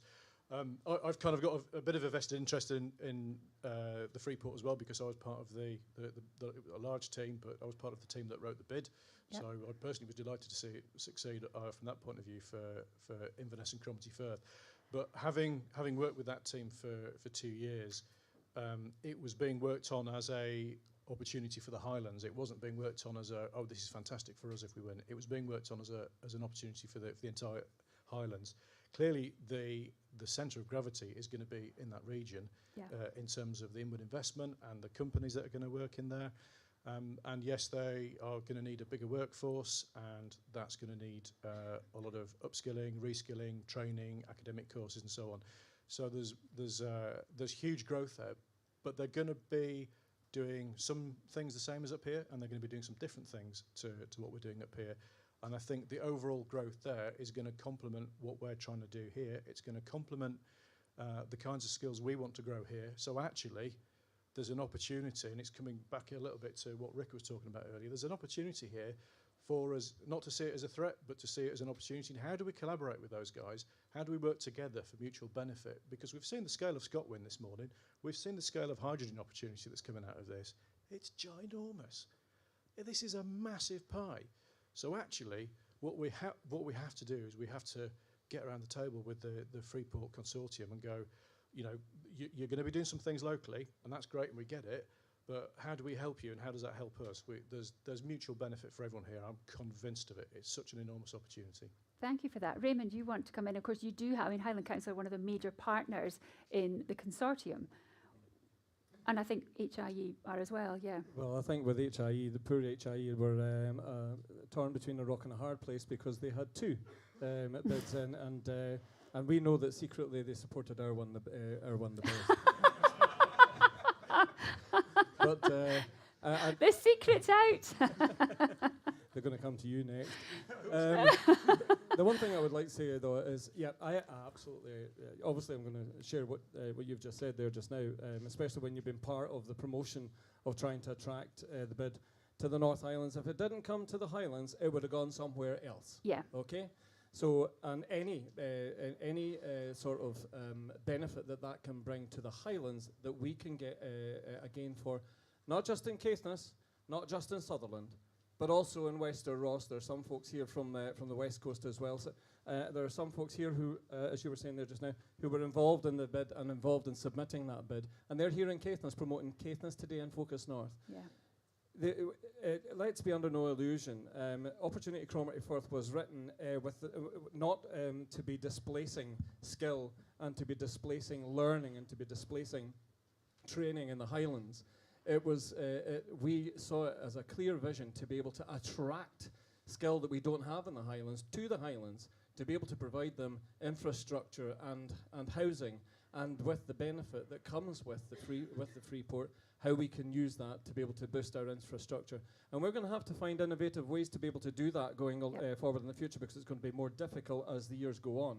And the only one thing that I would say on the back of that is that I'm sure that there are companies already in Caithness and already in the north of Scotland who already have got opportunity through the Inner Murray Firth area and the contracts that they provide. And I see that we have got an even greater ability to be able to capitalise on that. It's for each area of the Highlands to be able to see which bit of which, as you were saying, Trudy, the big project that you can have in your area to make it work for your area. The Inner Murray Firth there at Opportunity Cromarty Firth has managed to get that. Mm-hmm. Now that's going to be so much better for the Highland area to be able to put ourselves on the map and get better skills, better jobs, and better infrastructure for the whole of the Highlands, not just Opportunity Cromarty Firth space.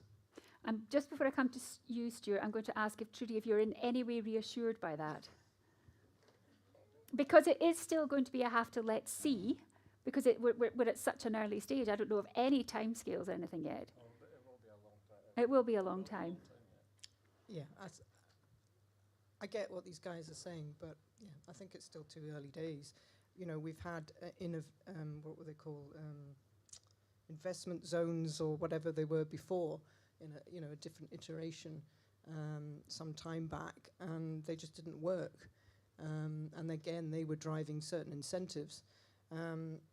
So yeah, I think, as Giles says, we have to collaborate and make sure that we can get in there and see what the opportunities are, but not take your eye off the ball as far as everything else goes, because healthy scepticism is just that, healthy. Yeah, and be cognizant of that. Just because they've got it and just because they had a plan, you've still got to deliver it, and deliver it well. So, pressure's on, Raymond.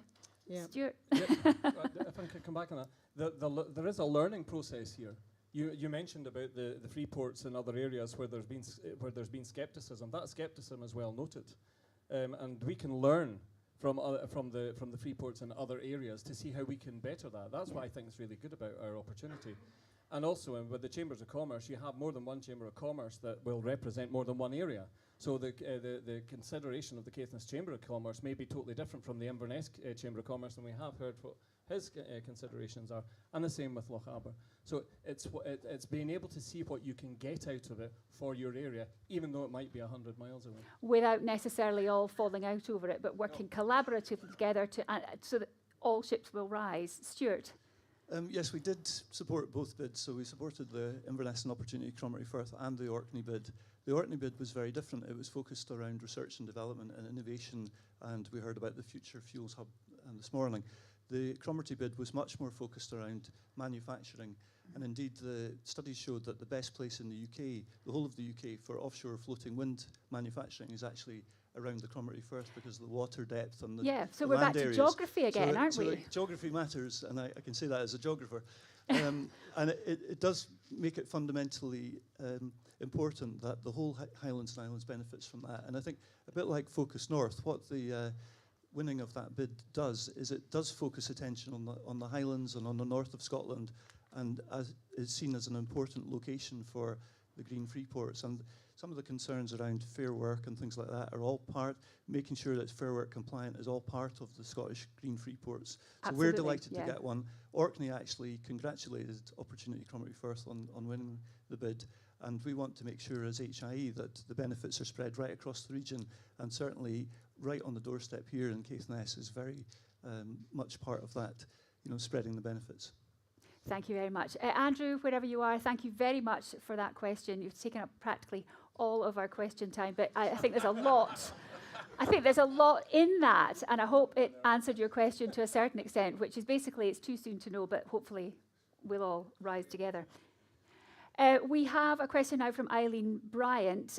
With all the fantastic encouragement and support to retain young people in the community, and this again maybe follows on from the new jobs from Opportunity Cromarty Firth, what are the plans for increasing affordable housing? And I think this has to come to you, Raymond. Why? Highland Council. We don't build all the affordable houses. Not all of it, but some of it. Yes, we build some Probably of more than Trudy and Giles do, and Stuart. Where's the chief executives of the RSLs when you need them? Let's look at Focus North. I'm really keen to make sure that is what our vision is today. It's not about the fact that it would be transformational if we had Opportunity Cromarty Firth and what that would do for affordable housing. To be able to invest, you need communities, you need population, and you need one of the key areas that we were looking at, and we are looking at as a council, is to be able to halt and reverse population decline. If we don't reverse population decline, you cannot expect to want to build more houses. For those of you who don't know, here in Caithness, where's Jan? Jan, put your hand up. There she is. Jan's been finding all about how we have got voids with our housing in Caithness. We are the highest area of the local authority where we could give out a house tomorrow out of anywhere between 50 and 70 if we wanted to. So that gives you a picture in terms of the north of Scotland about the fact that here, if there were houses required, affordable houses, rented from the council, that could be something that young people could have tomorrow, even if that is for a base to then stay and move on. And the experience of the council up here is that we have what we call a high churn, and that high churn is because young people or others use that, and that's where some of the newer councillors are finding out about that churn. Jan, I hope you don't mind I'm picking on you in the middle there, but yeah, and they use that then to find out how their finance is going to be, because that's going to be a challenge, a bigger challenge for our young people in these days, and then they can use that to springboard onto ownership, and that's where we are in Caithness. So we're maybe a little bit different from the rest of the Highlands. We have a different challenge, and the RSLs are also in that. It's about collaboratively working with our RSL partners and other partners, and being able to find out and being able to to be able to put in place and keep looking at a strategy that works to be able to deliver for our young people. But right now, we have got that ability to be able to do that. That's very reassuring, and I suspect that there were... Did anybody, just a quick show of hands, who knew that was the situation in Caithness? Okay, just half the council. I think we'll move on from that one. Thank you very much for that question, Eileen. This one is about nuclear legacy, and it's from Dr. Neil Watson at Dounreay. The decommissioning of Dounreay buys the community time to diversify. How do you ensure the community uses its time wisely? And this one's specifically for you, Trudy, apparently. This is while we find the new niche. Maybe that's your answer. Sorry, I'm answering for you. So, sorry, can you just... The decommissioning of Dounreay buys the community time to diversify. How do we ensure the community uses the time wisely? I think it's fairly well known that we've got more time than we thought we had. That seems to have been the general message that's come out of today. Yep. I could say a lot on this, actually, but I won't. Focus North is one of the things that obviously Yeah, we're looking that's to... the obvious answer, isn't it? Yeah, that we're trying to refocus and, you know, because CNSRP, before it was obviously rebranded, was all about replacing jobs at Dounreay. So obviously that focus has changed because Dounreay is probably going to be here for the next 20, 30 years. And companies have diversified. So, you know, it's not like everybody's been relying on Dounreay and you know, just waiting for it all to happen to us. And I think Simon says, you know, people think we're all doomed. You know, our supply chain, you know, they're already working in offshore wind. They've been working in oil and gas. They've, you know, been doing tidal stuff. Trying to think what else, but you know. But so it is already all happening. And we've I mean, got some of the reports that have huge been done projects through the partnership that have gone through, is it every 5-year cycle, Peter, that have shown that diversification of companies. So, you know, they're not sitting around doing nothing, but we've got significant challenges here, and, you know, some of that is around Dounreay that we have to address. And I think Focus North is, you know, is something that we're using to...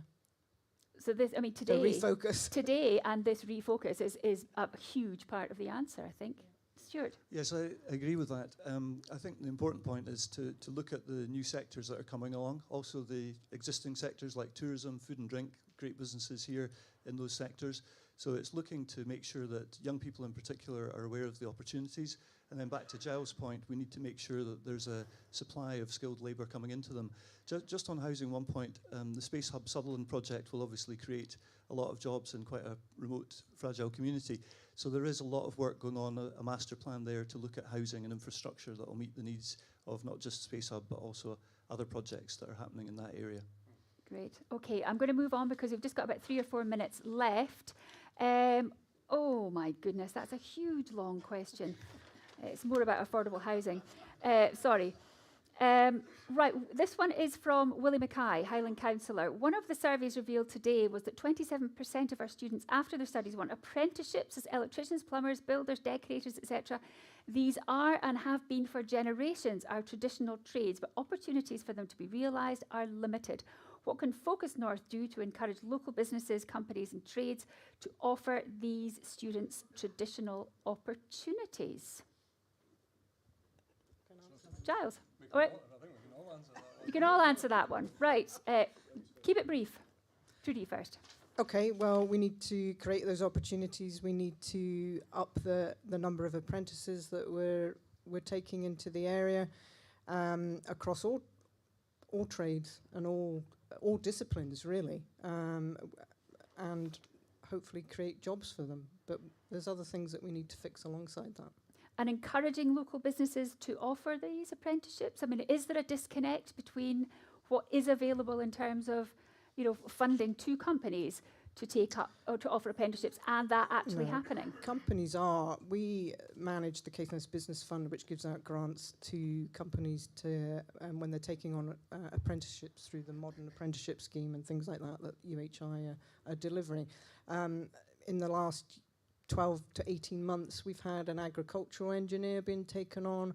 We've had renewable heating engineers taken on. So things that, you know, it's always been a tradition that we've had mostly engineer apprenticeships, but, you know, we're showing that there are different apprenticeships out there now.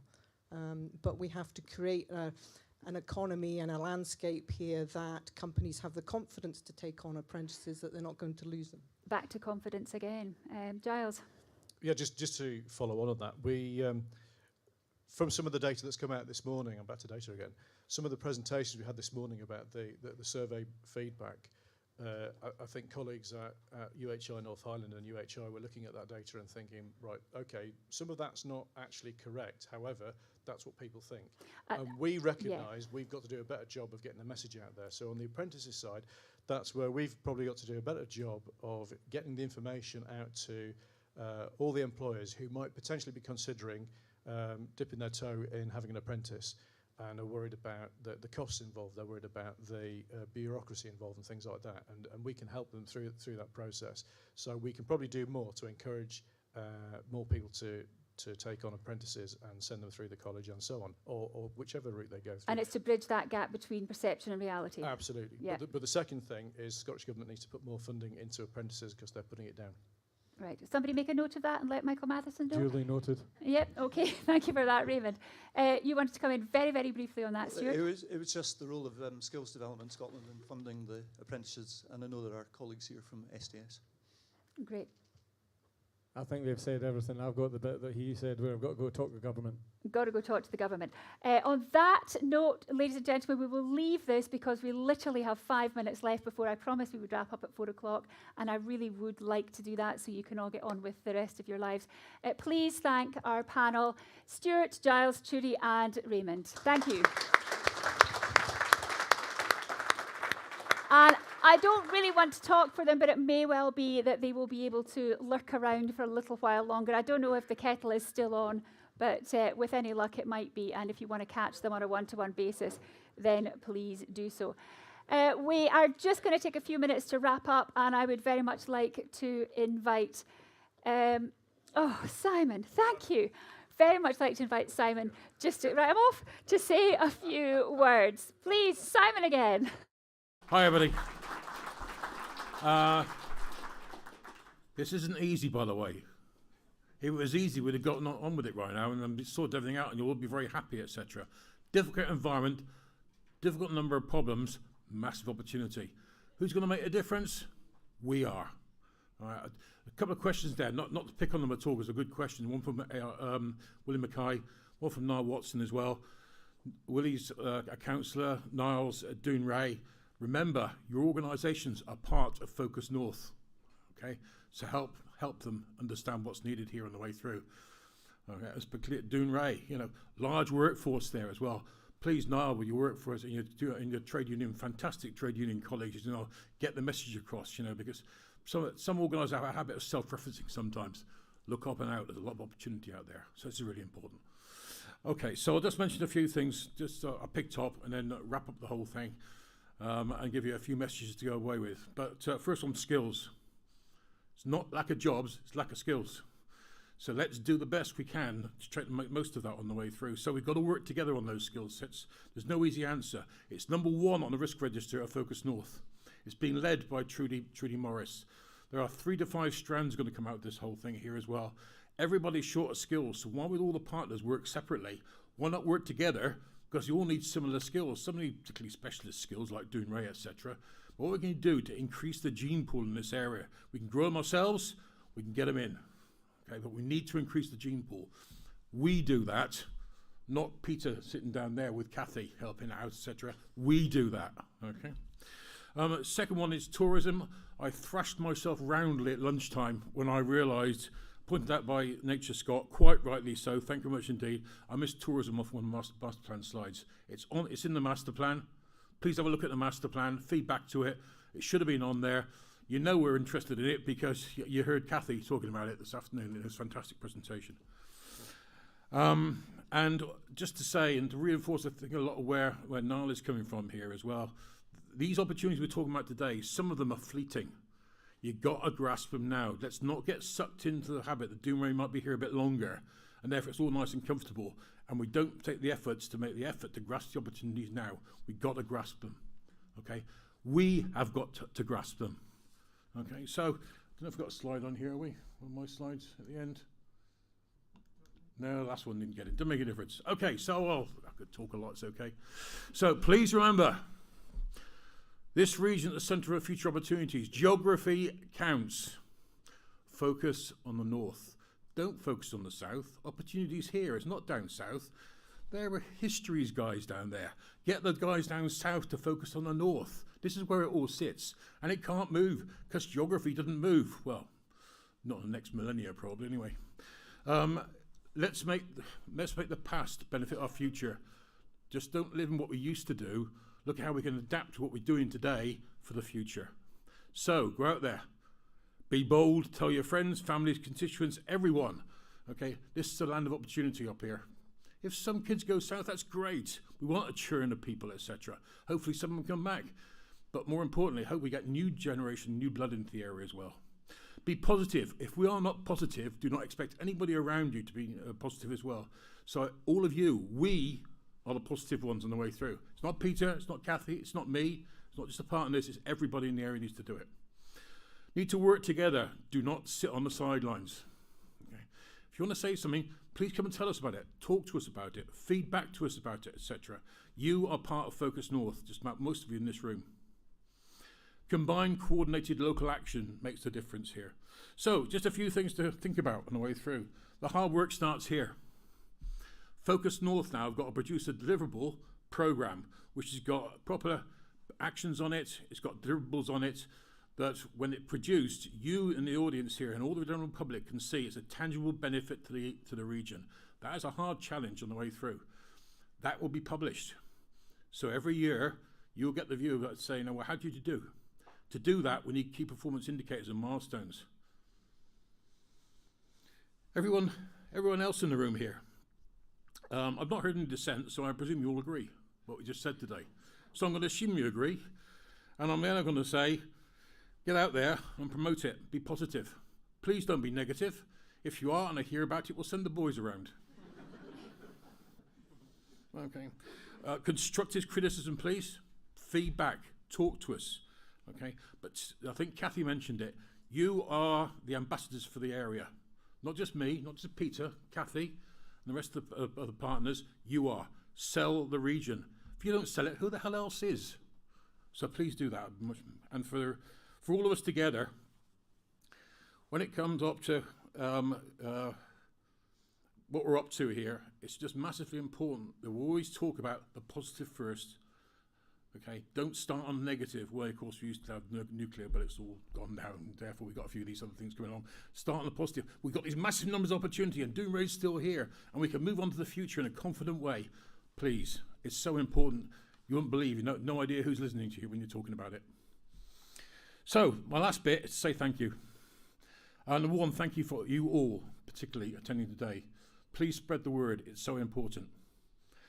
If you need to come and talk to us, feedback, etc., Focus North websites. If you're a member of the local region, you have a representative on the advisory board, ably chaired by Raymond Bremner, okay, talk to them. Members on the advisory board, talk to people you represent, please. Okay, make sure those things come through. Can I thank particularly all the people who helped organise this conference. Anybody thinks it's easy, by the way, can organise the next one. Okay, but particularly Peter and Kathy. Kathy, where are you? Kathy at the back there, well done. Okay, fantastic, guys.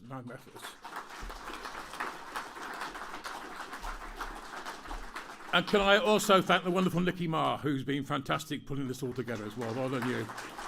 Okay, and all our speakers, brilliant. Couldn't have done without you. Really very happy with the positivity and the impact as well. It's fantastic. Talking about what it means to the region, not just what it means to your organisation. That is exactly what we need, by the way. Thank you. Particularly 3X1 as well, who's done all the public relations for this. Pulled together a whole heap of work, and I'm sure Carly's had a few sleepless nights on that. So thank you to Carly, thank you to 3X1. And Story and Stage, which is where this comes from. Isn't it great? Absolutely fabulous. And Neighbour Tech, where this comes from, all the sound stuff, etc., and all the streaming. And if you see yourself on TV and it looks embarrassing, it's their fault in the future. But can I just wrap up and say, don't focus south, focus north. Geography counts. This is our future. It's our children's future. The future is orange. Thank you much indeed.